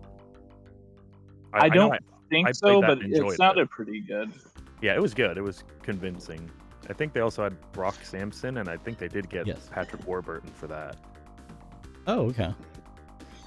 Yeah, I did play Poker Night 2, I believe, and I played a lot of it too. Like I really enjoyed it. Hearing all their different like clips and stuff, it's fun. Sam and Max, I believe, is in it. Yes. Hell yeah. Oh yeah. Yeah, now I remember that. Yeah, I think they were in 1 as well, and then they were in 2, and I don't remember all the characters, but yeah. I think they just switched it so Sam was in the first one and Max was the second one, or vice versa. Yeah. So. Sorry, what were you talking about? The game Poker Night. I think Poker Night at the Inventory. Inventory. Oh, Poker Night at the Inventory. Yeah. Ash is in that. Yes. So, any more thoughts? So Evil Dead 2 it's a horror comedy. It would actually be a very interesting matchup if Evil Dead 2 had gone up against Brain Dead. I think that would have been a real tough one. Yeah, very similar. Return of the Living Dead. Who feels won right. that? Yeah, that's what they had said before, and I haven't seen Return of the Living Dead. Really? Yeah, Okay. there's a lot of stuff I haven't seen. That's for sure. I would recommend it. It's there's a lot in there that you'll find entertaining, I think. I think it's the best of the whole series. Yeah. Evil Dead 2 versus Army of Darkness. Just real quick, I prefer Army of Darkness personally. I am on your side about that, and it is a very controversial take. And I am a big Evil Dead head as well. But man, I fucking love Army of Darkness. Army of Darkness Yeah. is so good. I think I don't like wanna- Evil Dead 2 as well. I don't want to agree. shit on Army of Darkness, but I really do. I am one of the ones that enjoys Evil Dead 2 more. I don't know if I could really even make an argument to why. Like it's kind of my gut feeling, but like it kind of feels like it's very logical. Like no, I get it. You know what I mean? It's one of those things. Like I get it. I think it's just a personal choice that I like the Evil Dead 2 more. I think it's To the be fair, horror to there- comedy ratio. Yeah, That's fair. Yeah, I agree. I prefer Evil Dead 2. they're wildly different. Yeah. Yeah. Everything about them is really completely different except for Ash. Yeah.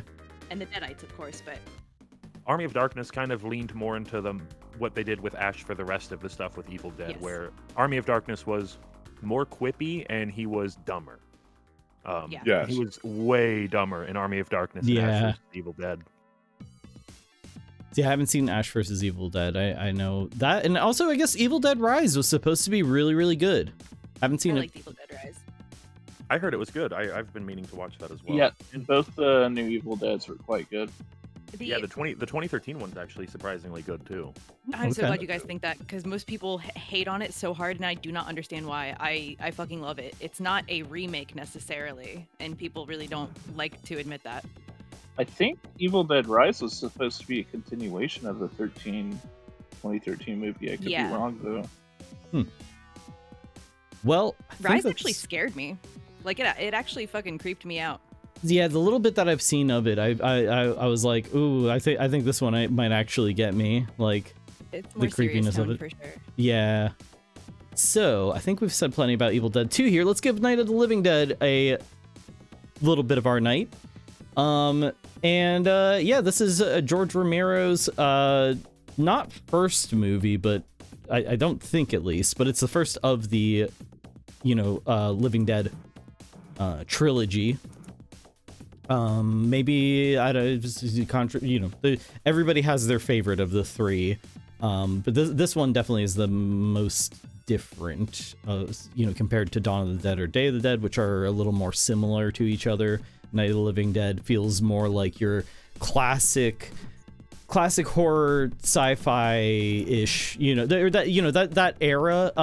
Night of the Living Dead, is it a 50s or 60s movie, or is it 60. It's I 60s. believe Okay. it was made. 68.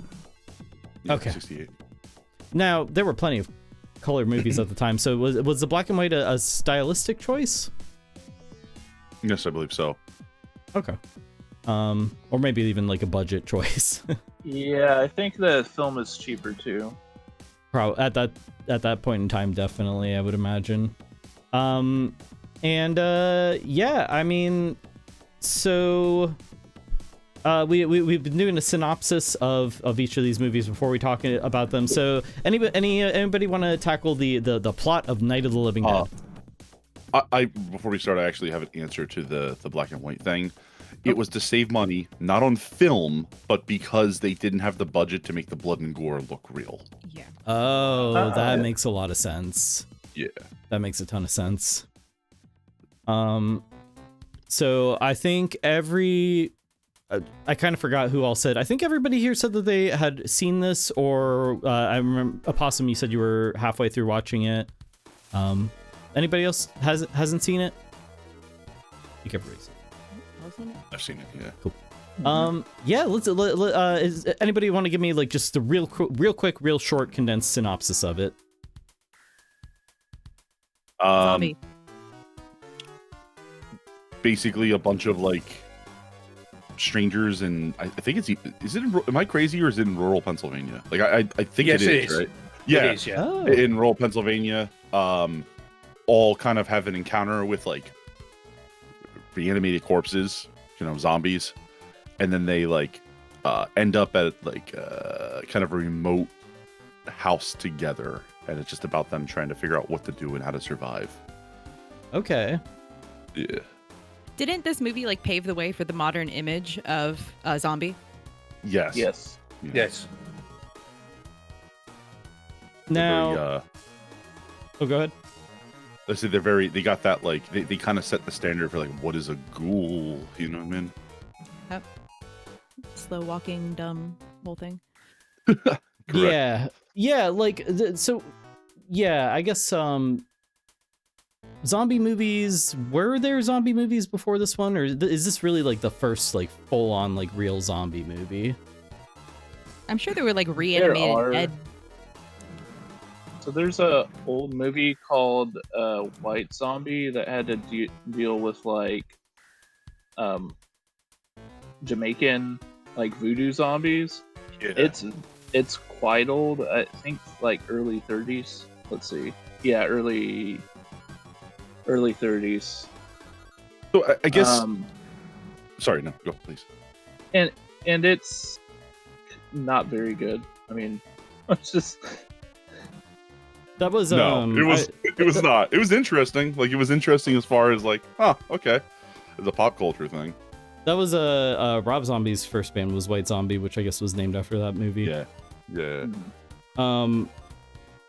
So yeah, I mean, I've only seen this movie once. It's been quite a while since I watched it. It's not my favorite out of the 3 Living Dead movies. But I do really like it. I like the just like it's got this depressing like inevitable sort of like tone to it. It feels very helpless. Yeah, go ahead. I say it's bleak. It's very bleak. Like by the end, you're kind of like, oh man, this is pointless. Like everything it feels like we're doomed, you know? Yeah. And I feel like the cool part is that it's like, to me, this is always the most realistic feeling one. You know what I mean? Because like you always have those dramatic movies where like, oh, the disease has killed humankind. I don't want to just drop Night of the Living Dead spoilers. I mean, should I say this or? It's okay. Yeah, I think it's alright with this one. Yeah, I think we're good.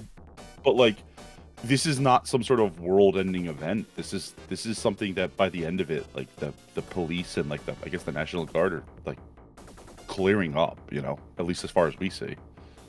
So it's like, it feels like almost like this is like kind of how you would imagine something like this would happen. You know. Yeah. So there's a movie.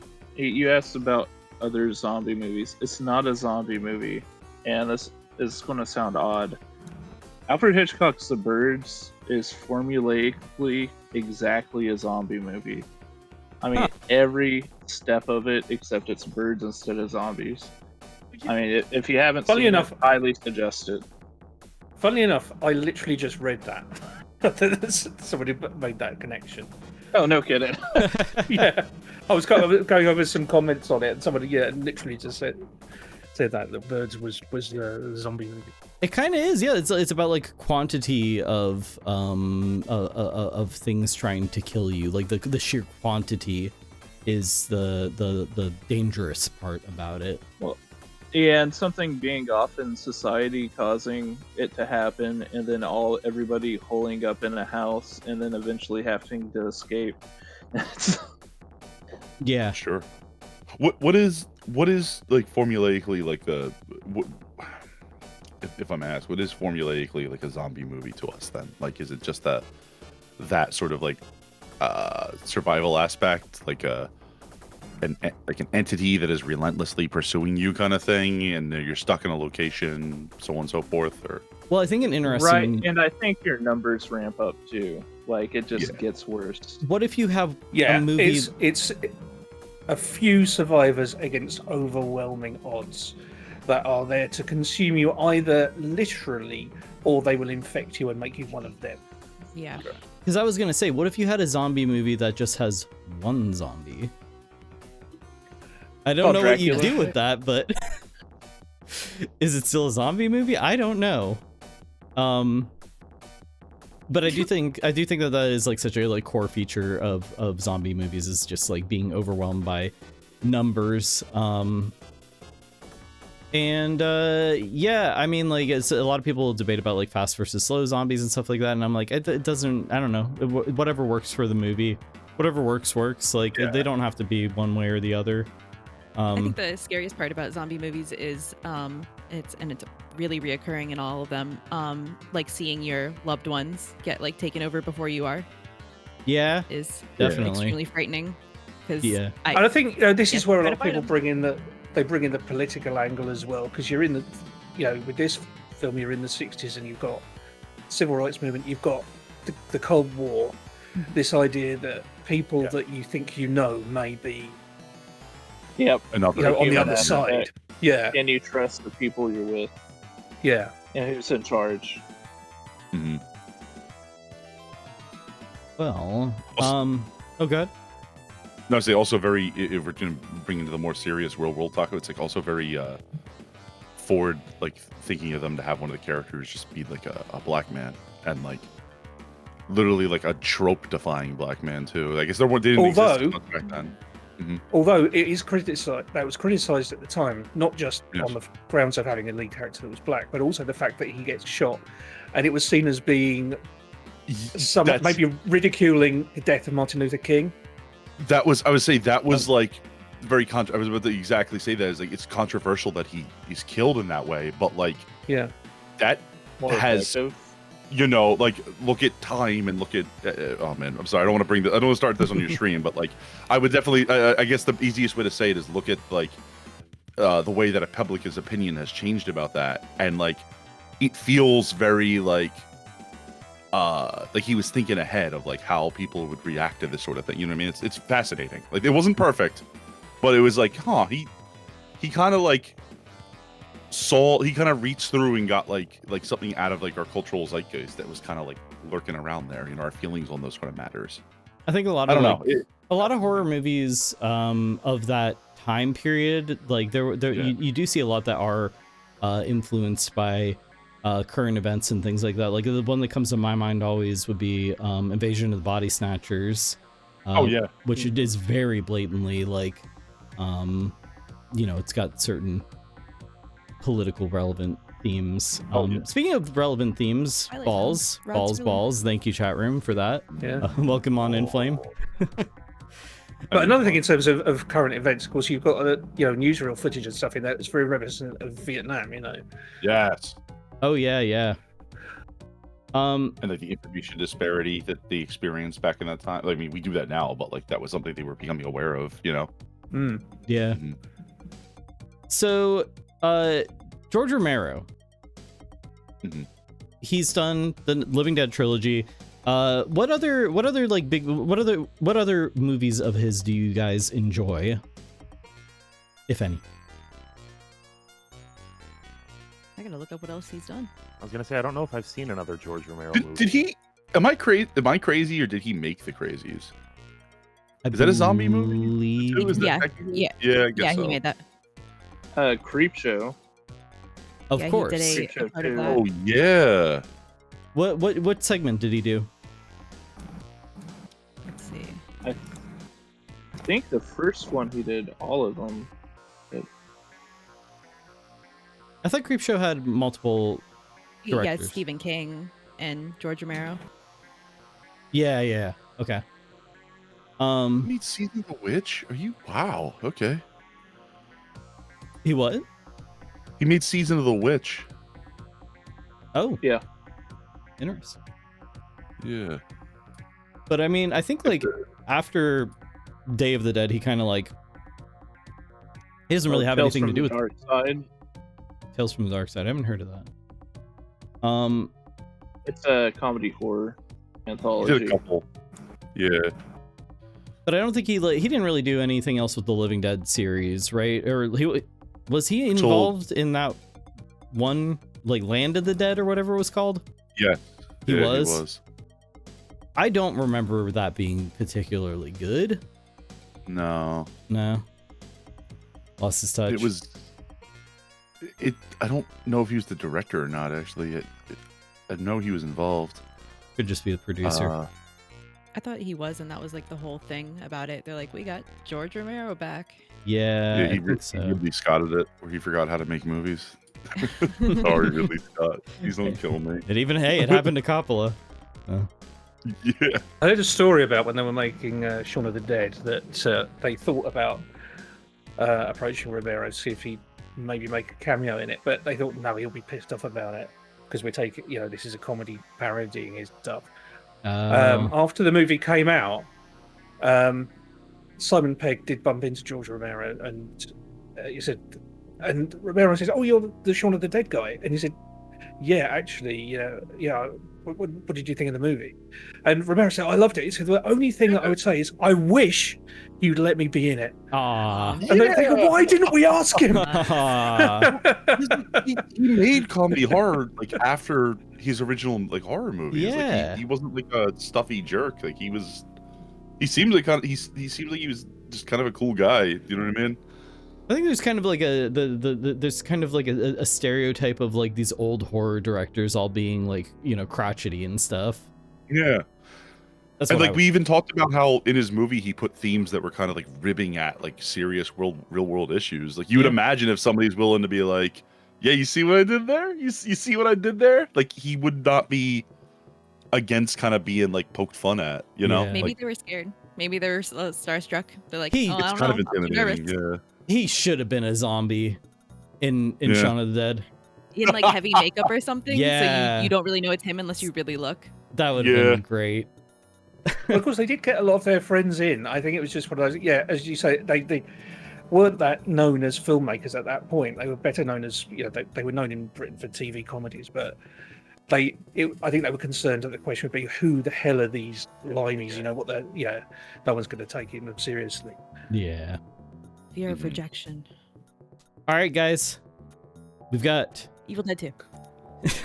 we got to make a choice. We got to make a choice here. So we were doing left to right. Let's change it up. I'll start with my opinion first. I'm gonna go. I gotta go Evil Dead 2. I'm sorry, but like, it's just, which one do I want to rewatch? Evil Dead 2. Which one is scarier to me? Evil Dead 2, even though it's funnier too.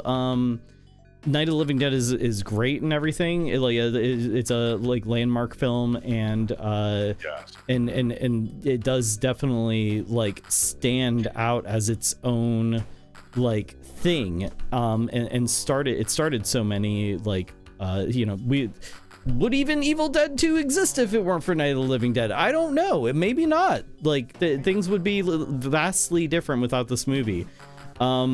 But Evil Dead 2 is fun. It's a good time. It's fun. So I'm gonna go Evil Dead 2. Let's go to so we're gonna go left here. T-Drifting and Kirby. Yeah, I know where you guys stand on this. Yeah. Evil Dead 2. Okay. Dirty Fart. Night Mr. of the Fart. Living Sorry. Dead shambled, so Evil Dead could fly around the room. So Evil Dead 2. Only a decade apart, by the way. Which is incredible. Oh wow. That's so weird. Yeah, that's crazy to think about. Dr. Possum and Dr. Tapeworm. Evil Dead 2. Evil Dead 2 every day. Darzer. Evil Dead 2. And Apollo. Oh man, you're not gonna believe it. It's Evil Dead 2. Night of the Living Dead's a legend. It is a legend and a masterpiece in its own right. But Evil Dead 2 is just such a fun movie. Like, how can you turn that down? Yeah, Absolutely. and it taught us all how to attach a chainsaw to our arm stubs. Yeah, That's true. It's been very relevant in my life, actually. Strangely, it's come up a couple times. Hmm. So don't worry. So you've about got two chainsaws. Well, I didn't want to brag, but yeah. Yeah. Why I typo so much? I just have trouble hitting the keys with both of them, you know. Yeah, that's what I was gonna say. That's gotta make typing difficult. All right, it's Evil Dead 2. I think this is our last matchup coming up next, and it is. I'm scared. Drum roll, please. No, we've got two more. This is the second to last. Oh wow. Okay, and this is going way later than honestly, Oh. I expected this to go way later than I expected, but last two matchups. So before we get to the end here, we've got Hellraiser versus The Witch. Very, very different movies. This is going to be a weird one to make a comparison. But we've got Hellraiser versus The Witch. We'll start with we'll ask, what has everybody here seen Hellraiser? Yes. Time ago. I need to see it again. No. I have not. That's 2 no's. Dr. Possum and T. Thrifty. Okay. So yeah, we've got Hellraiser here, and then we have it going up against Robert Eggers' the Witch. Surely you mean the Vitch. The Witch. Vavavitch. I feel like there's, I don't know. You know what? It's Robert Eggers, so that's how it was spelled during that time period. Obviously, he keeps it accurate to the time period always. No. So yeah, who all here has seen The Witch? I've seen it, of course. I have not. I have not. Yes, but like 9 years ago. That's same. I've been seeing it in quite a while too. Ooh, I'm a little bit more surprised about people not seeing The Witch, because it's good. It is very good. But we're going to talk about Hellraiser first. Let's talk about Hellraiser. Hellraiser is Clive Barker, correct? Yes. Yep. yes. Based on a book. And kicked off a whole franchise. I don't know how many of these movies there are, but I think it's like more than you think. It's 11. Yeah. 10 of them. Holy shit, 11? Including, yeah, it's 11. And they're coming out with a new game. Yeah, the game actually seems really cool. I'm very interested in the game. This is a RoboCop situation though, where you reach a certain point of the Hellraiser movies where you're like, didn't these end at 3? But like, they don't end. They never stop. Hellraiser comes back in time and fights his evil self at one point. That's not true. I hope that's not true. The purgatory of Hellraiser. So Well, he almost kind of does, doesn't he? Like in the third film. No, it's second film. All right, I'm still starting to know. Thanks for telling me that. Yeah. The first 3 are like legit pretty good. See, well, the I've third only one ever seen the is first the one. weakest of the first 3, but no, the first 3 are are better than the rest. Listen, man. Once you've seen, oh, sorry, go ahead. Oh, I was just gonna say we are kind of playing it fast and loose with this, so like we'll take sequels and stuff into consideration as well, of course.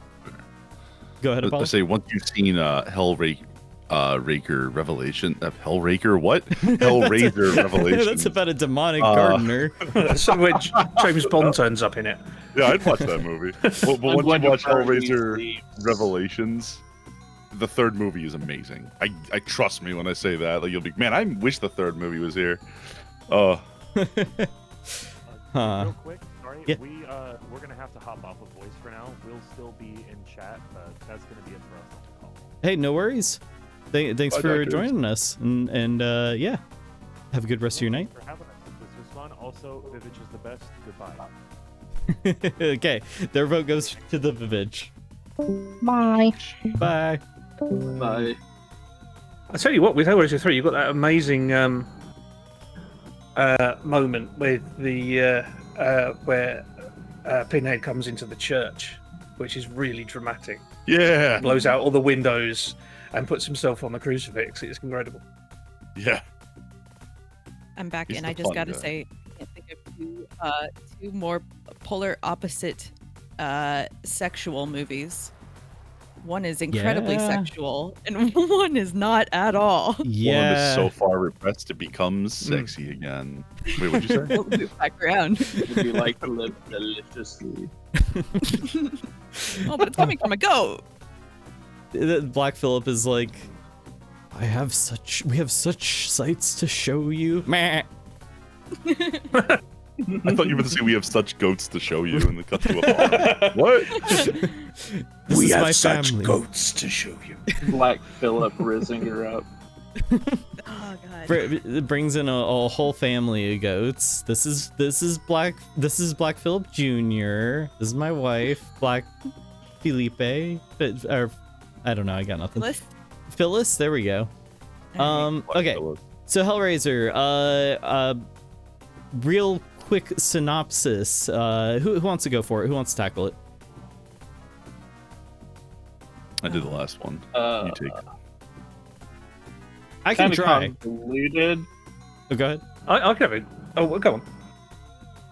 Okay, so it's been a couple years since I've seen this, but if I remember right, a woman's side piece gets murdered while dealing with the puzzle box, and then needs to come back. So he shows back up in the house. Can't remember, and she has to keep on feeding it victims. She has to giving him blood in order to restore his body. Yeah, He's the brother of her husband. blood.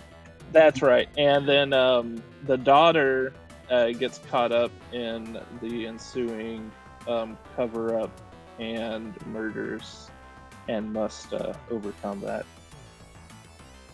Hey, that's a lot more about this movie than I remember. I mostly remember it watching it and being like, "Oh, this is a sex pervert movie." It's a sex pervert movie. It is. Yeah, But Clive it is Barker that is too. a sex pervert. Correct. He's also the devil, but like that's fine. Also, Midnight Meat Train. Yeah. Oh my goodness, I was going to bring that up. I love that movie so much. I've never heard of Midnight Meat this. Train. You've never heard of Midnight Meat Train? No. Oh, just watch Midnight Meat Train. You'll be Well, it's Bradley tickled Cooper pink. right before he got famous. Yeah. It's been famous also in my Vinnie heart since Jones. Wet Hot American Summer. It really like something I always found interesting about this, because I didn't watch this for a while. Like I think I was in my mid 20s when I watched this. The our boy on the cover here, Mr. Pinhead, Frank. he's not the antagonist. Like he's a there's He's remember the correctly, Dark Angel. yeah, he's like a force that exists in the movie, but like the antagonist of the movie is like the dude that they're resurrecting, right? Yeah, he Or- is. And also, he's not called Pinhead. He's referred to in the script as the Hell Priest. Ah, yes, that's right. I know. I've seen this movie once. I know so little about it, but I feel like I'm learning things that did not stick with me when I Also, did watch the this. Cenobites in this were the inspiration for the look of the Borg in Star Trek. Yes. That makes a lot of sense. That I can definitely see that. Borg Razor. Anyway, still. There's Pinhead another in my story. heart. There's another story which is a kind of incidental to the movie, but there was going to be a video game of Hellraiser. Basically, a company, I think it was called Olive Tree. I can't remember. It's something Tree. They produced Christian like edutainment games. Yeah. And the CEO of the company, he went and saw Hellraiser, and somehow he thought, this is the best movie I've ever seen. So he spent $10,000 on licensing the movie right to do a video game. And they licensed in the Wolfenstein engine for the Super Nintendo.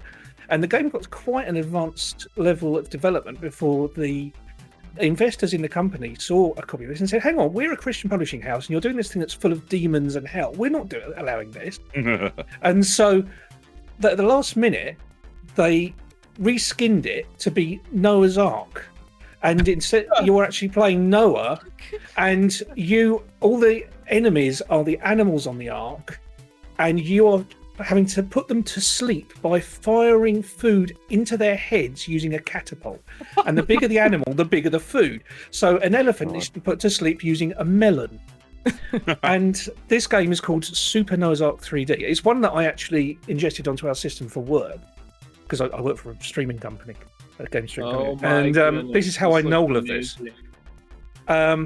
It's incredible. There is a mock-up somebody's done of what it would have looked like as Hellraiser the game. Oh, But, I'd love to see that. Crazy. It's incredible to play this Noah's Ark game and know that it was going to be Hellraiser. Yeah, That's hilarious. I'm fascinated by that. I like when the bones of a game gets like reworked into something completely different. A good example of that would be do you guys all know Cats and Dogs with the Z, or Pets? Yes. Yeah. the system, the bones of that game were actually reused from a older fighting game called Balls with a Z, because everything was made out of balls. Oh yes, I know that That'd be game. your thing. Yeah, and yeah, that obviously it was a huge flop, and the balls were a huge flop. Yeah, so they made a pet game out of it. So it's always fascinating to me. Oh, cool. So Hellraiser is mostly, you're here for the gory, kills, the torture, all that stuff. What like, I'm trying to think, like, what really, like, why is this series, first off, why are there 11 films? It just boggles my mind. But also, what is it about the series that, like, draws people in? Like, what really, like, other than they're sex perverts? I can touch on this a little bit. This is going to sound odd. So, growing up very, very religiously, like, this movie is incredibly taboo and touches on incredible, like, what would be considered super heretical stuff, which is Clive Barker's, like, kind of bread and butter. And so those things that, like, people don't want to admit have some sort of relation, even if not to them personally, like, there's some connection there. And then taking those things to the extreme is a great way to do horror. I mean, you get a lot of that with Alien and H.R. Geiger and his artwork too. And I think that's kind of the appeal to it. Watching it, it's the taboo nature of it. But as somebody who is like, I was my growing up, my life is very Catholic, right? And like, Catholicism isn't, I guess, the most like conservative like Christian religion, but like it's got a lot of old, like, don't do this, don't do that, you know what I mean, right? Mm-hmm. And like watching stuff like this is both like, wow, I've never even thought about that. Like, it's so far outside your wheelhouse that you're like, wow, like that's a completely new idea. And it feels both like upsetting and kind of like mentally liberating to like watch it. Yeah, it's a weird. Yeah, it creates like a weird reaction. That's there's a lot of reasons to like it, I guess, is what I'm saying. Yeah, that's fascinating to me as someone who's not had an upbringing like that at all. So I find that very fascinating. Yeah, there's a game actually called Clive Barker's Jericho, where he pushes some of his religious taboo angles even further. Okay. So if you've never seen that, it's quite interesting. But Jericho was interesting. Yeah. We've definitely got a crossover between. We found the link between these movies, which is the religious taboo aspect to it for sure. Yes. Any interesting like behind the scenes stuff you guys are aware of with the making of Hellraiser? I know that the guy who plays Pinhead, what is his name? His actual name? Doug Bradley. Yes, yeah, he like refused it at first, I think, or something like that. And I don't know how they got him back, but yeah, he at first refused it and then took it on, and obviously he executed it like perfectly. Yeah, great. Oh yeah, I know they had to reshoot. They had to reshoot like almost every scene of the damn movie at one point because they weren't let them get away with they were giving them an X rating, and they're like, producers were like, dude, no, we stop. you gotta tone this shit down. But like, I don't know what that necessarily, like, I don't know a lot about like what specifically how do I say this, got them that rating. Like, what did they change, you know what I mean?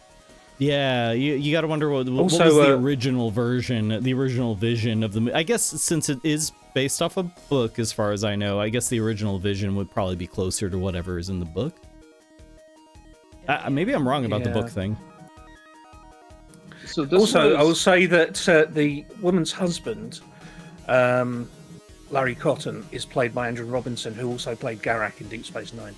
No way. Yep, and it's excellent. Yes, he is, and he was supposed to turn up in the second film as well, in the hell sort of labyrinth, chained to Frank Cotton. They were supposed to be down there together, but for whatever reason, I don't know why, Andrew Robinson refused to return for the second movie, which is why you only see Frank Cotton in hell alone. That's very it's very, I don't know, it's weird. Yeah, it's some of these crossovers are weird. That's like the time that I noticed Mike Ehrmantraut in Deep Space Nine, and it really freaked me out. So some like wires got crossed. I was confused. I had a panic attack. Together. the streams are crossing, and I don't like it. No, it was fun. It was fun seeing him in that. All right. So any closing thoughts on Hellraiser? So, shot in England. All the actors are English, supposed to be in America, but their accents slip all the time. And the way except for Andrew they Robinson, made it- who is actually American. right, and then they show that it's America by like putting up Coca-Cola at places because it's American. The Italians do the same thing in their movies, yeah. But like literally everything else is like, that's not how things work here exactly.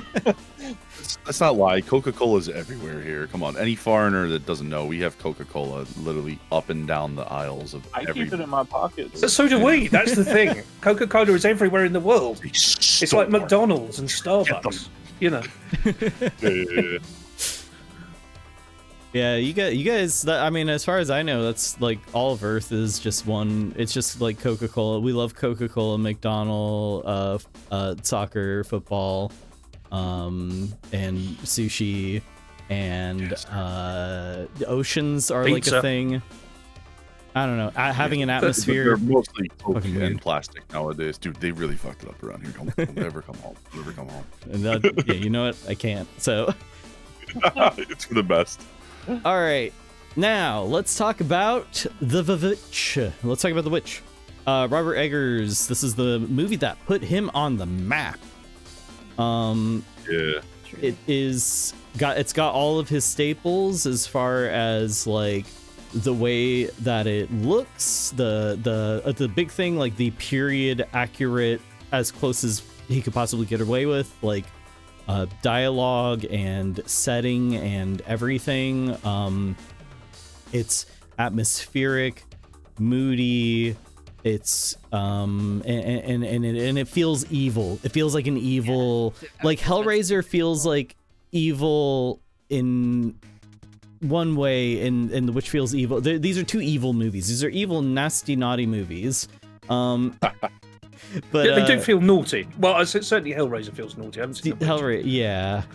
So, I guess I'll try my best. I if I have a weakness, it's my memory, and most other things. But, I'll try my best to give a recap of The Witch. I haven't seen it in a long time, but, basically, family in colonial America, are there. I believe it starts with a baby going missing. Correct me if I'm wrong. And this is family living on a farmhouse, colonial America. Baby goes missing, and things start getting weird. There are people are behaving strangely. The children are behaving strangely. There is a goat. There's definitely a goat for sure. You're right, Dr. Possum.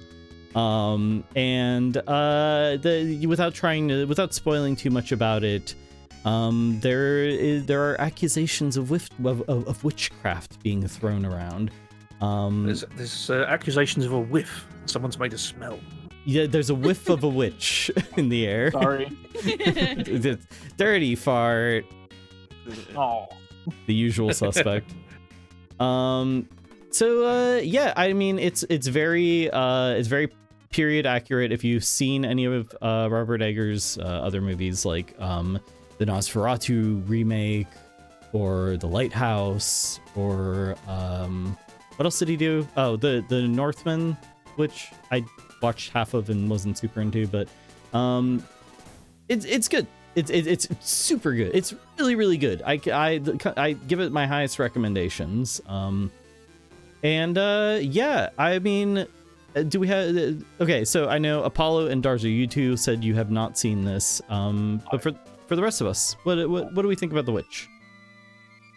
I think The Witch, as far as like coven related movies, definitely actually scared me, whereas most other coven or witch movies never have, because it's so deeply unsettling, and they truly portray coven-esque things in the just about the darkest light you can think of, as opposed to more like majestical, I guess. The worst witch this is not. We don't have Tim Curry singing, about Halloween and stuff. That's the name of the movie, right? The Worst Witch? I think that's it. Yeah. Yes. The goat could have been friendlier. The goat could Black Phillip was he's a good goat. He's cute. We love him. Yeah. So this movie is my favorite Eggers movie, and I've enjoyed all of them quite a bit, actually. Huh. The themes of being oppressed and like the idea of being seduced out of that by something that is worse, but who knows, because you wouldn't, would you? Into something like truly diabolical. Midsummer did this really well too, I thought. A similar idea, but it is about a slow descent into something that you want to reject but can't help but find yourself drawn towards, and I really like the dread that comes from that. Yeah, I think a lot of it is about the temptation for something other than than a very unpleasant situation. The temptation to take anything. It's the temptation for anything. To it, are you like a good person, and what would you do or what wouldn't you do? Yeah. The goat's actor was named Charlie. Didn't know that. Black Charlie? Black Charlie doesn't. Come on, Black Charlie. Down and down. Oh, sorry. Black Phillip. I feel even Black Phillip still sounds kind of. It doesn't sound like that mystical or whatever. If they had called it like, if the goat's name had been like Black Asmodeus or something, like that maybe would have been a bridge too far. That's kind of like the funny thing about like, at least specifically in the like the Christian idea what witchcraft is, which is like dealing with like the devil, right? Mm-hmm. They're and especially like earlier like kind of satanic witchcraft, all of their stuff is just like, it's the opposite. It's very corny from a modern sense. It's the opposite of it's like, oh, the cross upside down, it's the opposite of God. Why do we use a goat? It's not a lamb. Like, it's very like, okay, so like that, I feel like they got from what I understand and when I'm looking at this, they got the symbology of it right. You know what I mean? Yeah. Like, yeah. It's right. And like, that's cool to me. Like, I like that idea, because like that is like a very like a simple like older, it kind of harkens back to like a simple older like belief system, like before, like, in modern day we consider ourselves like very complicated, but like a lot of the stuff these people believe, you're like, why do we use that? Because it's the opposite, duh. Yeah, I get where you're coming from. Absolutely. Yeah. Yeah. It's like a dualism thing almost, or something. Yes. That's a much more professional way of saying that. Hey, I have my moments. Also, I can't remember the ins and outs of it, but I remember them saying Charlie was very misbehaved. I did hear about that. Yeah, they couldn't get this goat to behave, but I mean, honestly, goats they get raunchy and randy and uncouth. You can't stop them. They say some nasty swears. Goat swears are the worst. Hey, having goats at family dinner, it's always awkward. Oh yeah. You eat goats at your family dinners? Don't I think until I've you try it. So, We've said too much. yeah, The Witch is kind of a movie that I do find myself struggling to like find a lot to like dig into with. It stands so well on its own and is so it's very, very good. I highly recommend it. And You're okay with slow burns. it is a slow burn. It is dread and slow burn, and it is you might fall asleep, and that's okay. Little nap. Very good movie for getting into this time of year, though, I gotta say. But if we're talking cozy movies, I'm gonna put this and Halloween up there for cozy October movies. Oh God. Well, okay, it's not, but it like it gets me in the spirit. I don't know. I like seeing like the farmlands, and they're all like the harvest and all that shit. I have a quick anecdote, if you will allow me. I'll keep it brief about why I didn't watch this movie, because I specifically remember it, and I've always regretted never looking at it again. I hate M. Night Shyamalan's The Village. It is actually my least favorite movie. When I say I hate it, I mean like I think about it a lot. I've only seen it twice in my life, and I still remember it scene by scene is how angry it made me. And when I saw this movie, I remember it just made me think of M. Night Shyamalan's The Village. I'm like, I'm not watching this crap. I see. Like, I for get no it. reason. Visually, I was like, no, you can't fool me again. Oh no, trust me. You will enjoy. Yeah, especially after what you said about like what you were comparing. I literally don't know anything about religion. Did not grow up in a religious household, but the points you were making about religion, you absolutely must see this movie now. Yeah. Yeah. No, I actually want to watch it. It was a very petty reason, you understand, but like that's the surely best reason. The Hurdy Fart just said they kind of like The Village. Okay, you just made an enemy for life. No. I don't love it. Just Yeah, you do. it was You said it's your okay. favorite movie. You did say it's your favorite movie. It's your favorite movie. Yeah. I said Alien might be, and I still have not seen if it won against Brain Dead, and it's got me worried a little bit. Oh. Oh my God, is Tremors on this list? It better be on this list. No. We'll talk about we'll talk about Brain Dead when we get back over around to that part of it. By the way, Darcy, hello, welcome on in. There you go. Little self-care meow meow. The cat get in here? What the hell? Don't worry about it. We're not talking about cats, we're talking about goats. No. So let's make our vote. Let's cast our vote here. Hellraiser versus The Witch. I'll start, and I'm definitely going with The Witch here for sure.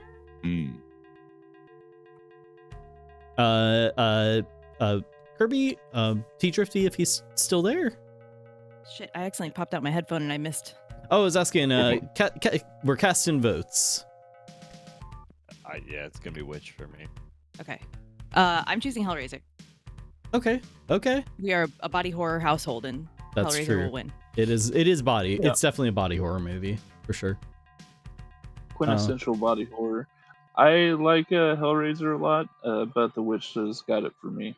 Love The Witch. Okay. Bearing in Darza? mind that I haven't seen The Witch, I would say it has to be Hellraiser. But to be That's honest, fair. if I saw, I'm going to make a point of seeing The Witch. Has anybody seen a film called A Field in England? I'm wondering if that kind of similar to The Witch in some ways. Haven't heard of it. That's a sci-fi one. It's called A Field in England. The doctors vote for The Witch. That is true. Doctors are still here. I think that would put us with The Witch as our winner here. But back to what Darza was saying. No, I haven't heard of that movie. I feel like there's the British cinema, like there's so much that I don't know. There's a lot. Yeah, I mean it's an independent film, and it was, but it's historical psychological horror set during the English Civil War. But some of the things might be still. Oh, visually, this is fascinating. I'm gonna write this down. I just looked up like some of the screenshots. It's very fascinating looking. Cool. I'm interested. Yeah. I'm always looking for recommendations. Just gotta make time for these things. I think The Witch won, but I was gonna ask if I may abstain on this one because I I obviously would have to vote for Hellraiser because it's the only one I know. But after talking about The Witch, I'm like, I think Apollo goofed. I think he goofed. He didn't watch this. You got Robert Eggers. I think he's the best horror filmmaker currently. Absolutely. Shyamalan Absolutely. took something else away from me with The Village. He took away a great movie as well. He can't keep getting away with this. You get away with this. All right, next round. This is the last matchup. Here we go. It's not working. There we go. There it is. There it is. It is The Thing versus Dawn of the Dead. Dawn of the Dead. Oh my god. This is going to be a tough one. This is a matchup of apocalyptic proportions. See what I did there? Nice. Thank you. Yeah. Yeah. Oh, okay. We'll get into it. So, The Thing. John Carpenter's The Thing. Have we all seen it? Yes. I Oh yeah, obviously it's yeah. Of course, we've all seen The Thing. All right, and then that was, of course, I was asking if you've seen things in general, just with your eyes. No, actually, no. No, I'm blind. Okay. Well, you guys are gonna have to explain how you saw The Thing. So, oh wait, hold on a second. What's this? I looked up the lawnmower scene, by the way, and me and Tape are gonna watch Brain Dead now. Hell Yes. yeah, that's a good reaction right there. Love that. And then Dawn of the Dead. I've seen it. Have we all seen it? Yes. A long time ago. Yeah, long time. Very hazy. Aye. Okay. All right. So we've all seen it or have seen it a long time ago. Cool. The Thing. Somebody spit out a real quick recap of the synopsis of The Thing. A scientific expedition in Antarctica comes across an entity that is a shapeshifter that appears to be both intelligent and highly predatory. And they are stuck out there, terrified out of their minds, trying to figure out how to locate it and stop it from harming them. Yeah. More to the point, it can become any of them. Yes. And so a lot of it is working out who is infected and who is not, and when. Yeah, the paranoia definitely is a big part of the movie. Yeah, so this is John Carpenter. This is the third John Carpenter movie on the total with the whole bracket. Hold on, let me see. We've got In the Mouth of Madness. That's John Carpenter. Was John Carpenter involved in Creepshow at all? Yes. That's Romero, I think. That was Romero. Carpenter's Body Bags. Yes. Yeah. Yeah. And then let's see what other ones. Halloween, and so yeah, this one, the Thing. Definitely we need more movies that take place in Antarctica, I think. Yeah, maybe. I agree. Yes, it's a On great location. setting. Did they film it? They didn't film it at, like, they filmed it in Canada, right? Yeah.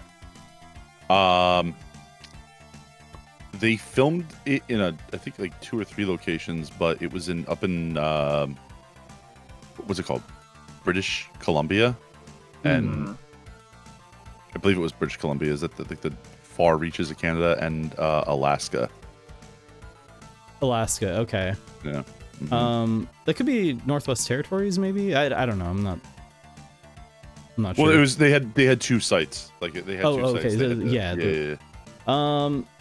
Yeah, so I've seen this movie. I've seen it a couple times. Oh wait, Dr. Crossom says I've never seen either, but Tape has only seen The Thing, but I suspect he's very opinionated about The Thing. Well, The Thing is a thing to be opinionated about. It's like it is a. Would we say that this is a body horror movie? Absolutely. Oh yes. I think it is so. many things, but It is many things. Yeah. Man, yeah, that was an intentional joke. No, it wasn't. But I'll never prove it. so, yeah, I mean, what do we think about this? This is a remake of a 50s sci-fi movie, I believe. Correct? Yeah. That's right. Yes, it's also based on a book called Who Goes There, I believe. It is, yes. Oh, I didn't know Yes. that. Or the original movie was made based on that. This is like a based on situation. It's a based movie. It's a based movie. I believe this is.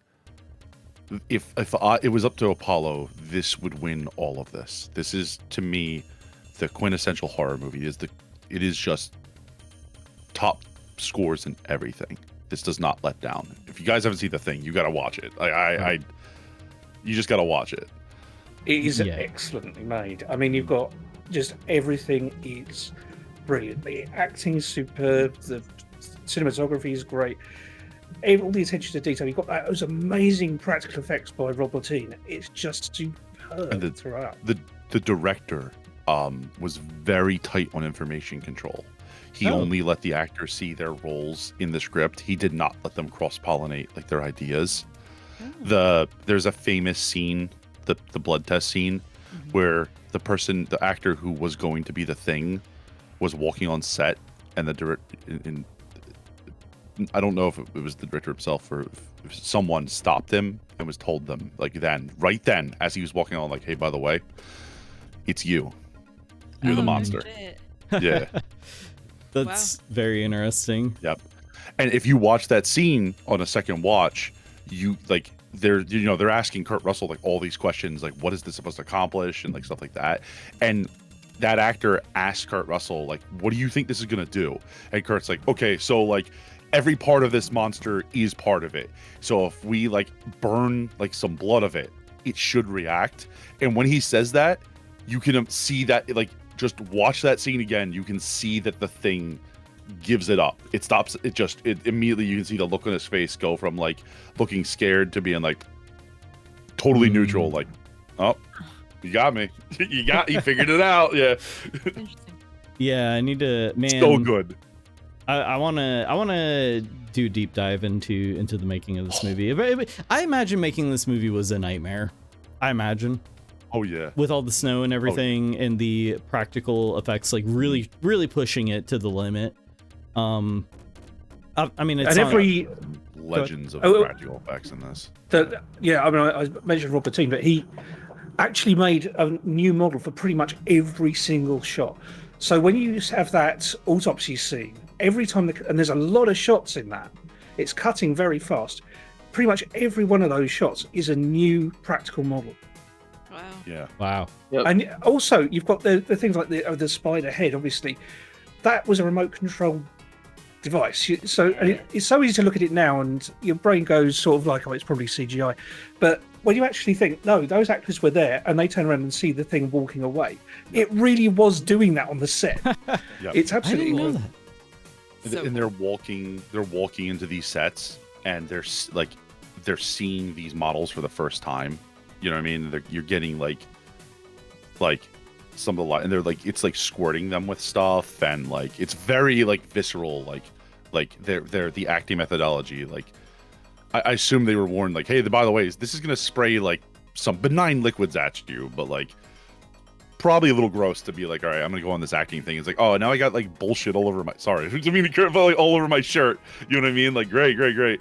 It's such a cool. It was so well done. Like the behind the scenes for you gotta. I would highly recommend, if you care about like how movies are made at all, just watch what they did with this, because it was so fascinating. Yeah. And the design as well, even of the Thing's various inclinations. There's the point, where they're attacking the Thing infected dogs with the flamethrower, and you see at one point like a flower of dog's tongues come out, and it's like this idea that the Thing, it pulls different organisms from its memory that it's occupied in the past, but in some ways it almost like pulls them together at random without really thinking about which bits go together. Yeah. It makes it so much more powerful, the sense of body horror, And this also has a lot of, like, we were talking about what makes a zombie movie earlier. I feel like this has a lot of overlap with that. This feels a lot of the like as you were saying, like the U.S. Red Scare thing. Like, who can you trust? Who can you not? Isolation. It there's so much going on. It's so much going on, and it's amazing. Possum said puppies. Possum, if you are sensitive to animal scenes in movies, I would not suggest The Thing because the dog scene is wildly upsetting. At least it was. Yes. It actually made me like tear up. That and the scene where they attempt to resuscitate the guy still upset me to this day. I saw this movie when I was 5. My dad, I'm still mad at my dad when he showed this movie to me. I saw this film when I was very young, and the thing that got me was the head spider. Scuttling under the desk. That lives in my mind. The chest claps, the defib scene, that got me. I hated everything about that because like there's literally a scene where they're like, so like I didn't know this until later, but what's supposed to be happening is that guy earlier in the movie they talk about how that guy has a pacemaker, and like the creature replicates and mimics these people. It replicates him. It doesn't. So it replicated his heart problem. So it literally has a heart attack and collapses. And they're shocking him. And if you see it, like it almost is like, oh, is this like an 80s movie thing? It's kind of corny because he looks like every time he gets shocked, he looks surprised and in pain, like like something like, it's like, oh, that's not how that looks. But like upon reviewing it, I kind of realized like, oh, it's hurting. The thing is in pain. It's being electrocuted. Yeah. Like, but also, it's panicking, and the thing is like a colony creature. It's not a single entity, and all of the creatures that are making it up actually split. And this is why, the chest opens up with the teeth and bites his hands off. But all of the internal organs are separate creatures, and that's why you have like the bird one that comes out, and all of these different things. When they're in pain, they split up, and that makes it even worse because it's like now bits of it are going all over the place. Yeah. It's so crazy, and like all of the animatronics are very complex. It's so cool. Almost like as a companion piece to this movie, or just something my mind keeps going back to, is Annihilation. Have you guys ever seen Annihilation? I was about to say that. Oh, Mr. Fart, we're on the same wavelength. Yeah. I was like waiting for a good moment. Annihilation is great. The only criticism I make of Annihilation is that towards the end they use the Mandelbrot fractal effect, which as soon as I saw it took me out of the movie because I know, I know what you did there. Yeah. The rest of it though was so creepy. Yeah. Every one of those animals and creatures and the bodies they found. Oh my god, it was incredible. I loved it. I gotta see it. Yes, I thought it was very like I feel like there's an overlap here. It's not like solid or consistent or whatever, but I think there's an overlap between the two movies. I imagine Annihilation was somewhat influenced by The Thing. Absolutely. Shout outs to Kurt Russell. Yeah, absolutely. The acting in The Thing's great, definitely. Go ahead. Have any of you guys read the book Annihilation by any chance? No. I have read it. Is it good? The Southern Reach. It is surprisingly good, and in my opinion, although there's a drastic changes from the book, everything they cut out is because they're like, "Hey guys, we're making a 2-hour movie. How do we do this? Like, this would take forever. Like this is impossible." So it's a very great adaptation, but like, highly recommend reading the Southern Cross anthology trilogy. I think there's 3 of them. Now, interestingly, and I brought this up before, but speaking of trilogies, The Thing is part of a trilogy. A lot of people don't know that. It's part of John Carpenter's Apocalypse trilogy. The 3 movies are not directly related in any way other than in theme, essentially. Those 3 movies are, I believe it starts with The Thing, and then Prince of Darkness, and then In the Mouth of Madness. You got it. And there are themes of apocalypse between all of them, some kind of impending doom of some sort, and all 3 of them. Some people say, maybe Prince of Darkness isn't that good or whatever. To them, I say, shut up. I love that movie. You're wrong. But all three of them are great. I would agree that Prince of Darkness maybe is the weakest, but it has a lot of interesting things in it. To me, it's the one I think about the most. I can't explain why. I just really the vibe of it. I really like. I like the especially the scene with the where it's all black outside and you just have the one guy by himself and the bugs and everything that happens there. It's so surreal. I love it. And then the ending of the movie. It's insane. but we're not here to talk about that. We are here to talk about The Thing. I mean, it's like people. I think when you said that you personally feel like this should be the #1 movie here, I think that there are a lot of people who would also feel the same way. Maybe not how I feel, but we'll see. Sure. We'll see. Any closing thoughts on The Thing? There's too much to talk about, honestly, with it. I've got just a suggestion. If you like the setting for a horror thing, At the Mountains of Madness by H.P. Lovecraft, set in Antarctica. Very good story. Also, Yes. strangely related monster. A little different, but Yes, a little bit different, and I would love to see it adapted at some point, but we'll see. oh god, they've tried. They've always ruined it somehow. Oh wow. I think this is a Del Toro movie. If he'd ever do it, I think it would be good in his hands. But well, that's a conversation about something I would love to have later with you guys, like at a different time, about what Lovecraft stories would make great movies. Sorry, go ahead, sir. Oh no, you're fine. Please. I would be in on that conversation, but you know, I've read so many books. I don't read. well, these days you can listen to them too. It's nice. That is true. That's how I got. Yeah. That's I listened to Patrick Stewart's autobiography earlier this year, and that was like the first audiobook I've ever actually listened to, and I really enjoyed that. I need to make time for more of them.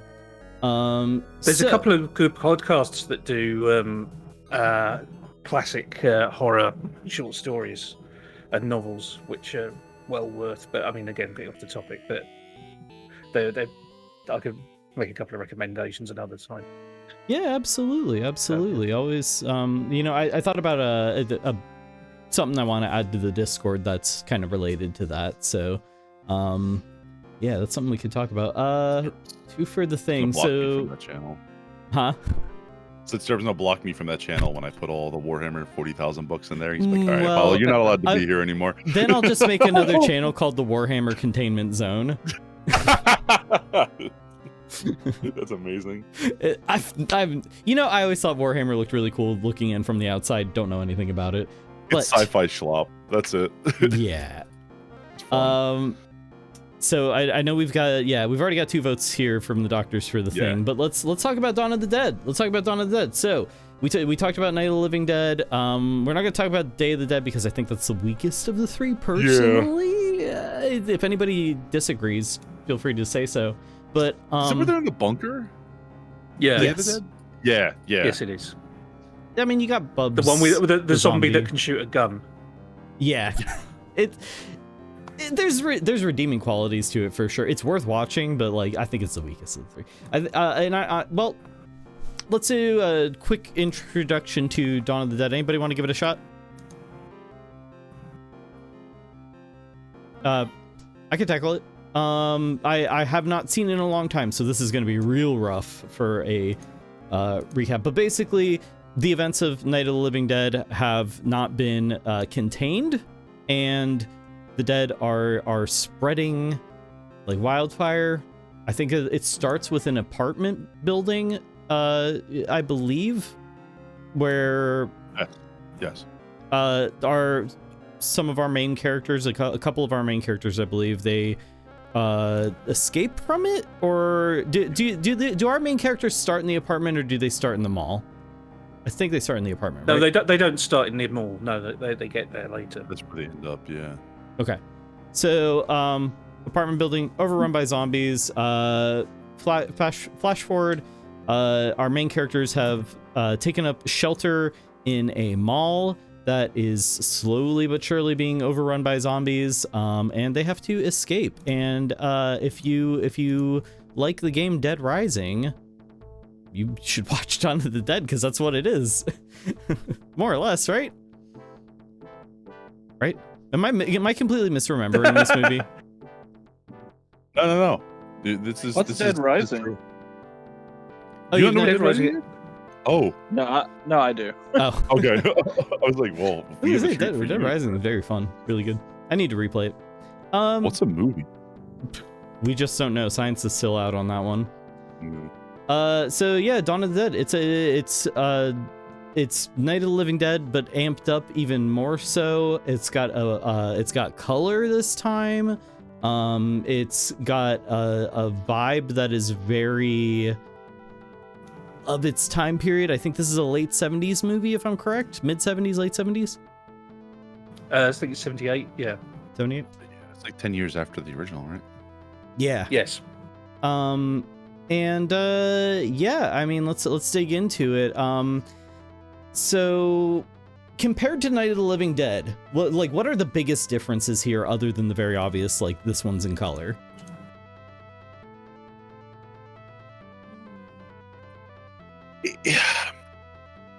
They have a real budget, so they're allowed to have a real movie. Like that's one of the major things. Yeah. It's not groundbreaking. Like it's more of a refined thing.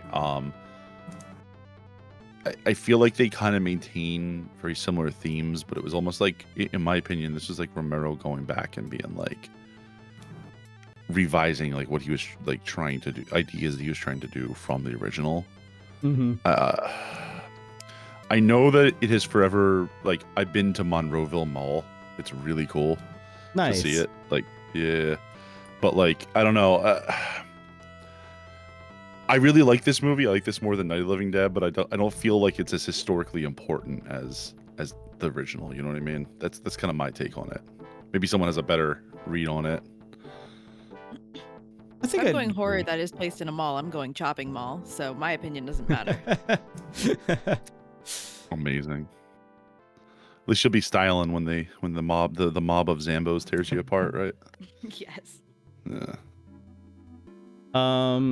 Yeah, I mean, it's been a long time since I've seen this movie, so my memory's very like yeah, I'm missing a lot of it there, but I just remember it's so location based. Like the mall itself, like, Yeah. is the movie basically. Like they're just having a good time in there. They're just going around like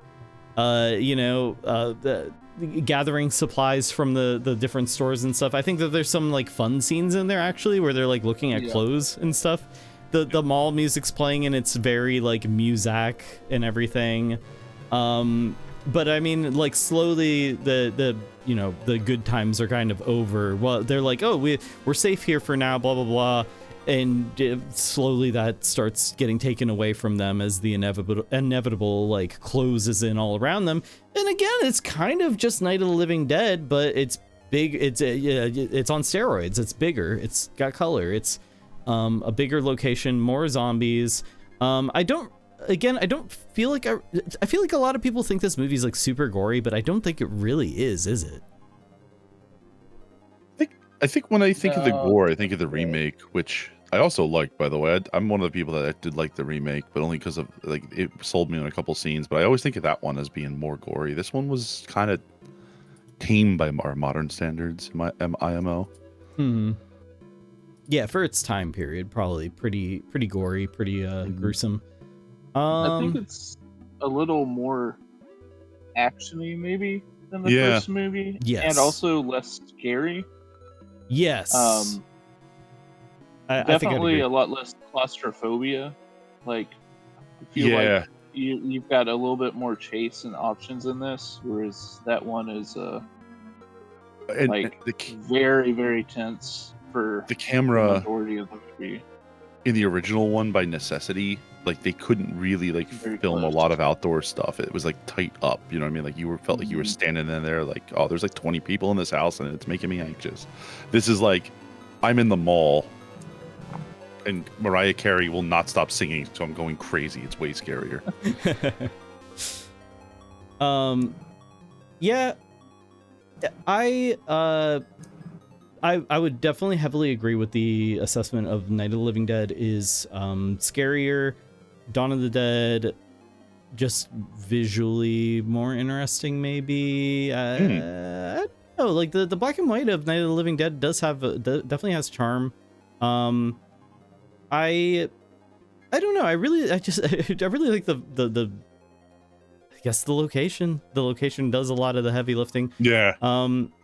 And it's got a similar-ish ending in ways. At least like where it feels very like dreadful. It feels very.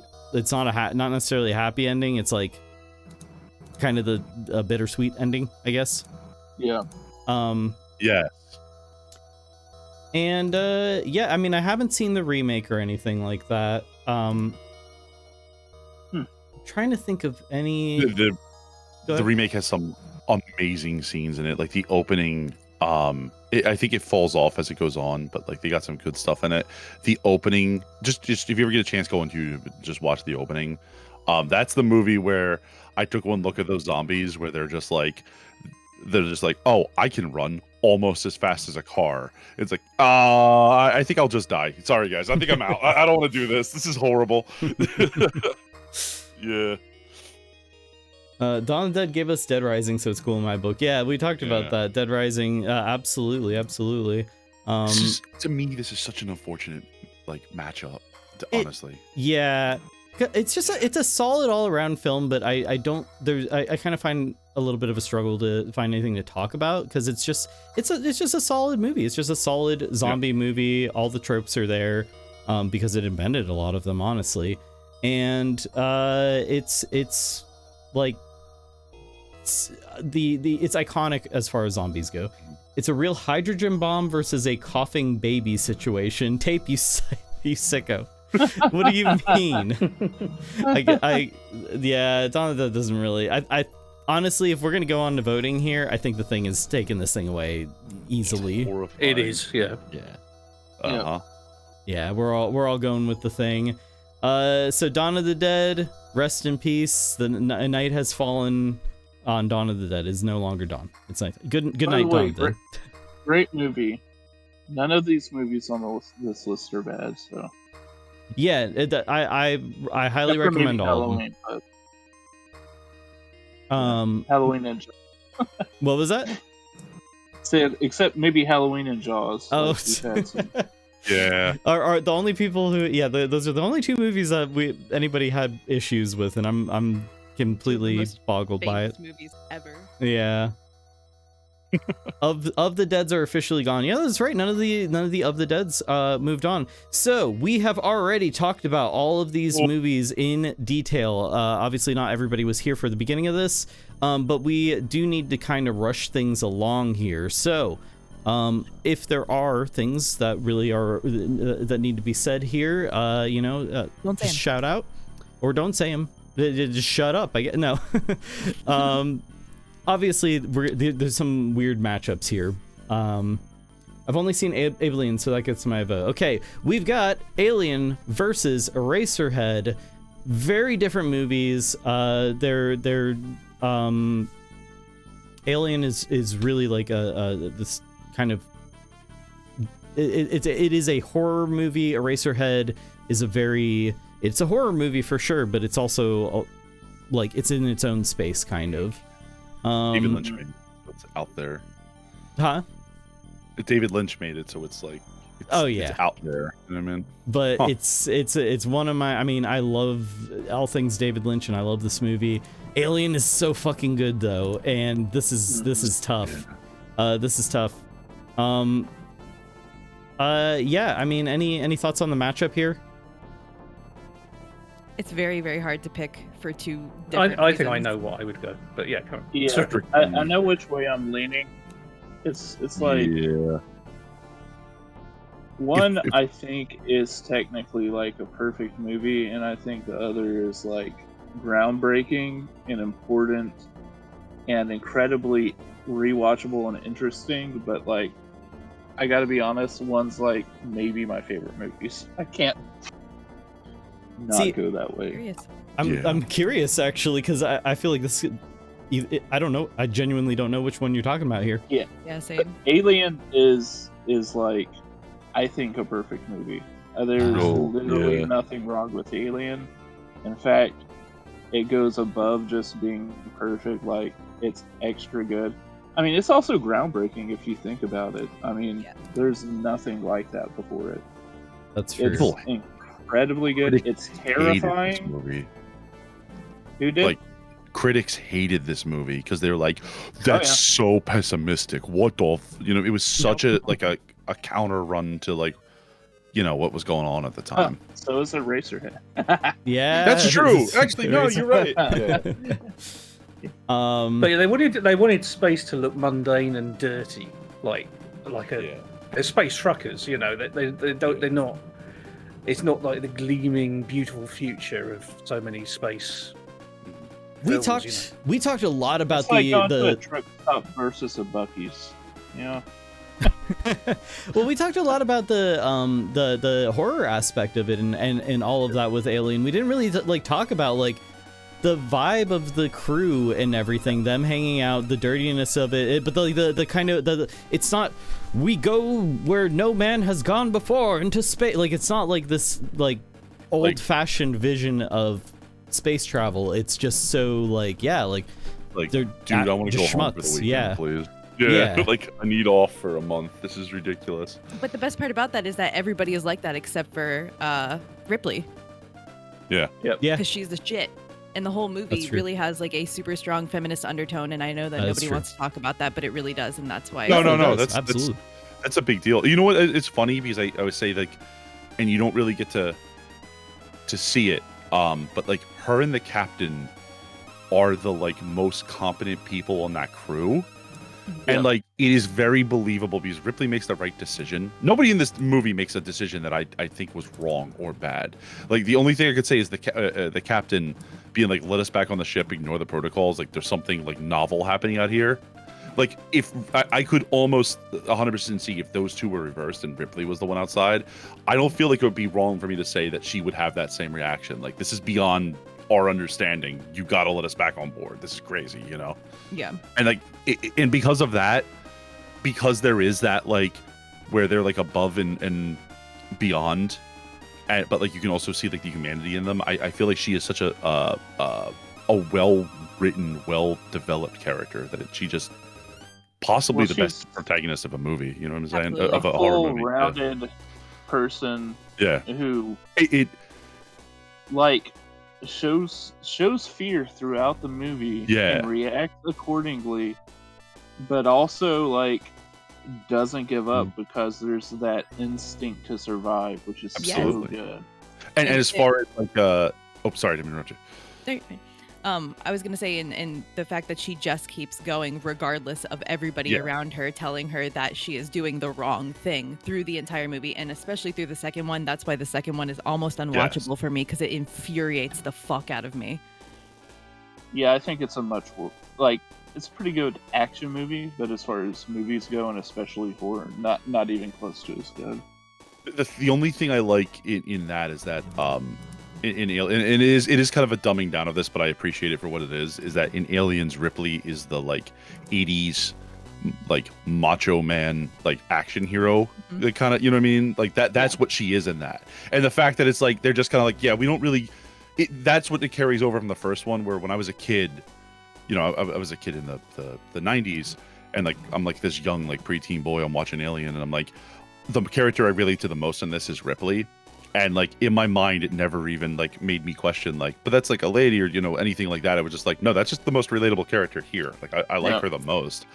And like it carries over that they were like, I don't really give a fuck what the traditional role and like who should be playing that macho man. It's just gonna be her. She's gonna be the badass that fights her way through all this. That's the part that I feel like links the two in it. Well, makes it like forgivable. build that deserving attitude the whole time. Like. Like was mentioned earlier, like making those right decisions over and over, being competent. Yeah. Like, it's also very real. That's just how you write a good character. But it also feels they're very there real. for a reason in the middle of space. There is the first movie, she's like panicking. Yeah, but like who wouldn't be, right?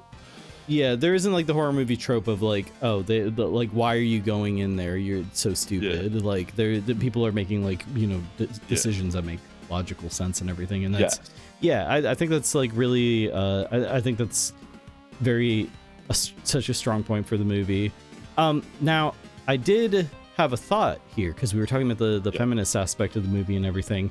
Sorry. Eraserhead is kind of the counterpoint to, or not the counterpoint, but like the opposite, in that Eraserhead is about a very cowardly man running away from from his fears and retreating into fantasy. Ultimately, is what it's about. I mean, although of course his wife does leave him. That is true. I mean, like, hey, listen, I could only take this argument. I could only segue so well. But I think there's a bit. I feel like it has it is a good point, and it is interesting. I think that's what makes Eraserhead so interesting, is that it is an atypical. It is also in a very different way an atypical like character archetype. You know what I mean? Yeah. And I think that's fascinating. As both of these, at least for their time, unexplored territory, like revolutionary, groundbreaking, and it's still to this day. Yeah, just the standouts. Yes. Sorry. Go ahead. I have a question, and I think this might help us decide. And I unfortunately, this, in my opinion, kind of seals the deal for me. Which of these is strictly better as a horror movie? That is a very good point to make. I would say that I feel like this is an impossible task to be like, is Eraserhead a, you know, is it a legendary movie? Is it a better movie? It's like I don't know. Like, how do you? What's the criteria for that? But like, is Eraserhead a sufficiently adequate horror movie to stand up to the horror aspects of Alien? When it comes to the general like genre as a whole, Alien is a better horror movie, but Eraserhead scares me a lot more. Yes. But I think that you have to be open to like any type of like artistic interpretation for that to feel that way about it. And if you are open to it at all, the movie's gonna scare the shit out of you. Yeah. Oh, yes. Yep. And well, I mean, also horror isn't just how much it scares you, so we do have to keep that in mind. Right. We're going fast and loose with it. But I do think Alien is much more horror in the traditional sense. Eraserhead is much more horror in a way that if you don't know what you're getting into, like it's horror that you might not recognize as horror. You might just be confused, or like confused about how you're feeling about it. It's like David Lynch just goes into territories that like so few people like are even aware of, I guess, within themselves. R.I.P. David Lynch. Absolutely. Like, I mean, he's my favorite filmmaker of all time, hands down. Now again, we talked earlier. I would say Eraserhead is not my favorite David Lynch movie, but it's the definitely his most horror movie. But even then, it's not horror in the traditional sense. At the end of the day, we got to pick one or the other. And I think most of us are going Alien, it seems like. I would agree with. I mean, that is where my vote lands. Yeah. I would go Eraserhead. Eraserhead. See, the thing is, I respect that choice though. Like, yeah, so it's totally. like, you know what? Yeah, I get it. There's not a bad choice here. It's a very hard decision. Yeah. But I gotta go with Alien too. Mm-hmm. Or as well. And then Kirby and T-Drifty, both Alien, or? Yeah. Okay, and I know Tape and Opossum both said Alien. I heard Sigourney Weaver also ate every piece of paper they printed rewrites on. Okay, well, I forgot how that conversation got started about her eating paper, but here we are. The man in Alien didn't realize there was an egg stimulator to do the egg touching for him. Oh my god, that game is going to be following me forever. I don't like that. Don't play the Egg Factory or whatever what was that game was called. Eraserhead was originally up against Hereditary, a movie that I found very scary. Okay, that's an interesting. Okay. Sorry, I was just curious because I don't care what Alien was up against; it was winning the whole time. Hey, Alien was up against Brain Dead. That was really close, actually. Brain Dead's so good. But I'm going to cast, out of respect, I'm going to cast my vote for David Lynch. Alien, or for Eraserhead. Alien is winning here for sure. Eraserhead, I saw it when I was a teenager, and it has stuck with me ever since. And it is the best depiction of a nightmare on film. Yeah. Oh yeah. Yeah. Oh, Tape said his vote was Eraserhead. Okay. I think Alien has it. So, Eraserhead has been erased. Moving on to the next round, we've got Jaws versus Gremlins, both practical effects, the pinnacles. And I do want to like kind of bang these out real quick. So, Jaws versus Gremlins, both landmark films as far as puppetry, practical effects, the animatronics, and all of that. Jaws was way more of a clusterfuck of a movie in the making, but I know Gremlins, it's still like, you know, it broke new ground. I'm having a hard time picking between these two, honestly. How are we feeling? Hate Jaws. What? Oh, you're another one, are you? Another That's gonna one. be a weird take on it, but I hate Jaws only because of the like absurd damage it has done. So I don't. This is a weird thing. Apollo really enjoys animals, like of all types, like even like ones that are generally disliked. I hate it that the fact that it is just such like a. It's not like, how do I say this? It's a movie about a normal animal that becomes a monster, whereas with like the birds, like Hitchcock's The Birds, it's like there is more to that movie. Like they are kind of obviously a stand-in for a lot of stuff. Jaws is just this kind of like rawr, big schlocky. Like I just can't see like a deeper message behind it. It's just a horror movie monster. No, it was originally conceived to be a monster movie. It was originally, they were specifically thinking about Godzilla when they made this movie. Which, although Godzilla had a lot of meaning and metaphor and stuff behind it, so it is kind of it's got that cocaine fueled just doing it for the sake of doing it sort of mentality that went into it, which is I love it. I think it's a very fun movie. I think it's very the story behind it, the making of it is so crazy. But we already talked about that a bit earlier. Gremlins is super fun. Gremlins is maybe funner, yeah. It's a funner movie, less scary, that's for sure. I agree with that. Cuter, that's for sure. It's made Gremlins 2, which is the greatest movie of... Never mind. I'm a Gremlins 2 defender for sure. I think it's just ridiculous, stupid fun. The Gremlins Parade marches in Baby. What? Oh, the Gremlins Parade marches in Baby. But yeah, everybody's voting Gremlins. Marches in babies. Yeah, I was every like, baby is full of gremlins. So they march to the beat of Baby. I don't know. Took me 4 separate sit downs to finish Jaws. Good lord, 3 sit downs to try. Oh, Lemon hasn't finished it yet. How many Jaws movies are there? The only one.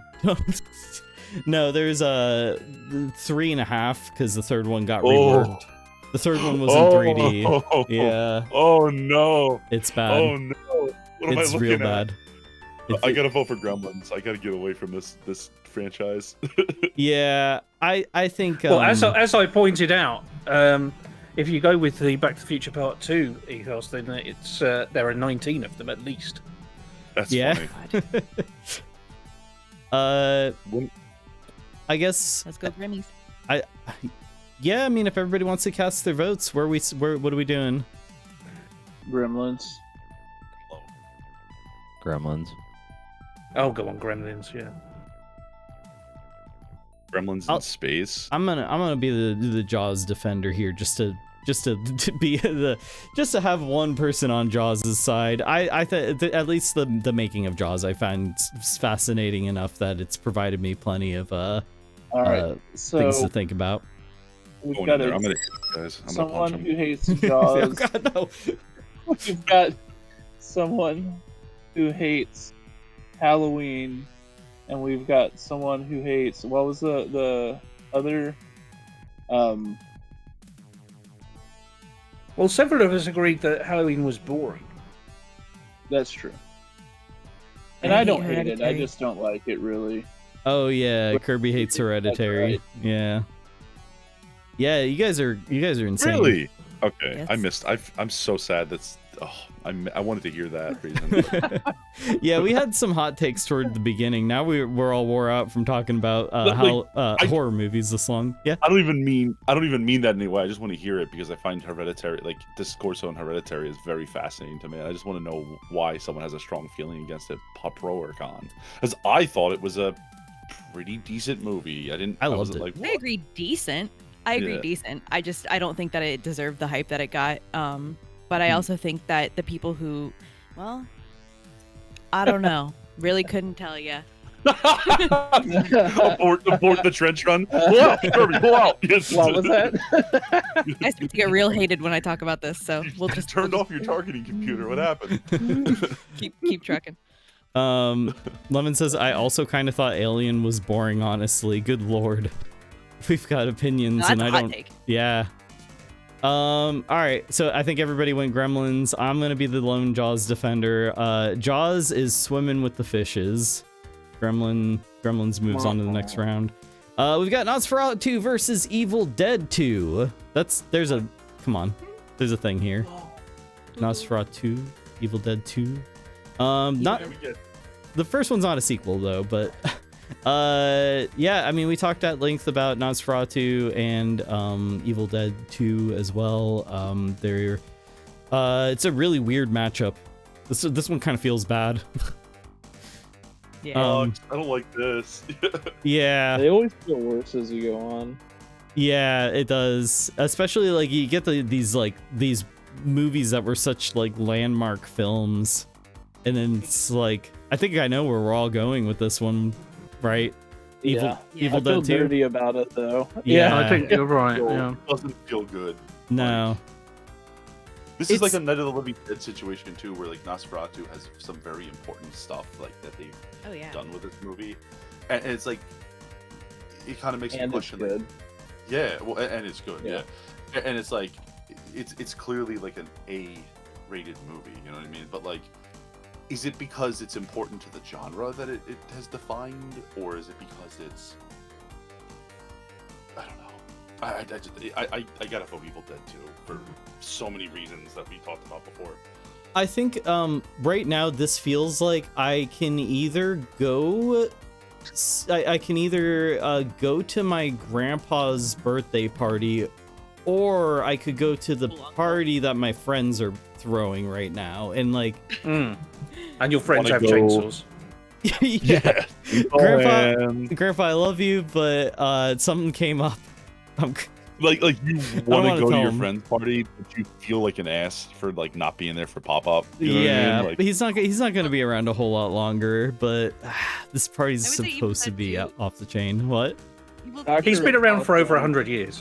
That is true. Evil Dead gives off more of a vibe of your like cool uncle who lets you like have a beer at 14. That's true. So This is a beer uncle. You know what? That might be Nightmare on Elm Street. Yeah. Oh no. Oh no. All right. So again, the most fascinating thing I think that I learned about Nosferatu is that it's not a black and white movie. If you've seen it in black and white, you didn't see it the way it was originally intended. It is meant to be tinted. It's got the tint effects. I still have it here. For those of you who missed it earlier, the original movie had this kind of colored. They dyed or tinted the film with some kind of technique. But at any rate, yeah, pretty cool stuff. Evil Dead 2 is moving on. Nosferatu has been stabbed in the heart with a stake. Dr. Opossum did vote for Nosferatu, by the way. That is true. Yeah, but I mean, it's Evil Dead 2 still wins. Yeah, Yes. but hey, you know what? I'm glad that each of these movies are getting the one person hanging on to it.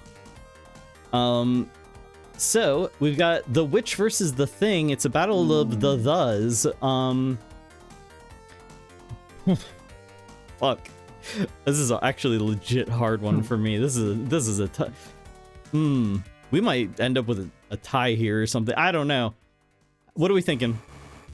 Some of us have not seen The Witch, so that's going to be a bit of an issue. But yeah, so that means I vote The Thing. So yeah. I vote The Thing. I have seen both and will vote for The Thing. Okay. Tape Zaddy Carpenter, forgive me. Other Zaddy Eggers has my vote. You know how many times I've said that to myself? Come on. But yeah, it's a battle of the dads. Oh, good. Possum offset some of our madness, our unseeingness. You never see The Thing? Think watch party right now. I say, yeah, pulling out for a gun sure. and motioning towards the couch. But we did warn a possum. But when we were talking about The Thing, Dr. Possum was really dog. a bit disturbed about the dogs. Yeah, Yeah, that's yeah. that is true. Like, legitimately, if you're sensitive to stuff like that, do not watch it. Or just Yeah. you could skip that part if You you've could got skip someone that who part. can skip that for you. Okay, let's decide. So I know Apollo and Darzer are both going with the Thing. Mr. Fart, Yeah. John Fart, The Thing as well. Thing, and then Kirby and T Drifty. Yeah, The Thing. Yeah, I think. thanks. And then I know Tape said The Witch. Dr. Possum said The Witch, but I think The Thing has it here. I think that's because whichever way I vote, I don't think it matters here. I think The Thing is moving on to the next round with. Huh? I said out of curiosity. Out of curiosity, I honestly would go with The Witch. The Thing is my least favorite of the Apocalypse trilogy. My favorite is Prince of Darkness. I stand by it. I don't know why it's just like one of those things where it's like a personally, I really like that movie. Maybe if I rewatch it, I won't like it as much. In the Mouth of Madness is also like really, really good. In the Mouth of Madness is my favorite of the three. What the hell? Yeah, David Lynch just said, "What the hell?" Thank you for the bits. Thank you for the bits, Javi. Tilt's hat in respect. I need to rewatch both of these. You know what? All of these movies need to be watched and rewatched and rewatched and rewatched. So The Thing is moving on to the next round. We've got also The Witch is in a ditch, I guess. Ditch. Alien right. versus Gremlins. Oh, That would be a film I want to see. That would rule. That would be great. They're like silly, just like goofing on the xenomorph. I think they would win. I really do. They'd annoy the xenomorph to death. Yes. I think they would. They would like accidentally fumble their way into like tricking the xenomorph into some kind of like trash compactor mechanism or Yes. something. yeah. Some Looney Tunes type death. Yeah, Yeah. with like a banana peel. Yeah. Just So my question is, a banana peel for each of the xenomorphs, like, claws. Another one for its mouth. Yeah. Prince of Darkness is so good. The devil hand coming out of the mirror and person vacantly typing "I live" terrified me. Yeah, the for me it was the VHS tape thing, the black and white footage. oh yeah. Yeah. Yeah. Gremlins. Everybody's yelling Gremlins. Gremlins surviving this far is art. Little freaks. Gremlins should win. That's chat. Hey, that's chat room. Wow. Hey, you I know would what, not chat room? If you got opinions, they don't count. You're not in the call. No, they count. Abuse of mod power. Gremlins should win is pinned. Oh.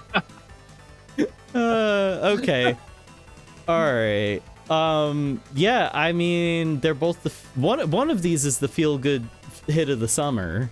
One of these is a perfect Christmas movie. Christmas. Yeah, that It's a okay, yeah, very Christmas. important A Christmas movie. It's a very It important is. question. Is if a Mowgli, whatever they're called, gets face hugged after midnight, will they turn into a gremlin though? It's Mogwai. Mowgli is Jungle Book. Oh. Well, we're talking about a mashup of the two.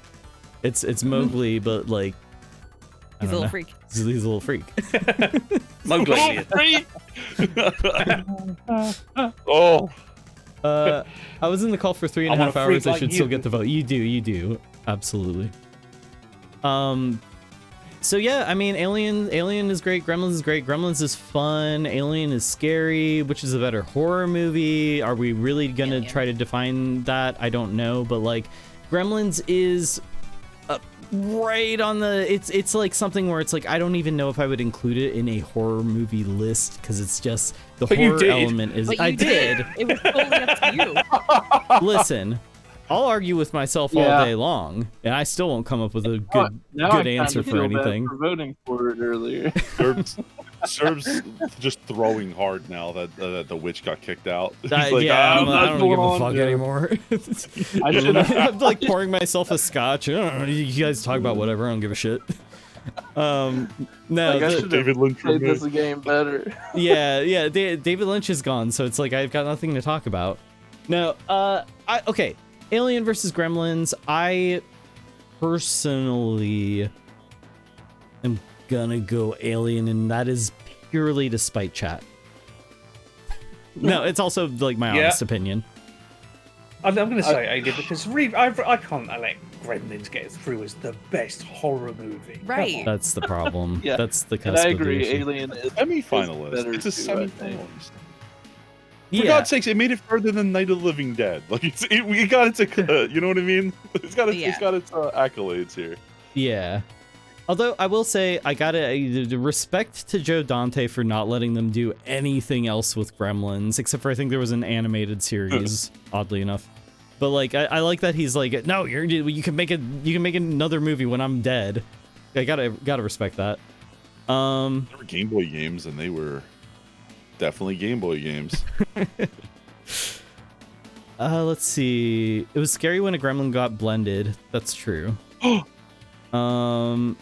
If we three mods put our heads together, we could probably ban Cerb. Conspiring against me, like right under my nose. He did get the sweet multiverses money. Fuck, you're right. I've got no respect for Joe Dante anymore. Nah, you know what? Fuck it. He can do what he wants. Unhinged. Okay. Let's get our votes in. I'm going Alien. Alien. Yeah, I think it's Alien across the board, save for the doctors who are rioting right now. Chad is absolutely rioting. But the Gremlins are gonlins. Is that anything? Not really. Moving on. Sure. They're grim They're gone. going hungry tonight. Love it. Oh, that's Perfect. the You one. found it. Evil Dead 2 versus The Thing. Don't make me do this. Yeah, that's kind of what I I'd say- expected. I'd say the Yeah. thing. I'd I'd say say Evil Evil Dead Dead 2. Yeah, Evil Dead 2 for me. I think I would have to dig my own grave if I chose anything other than Evil Dead 2. We're killing all of Serb's favorites. Well, for a film's got to lose every time. That's true. That's true. That's true. Campbell and Kurt Russell in a dad fight? Oh my god. Oh my god. Dude, I haven't paid to Oh, watch The shit. hell out of that. Yeah, have they ever been in... No, they've never been in a movie together. Have they? No. I wish. that. Mm-mm. What I'd like it to be is Kurt Russell in The Big Lebowski versus Bruce Campbell in Bubba Hotep. God. I'd like those two to fight. Oh my god. Wait. Wait. Bruce Campbell wasn't in What? Escape from LA, right? Yes, he was a cart. Was that the one where he's like a cart vendor? They, Like, for there you like go. 2 They were in seconds? they were Literally 2 they were in seconds. Escape from LA together for wow. 2 seconds. Okay, so there we go. The dreams do come true. Dr. Positive, thank you for the bits. A survey says kill. Who are we killing here? Wait, which one is it? Which one are we killing? You didn't clarify. Oh, my reaction to Gremlins losing. Oh, I'm getting killed. I see. Okay. Fuck, man, this is tough. I do really like Evil Dead 2 a lot. It's like kind of none of John Carpenter's films are going any further? Is that really where we're ending up here? I mean, we've got okay, so Apollo, The Thing, or The Thing. The Thing, Darzer, The Thing. The Thing, and Mr. Fart, John Fart, Evil Dead 2. Evil Dead 2. Okay, and T Drifty and Kirby are both Evil Dead 2, correct? Yes. Yeah. Wow. There you have it. Yeah, I mean, doctors.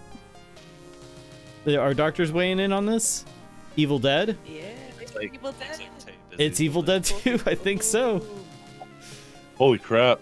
I did not expect this at all. I was like, oh, it's good. When I made this, I was like, The Thing's probably gonna win. Like I was like, it's a shoo-in. It's The Thing. It's the movie. Like anybody who starts to become a horror snob like goes right for The Thing. The cover of the Evil Dead, that face says it all. Like, how did I get here? That face is like, got away with it again. But from here, I'm thinking Evil Dead 2 is going to win the whole thing now. We'll see. Gremlins Honestly, 1 for Sam Raimi chats. as a whole is probably like, how did I get here? With his popularity out of nowhere. Yeah. He definitely And I thought love that that when he for was him. making the Spider-Man movies. Just, how did I end up making a Spider-Man fuck it. movie? Excellent movie. Hell, Can you imagine, like, I don't know, I just imagine a situation where Sam Raimi, like, flash forwarded in his life and looked around and was just on the set of the Spider-Man movie. Like, what how did this happen? Wait, is Mr. Bruce Raimi. here? Okay, yes, he is. we're ready for you, Mr. Raimi. yeah, Bruce is there. Delta's here. The Delta's here. Okay, I guess we're good. Yeah. We have craft service. What is this craft Aw, service I you love speak that. of? That's so cute to think about. I'm so Yeah, it happy for is. We love that for him. All right, I guess it's Evil Dead 2. Surprisingly, The Thing has been the thong. it's been thunged. The Thing got burned. I regret coming here just for that comment. Oh God. Alien versus Evil Dead 2 Oh. in endless pain. Well, the silence speaks volumes. Oh, you guys added a gizmo emote? Nice. Aww, Oh. he's cute. Just nobody wants to be the one to say it first. Evil Alright. Dead 2. This is Can me you say like reconsidering. Do I like Evil Dead 2 better than Alien, which is my favorite movie? Oh man. Wow. Lives are I being love changed. Both of these so much. I already know I'm gonna go to sleep and be like, why did I choose that? Like I'll read all of these and be like, wait a minute, what? That's kind of I how I don't know if felt I'm with the previous bracket hate fight. voting. I don't know if I'm hate think- voting now, but I think Evil Dead 2 wins because to me, John Carpenter's The Thing does everything Alien does, but in a superior way, which is a crazy thing to That's say. true. But no Sigourney Weaver. I mean, they that is true actually. But Kurt Russell. Here, Natural feminist icon Kurt Russell. Listen, he is Look at a his hair. Look at his hair. Come on. Fair point. He has a very womanly beard. This is a very polished. Well, I'm canceled. Goodbye, everybody. Teacher, So if I'm thinking, what one do I want to see now? It would be Evil Dead 2. Yeah. So I'm going to go Evil Dead 2. I heard T Drifty speaking up, but I want to hear from you. I was gonna say for me, it's gonna be Evil Dead 2, and it comes down to very simply that Alien is sci-fi horror, and Evil Dead is just a horror movie. Yeah. It's campy schlocky horror, but it's just a horror movie. That's true. Is it I would is it classify comedy Alien horror? as sci-fi. Yeah, totally. Yeah, I mean, yeah. Yes. But to me, comedy horror is still more horror than like. To me, Alien could almost be a sci-fi thriller. Yeah. More than a horror movie. I agree with that. I think Alien has a lot of the like best aspects of a horror movie though, which is like the thing lurking in the shadows. The thing is in the other movie. Well, yeah. Okay, the alien lurking in the shadows. The ever present, just like, I don't know, the fear is like very, very real there. I find Alien to be a scarier movie, I think. Oh, yeah. Yeah. I mean, oh yeah, if we're going on which one is actually scarier, like Going on whatever. it'd be Alien. For me, it'd be Evil Dead 2. It is. My only apologies. My only response to the purity test of like horror is like, then why are we not voting on the Paranormal Activity movies right now if we want to play horror? You know what I mean? Like that's, you know what I mean? Like I feel like that's a strange. To me, that doesn't like the. I guess I'm just approaching it from a different angle, right? So if I don't know, it's strange, like how Lambs and Jaws. Yeah, but like I'm not trying to 100%. I don't mean that. I said it in a way. And Well, I don't that's mean to be shit, no. You're like, you're right. yeah. You're right. That this is that's a weird way to look at it. It's a big tent. Like horror is a big tent, Yeah. and there's a ton of overlap with other genres. That's why I included Shaun of the Dead. That's why I included Eraserhead. Is like this is a very diverse display, and I don't think like that the purity of the horror aspect of it needs to it should be considered a little bit. Like for instance with Gremlins, I think that was a good call. Personally, chat may want to ring me up by my neck, but like I do think that does need to be taken into consideration, but it's not the end all be all. That being said, screw it. I'm going with Evil Dead. I'm voting Evil Dead. Evil Dead. I'm doing it. All right, and I know T Drifty and Kirby, Evil Dead, right? Yep. Yeah. Darzer Evil Dead. and Nice. John Fart. I think I learned something about myself today. I think I'm going with Evil Dead as well. Oh my god. Wow. Yeah. Hey, you guys are my people for real. I think I like Alien better, but like I can also watch Evil Dead 2 like probably weekly and I'd be happy still. Same. That's It's why I a vote fun for it. For sure. Well, The way it's written, just look at the way it's written on the screen at the moment. It just looks like Evil Dead ? It does. it does. Evil Dead. Yeah. Evil Dead. Evil Dead. Evil. And I now don't he think tells they're him so for sure. He's evil. like, I don't even know. They could be good. Look at him. He looks so innocent. Me evil? Aw. No way. He does look sorry for himself. Yeah. I love that he still The has- remorseful dead. Evil wonder Dead why. and Love ain't good. Evil Dead 2 has a hold on no. y'all. I want to know who's gonna what is against Evil Dead now. I'm actually. I want to Okay, know if I think it's going to be Evil Dead. Suspiria, isn't I it? think we're it's going on to gonna- the it's gonna final be- round. Yeah, we're going on to the final round. This is it. I will be the sole Alien defender. I do really, really love Alien. I need to go back and rewatch Evil Dead 2 is simply what it comes down to. I'll rewatch it and I will give a report and an updated point of view on it.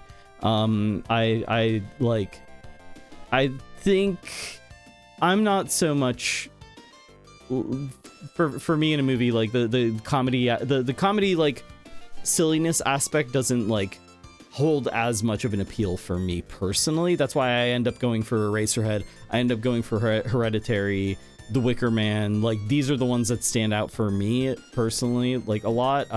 But I do really, really enjoy the silliness. And I mean, it's not a silly movie per se. It's got comedy aspects to it. But it's like I'm more of a film person, if that makes sense. I don't Yeah, know. sure. Yeah. Now, don't get me Dumbass wrong. movie. The pinnacle of film, of course, is Fateful Findings by Neil Breen. All right, so Alien is moving on to Evil Dead. Fuck, what am I doing? I'm just like shoehorning in my vote here. Hold on. Let me fix that. I'm is way past bedtime for me. How do I Tyranny all along. Hold on. Use matchup mode. Why is this not working? Presentation mode. We can picture Let me it. get back in the. Oh, there we go. Okay, so Evil Dead 2 versus Suspiria. We've got our full bracket here. Very interesting. The whole Holy dang crap. thing. It's a lot of That's- movies. Suspiria went up against the lighthouse, and then what is Yeah. that?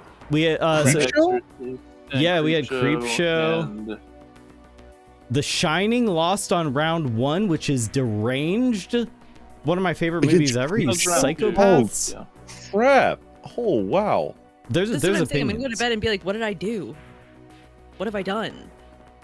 Because now I'm looking back on the one we did before, and I'm like, what have I done? Did you not have Ghostbusters on the list? No, Ghostbusters is it's way too much of a comedy movie for me to even. It's too good of a movie. That's why Tremors isn't It's here. really good. All all the Tremors movies, if they were on here, they just win. We'd be arguing over if Tremors 4 is better than Tremors 7 right now. I kind of feel if Gremlins is allowed on, then Ghostbusters should have been allowed on. But it's your choice anyway. Listen, Tremors I thought was a little too underground.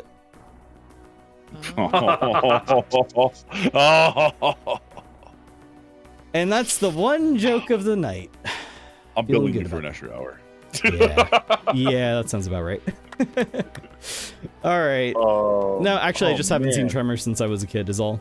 That's, honestly, I need to rewatch it. I'm a weird Tremors stan. Tremors has like 9 movies out. I think all of them are good and fun. Like that's really it. I love them. I've never heard somebody like, go hard for Tremors, but yeah, I need to rewatch. I need to rewatch them. There's so many movies. There's so many movies, guys. Can we admit there's too many movies? They need to stop making these dang things. They do need to stop making movies. Yes, definitely. Well, they probably will soon. Did you? But would you say that you found Apollo's opinion particularly earth-shattering? Come on now. Oh man, you guys. I think that series is dynamite. All I'll say is I'm shook. No. Good. Okay. No, I liked it. It was a little subtle one. All right. We've got Suspiria versus Evil Dead 2. I did not see this matchup ever being one that was going to happen when I first made this. I did not expect this. This is going to be such a weird kind of heel turn for me now that I've locked into the Evil Dead train. But I want to say this, is that I cannot remember another movie where I sat down watching Suspiria. Another movie where I sat down and the entire time I made the peepo frown face. Like, what the fuck am I watching? And I mean that in the best way possible. It just made me feel very uncomfortable the entire time. And I think that's the point of the movie. Like, that's the movie's supposed to make you feel unhappy. It feels absent. Everything in it feels absent of God, how do I put this? Like I don't have a word for it. It feels absent of goodness. Like I would describe this. Optimism. This is an evil movie. Like that sounds so stupid and dramatic, but you know what I mean? Like it is devoid of goodness. Yeah. And because of that, I don't think I could possibly see a world in which I could be convinced to vote for Evil Dead with Suspiria. Well, as soon as I saw this, I was like, oh my God, that's so unfair to how this has worked out. Yeah. I also like that Suspiria, it really doesn't show that much for how bad it makes you feel. Yes. Yeah. And that says a lot about the movie. Yeah. Yeah. Yes. My vote is Suspiria. Yeah, I think Suspiria, while there are stretches in it that it doesn't feel like a ton is happening. That's where all the dread is. You're so drawn into the world and everything of it that it doesn't need a ton of stuff happening. But then when things do happen, it's I always talk about the steel wool pit, that it's just so fucking weird. And creepy, and the themes of the movie are very unpleasant in ways. I think that there's definitely some overlap between Suspiria and The Witch, in certain regards. Movies that feel evil, movies that feel devoid of goodness. Yeah, I like the way that you put that.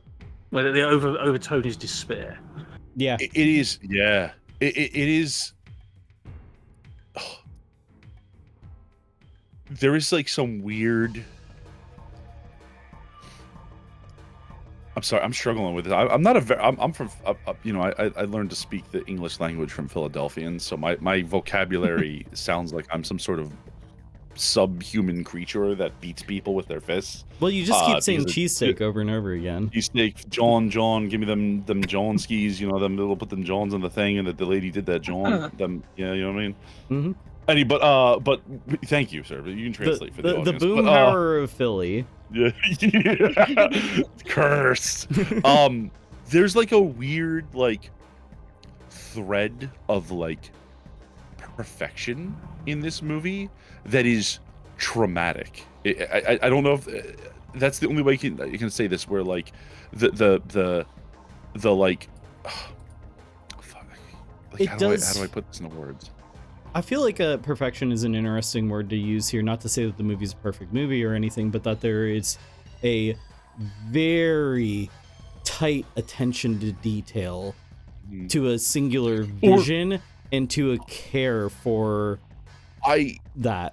I mean, what they're like, just the entire like the entire point where like basically like specifically I think of like, you know, the oh my god, what's her name? The girl who's essentially tortured by like pushing herself to practice it to like, she literally is killing herself to like in her performance at the character, and it's like that pursuit of perfection, that pursuit of greaterness is represented not in a like the idea that you're like you know, the Bruce Lee thing, like, I don't fear a man that knows every type of like kick, I fear the man that has done the same kick 100,000 times. To represent that as truly an evil pursuit within the movie is like, like that's such a counterintuitive thing, you know what I mean? Whereas like you've taken this too far. This person is now this girl is now being tortured, the student is being tortured by that attempt, and that was something in there that really kind of stood out for me. I'm sorry, I had such a hard time even putting that thought into words. I don't know if that made sense to anybody else. No, that made complete sense. Yeah, I get exactly what you're saying. Yeah, and I think when we had talked about Suspiria before, like we had mentioned like the very like it's a very like feminist film in a lot of ways. It's a oh Christ, yeah. Kirby, you had said something before that I felt like really like put that point. It was a good way of making that point. I can't remember what it specifically it was. No, I can't remember either. But in general, the tortured female existence. I will admit to this, and so I'm probably, I don't know, actually I don't know anybody's ages, but I'll say that I'm 38 now, right? Like I've been here for a little bit. When I was younger, I have come a long way in my like acceptance of like different ideas. But when I was younger, the idea of modern feminism seemed very unappealing to me as a young. Can you imagine as a young man like not being like into that? You know what I mean? And I remember this specifically. One of these movies where I watched it was very like immediately like in the beginning was like, oh, this is going to be very preachy to me, right? Wasn't, and it was, but it was good, and it challenged like thoughts that I had at the time, and it kind of made me be like, huh. Am I just being bitter? Like that was like a weird thought I had. Like, am I just being bitter? That person had a lot to say, and did it in a way that kind of shocked me. And so I feel like it was very healthy for me to witness this. You know what I'm saying? Like kind of healthy for me to watch this. It's a weird thing. Sorry, we're trying. I know we've been trying not to go down that kind of route, but like I think I'm willing to admit this that you know.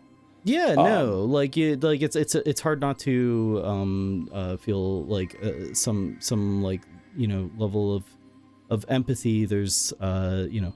Oh yeah. Definitely like, yeah, no, that's I think that's very interesting, and I think that's I think Dario Argento would be happy to hear that.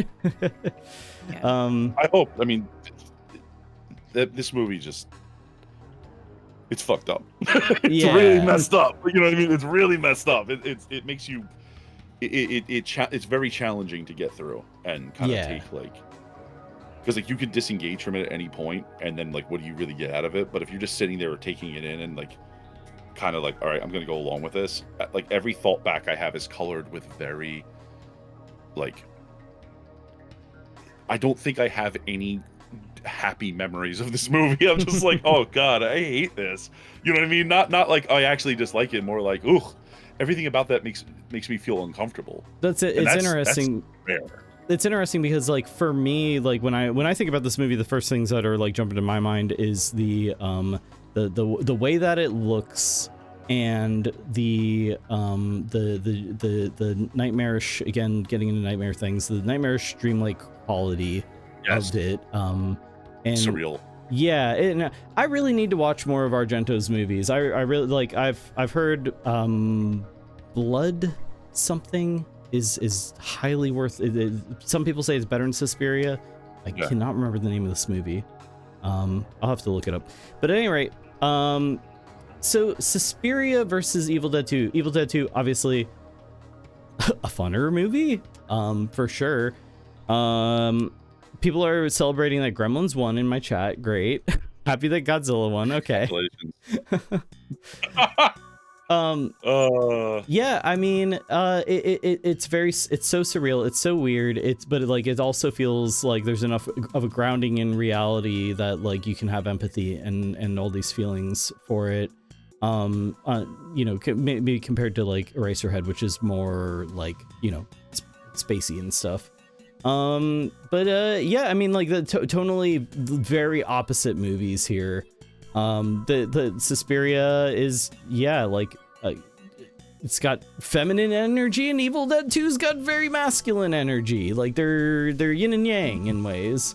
I think could we make them together? Maybe. That sounds. Get an offspring. Don't do that. Wait, what if it's just Evil Dead but like really colorful? Evil Dead is fairly colorful. It is pretty colorful. Yeah. More. It is, yeah. Turn up that It's Evil saturation Dead, but, all the way. Giallo Evil Dead? All right, let's fucking go. Yeah, I kind of love that. Fuck it, let's go. It's amazing. But yeah, no, very, very, very different movies. Very different movies, but unfortunately, we do have to pick one. And that's hard to do. Honestly, I don't think anybody saw this being our final competitors, but I'm so happy to see them. Like, I feel like this is a representation of quality taste. I agree.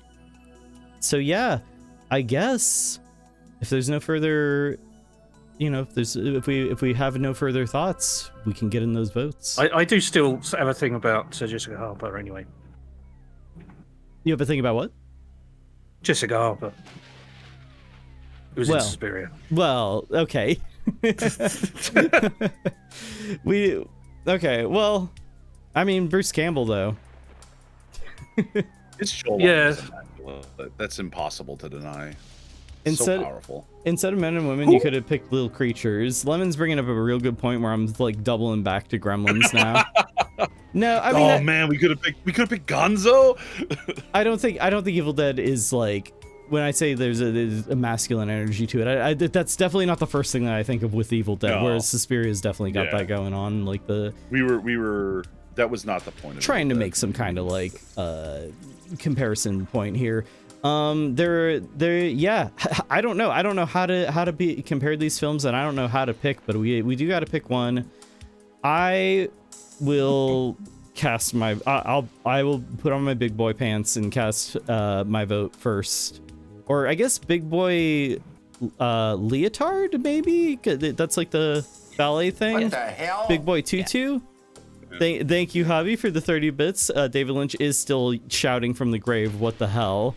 Just kind of like wondering why have I not picked my favorite director? But he's wondering why they buried him. Let me out of here, you fucking morons! All right, so we do have to pick one, and I'm gonna have to go Suspiria. It's just more my vibe. Hell yeah. I'm going Suspiria. And I have a Necronomicon tattooed on me, and I am choosing Suspiria. Yeah, I like to think of myself as a film person and really into movies. I've seen many, probably thousands of movies at this point. And then I get to it looking at all the schlock we have up here. I'm like, oh, I want this film, I want this film, I want this film. And then it comes to my flavor of schlock, which is Evil Dead 2. That's my personal flavor of schlock, and I'm going to pick it over a film. I'm going that way. I am so entertained by that movie. I love the blood. I love the gore. I love the grittiness of it. I like the stupid parts of it. So that's the way I'm going. I feel you on very that. Valid. Yeah. Especially when we talked about Texas Chainsaw Massacre before, and you expressed your love for that movie. I love it so much. Yeah. I feel like this is consistent with that pick. I mean, a quick aside, without dragging you into that, like, The Hills Have Eyes, and also like Never seen it. Big kind fan. of hit the mark. Big fan. Yeah. Okay. Yeah. Yeah. 100%. I got you. Darzer. Suspiria. That's another one for Suspiria. Okay. And Apollo. There is no world where this is even remotely fair to Evil Dead 2. Like this sucks because it made it so far. Suspiria is a movie that is just not like it's not a movie. It's it is like a telling of an experience. It is beyond. It is a step beyond like what we have here, and unfortunately, like that has to take my vote. I just can't justify it. I tried really hard. Suspiria has my vote. Wow, that's hey. Yeah. We're loving Suspiria. We didn't get one from T Drifty. Is T Drifty still here? Yeah. I'm gonna go Evil Dead 2. Evil Dead 2. Tape said Evil Dead 2. Opossum said Evil Dead 2. Guys, Hey, we have a that's tie.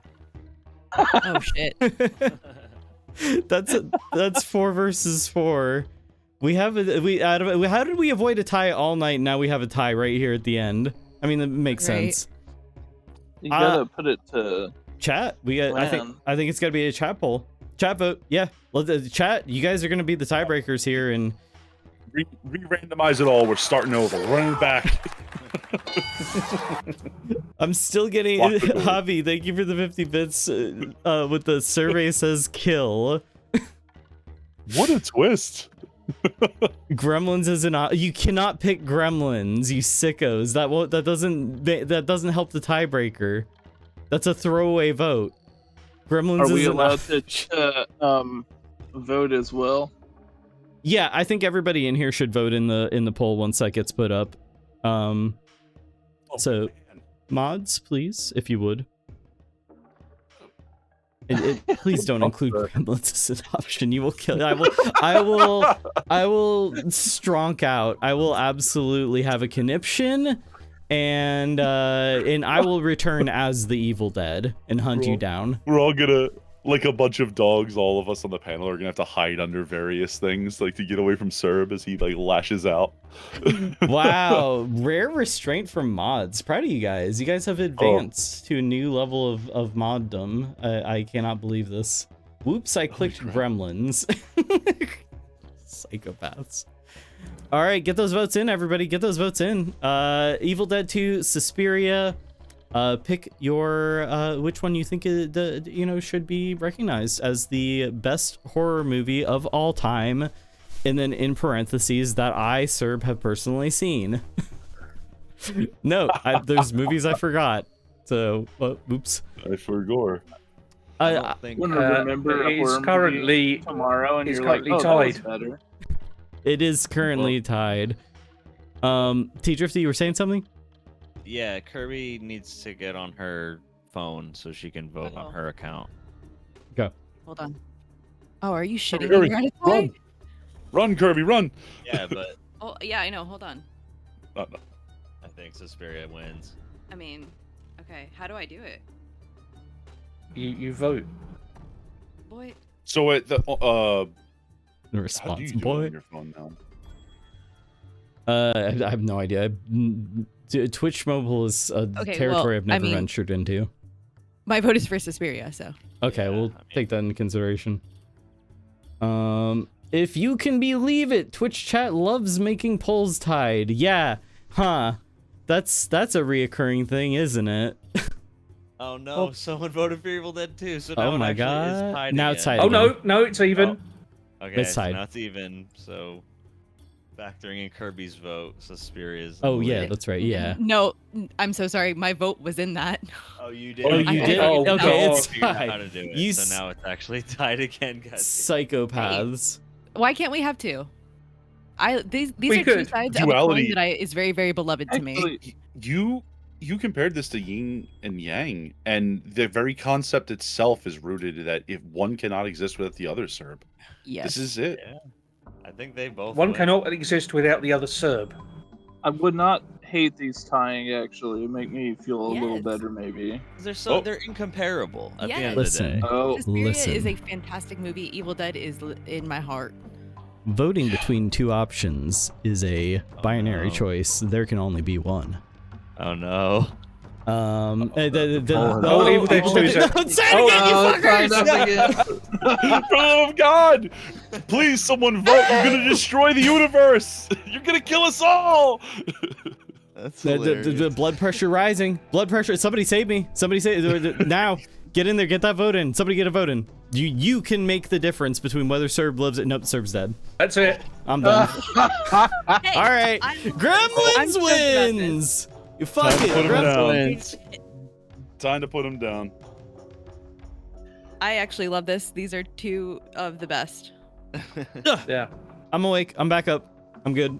I've been Well, shot, I'll but tell I'm you what, alright. we can do it like this, right? So Suspiria is the female energy, Evil Dead 2 is the male energy, and Gremlins is for the little kids that can't behave properly. And y'all are a bunch It's- of bad little babies. Horror for You're the getting spankings. horror for the for the whole family. I love it. That's great. Horror for the whole family. Yeah. Absolutely. Doing a triple screening. Javi, thank you for the 50 bits. Survey says kill. Survey says kill. Who's getting killed?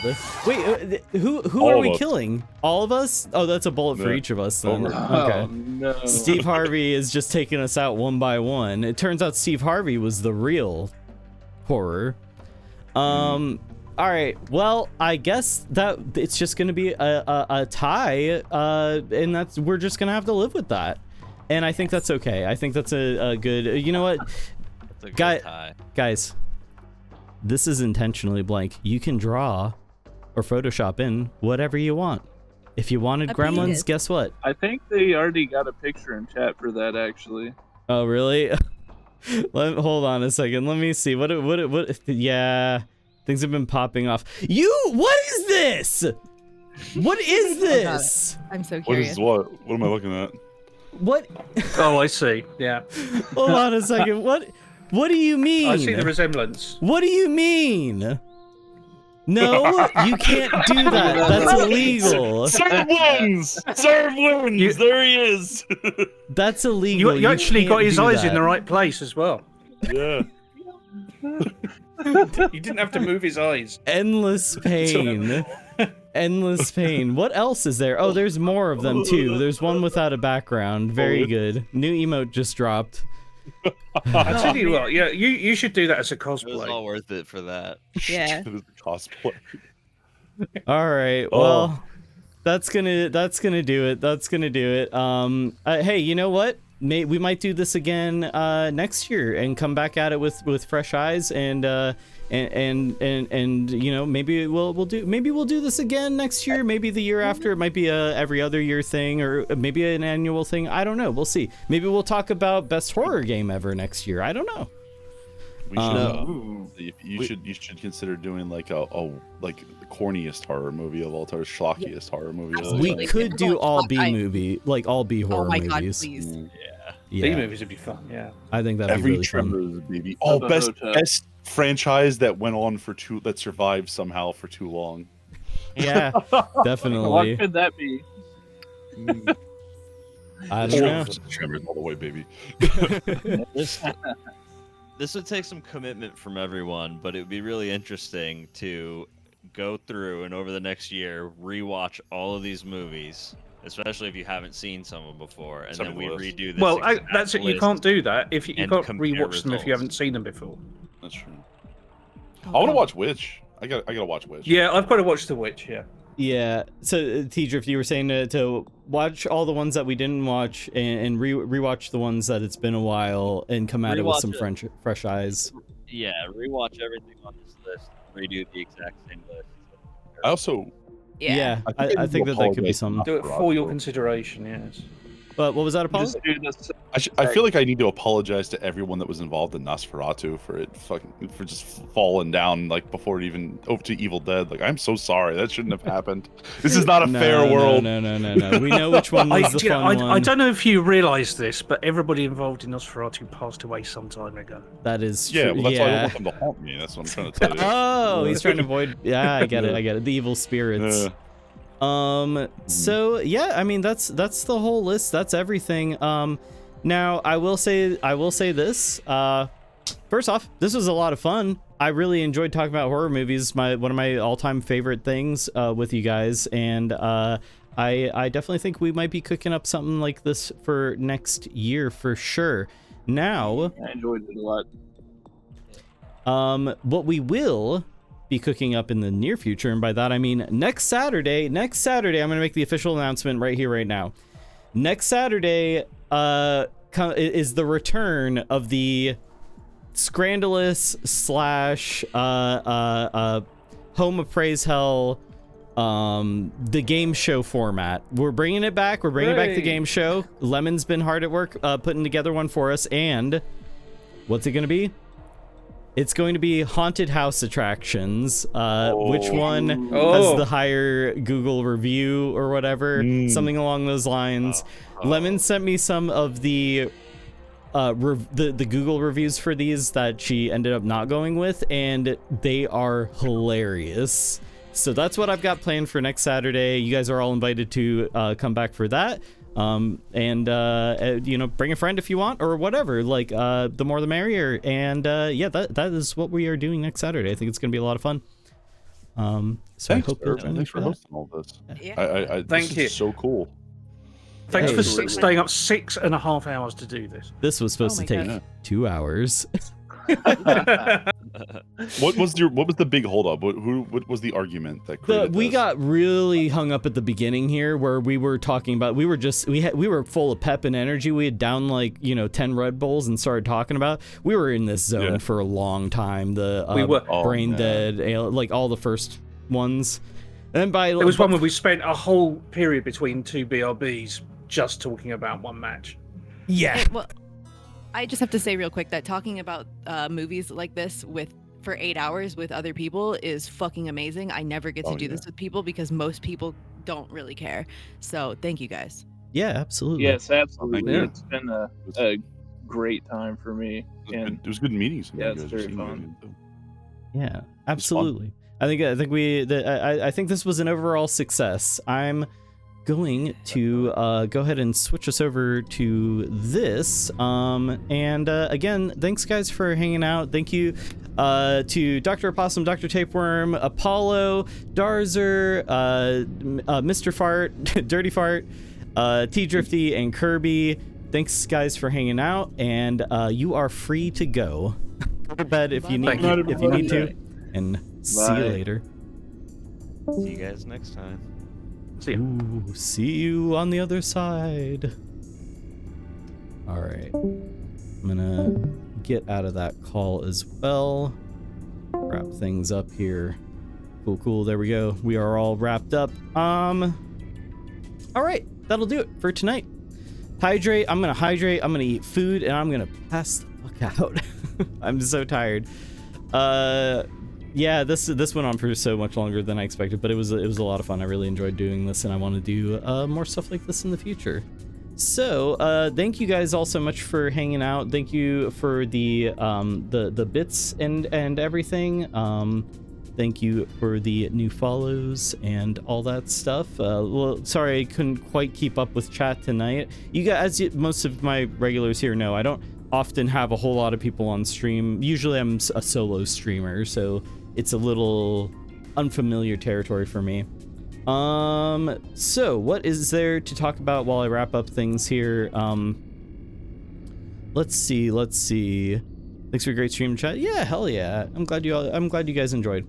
Tomorrow, let me tell you guys about what we're doing tomorrow.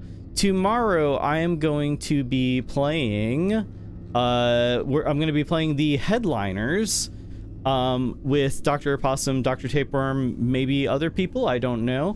I don't know if I will be streaming or if I'll be, I know that they're going to be streaming, so we might both stream at the same time. I'm not sure, we'll figure it out. I might, depending on how things go, maybe I might do an early stream or something. I'm not really sure at the moment. But yeah, tomorrow, at any rate, no matter what, I'll either be here or over on Dr. Opossum's stream with them for the Headliners, which a game I've never played before, but I think it's going to be a lot of fun. Yeah, there was supposed to be, I have a bunch of horror games and demos that are all related to movies we talked about in the bracket fight. I was going to play that tonight if there was time left over. Obviously there is not, so that will be getting pushed back to at some point soon. I've got them downloaded, might as well play them. I've also got more Silent Hill F to play and a bunch of Steam Next Fest demos that I'm going to be doing. It's that time of year, so you know, I'm going to be here. All right, I'm so tired. Let's see if there's somebody to raid on out to. Give me a moment here while I try to pick a target. And yeah, just give me a second. In the meantime, check a look at this. I'm gonna play your voice back so you can hear your voice. Show me how you light things on fire. You want this money? You wanna tickle my big old long toes? Here's the fresh meat. Let's come and get it. Let me out of this elevator and I'll give you money. Can I hire you? Would you like this silver? You thirsty? Can you sing for us? Come over here and smoke this. We have rope. We can pull you up. What is this? Come here. Can you jump in this bed with me and cuddle up with me? Put your hand in the blue light. Ti ricordi? I'll pay you money just to sit here and talk. Get to your stations. Get to your station. No sexual favors. I just want to talk. Oh, I did not even realize that Apollo just went live. So we're gonna raid on over to Apollo. Of course, he was just here with us, and now we're gonna head on over to his stream. I am going to pop in, say hey, and then go straight the fuck to bed. Hey, if you guys enjoyed hanging out with Apollo, guess what? Lucky you get more. He's doing Lethal Company with a bunch of people, with friends. So go enjoy some Lethal Company. I'm gonna get that raid started here. I'm so tired, so tired. So yeah, go if you're not following Apollo, go follow Apollo. Also, if you're not following Dr. Opossum, go follow Dr. Opossum. I'm gonna be over there on their stream tomorrow, as I said already. Okay, that does it. I'm gonna hit that raid button. That does it for tonight. Again, thank you all for hanging out. I appreciate you all being here, and yeah, stay spooky. Transmission over.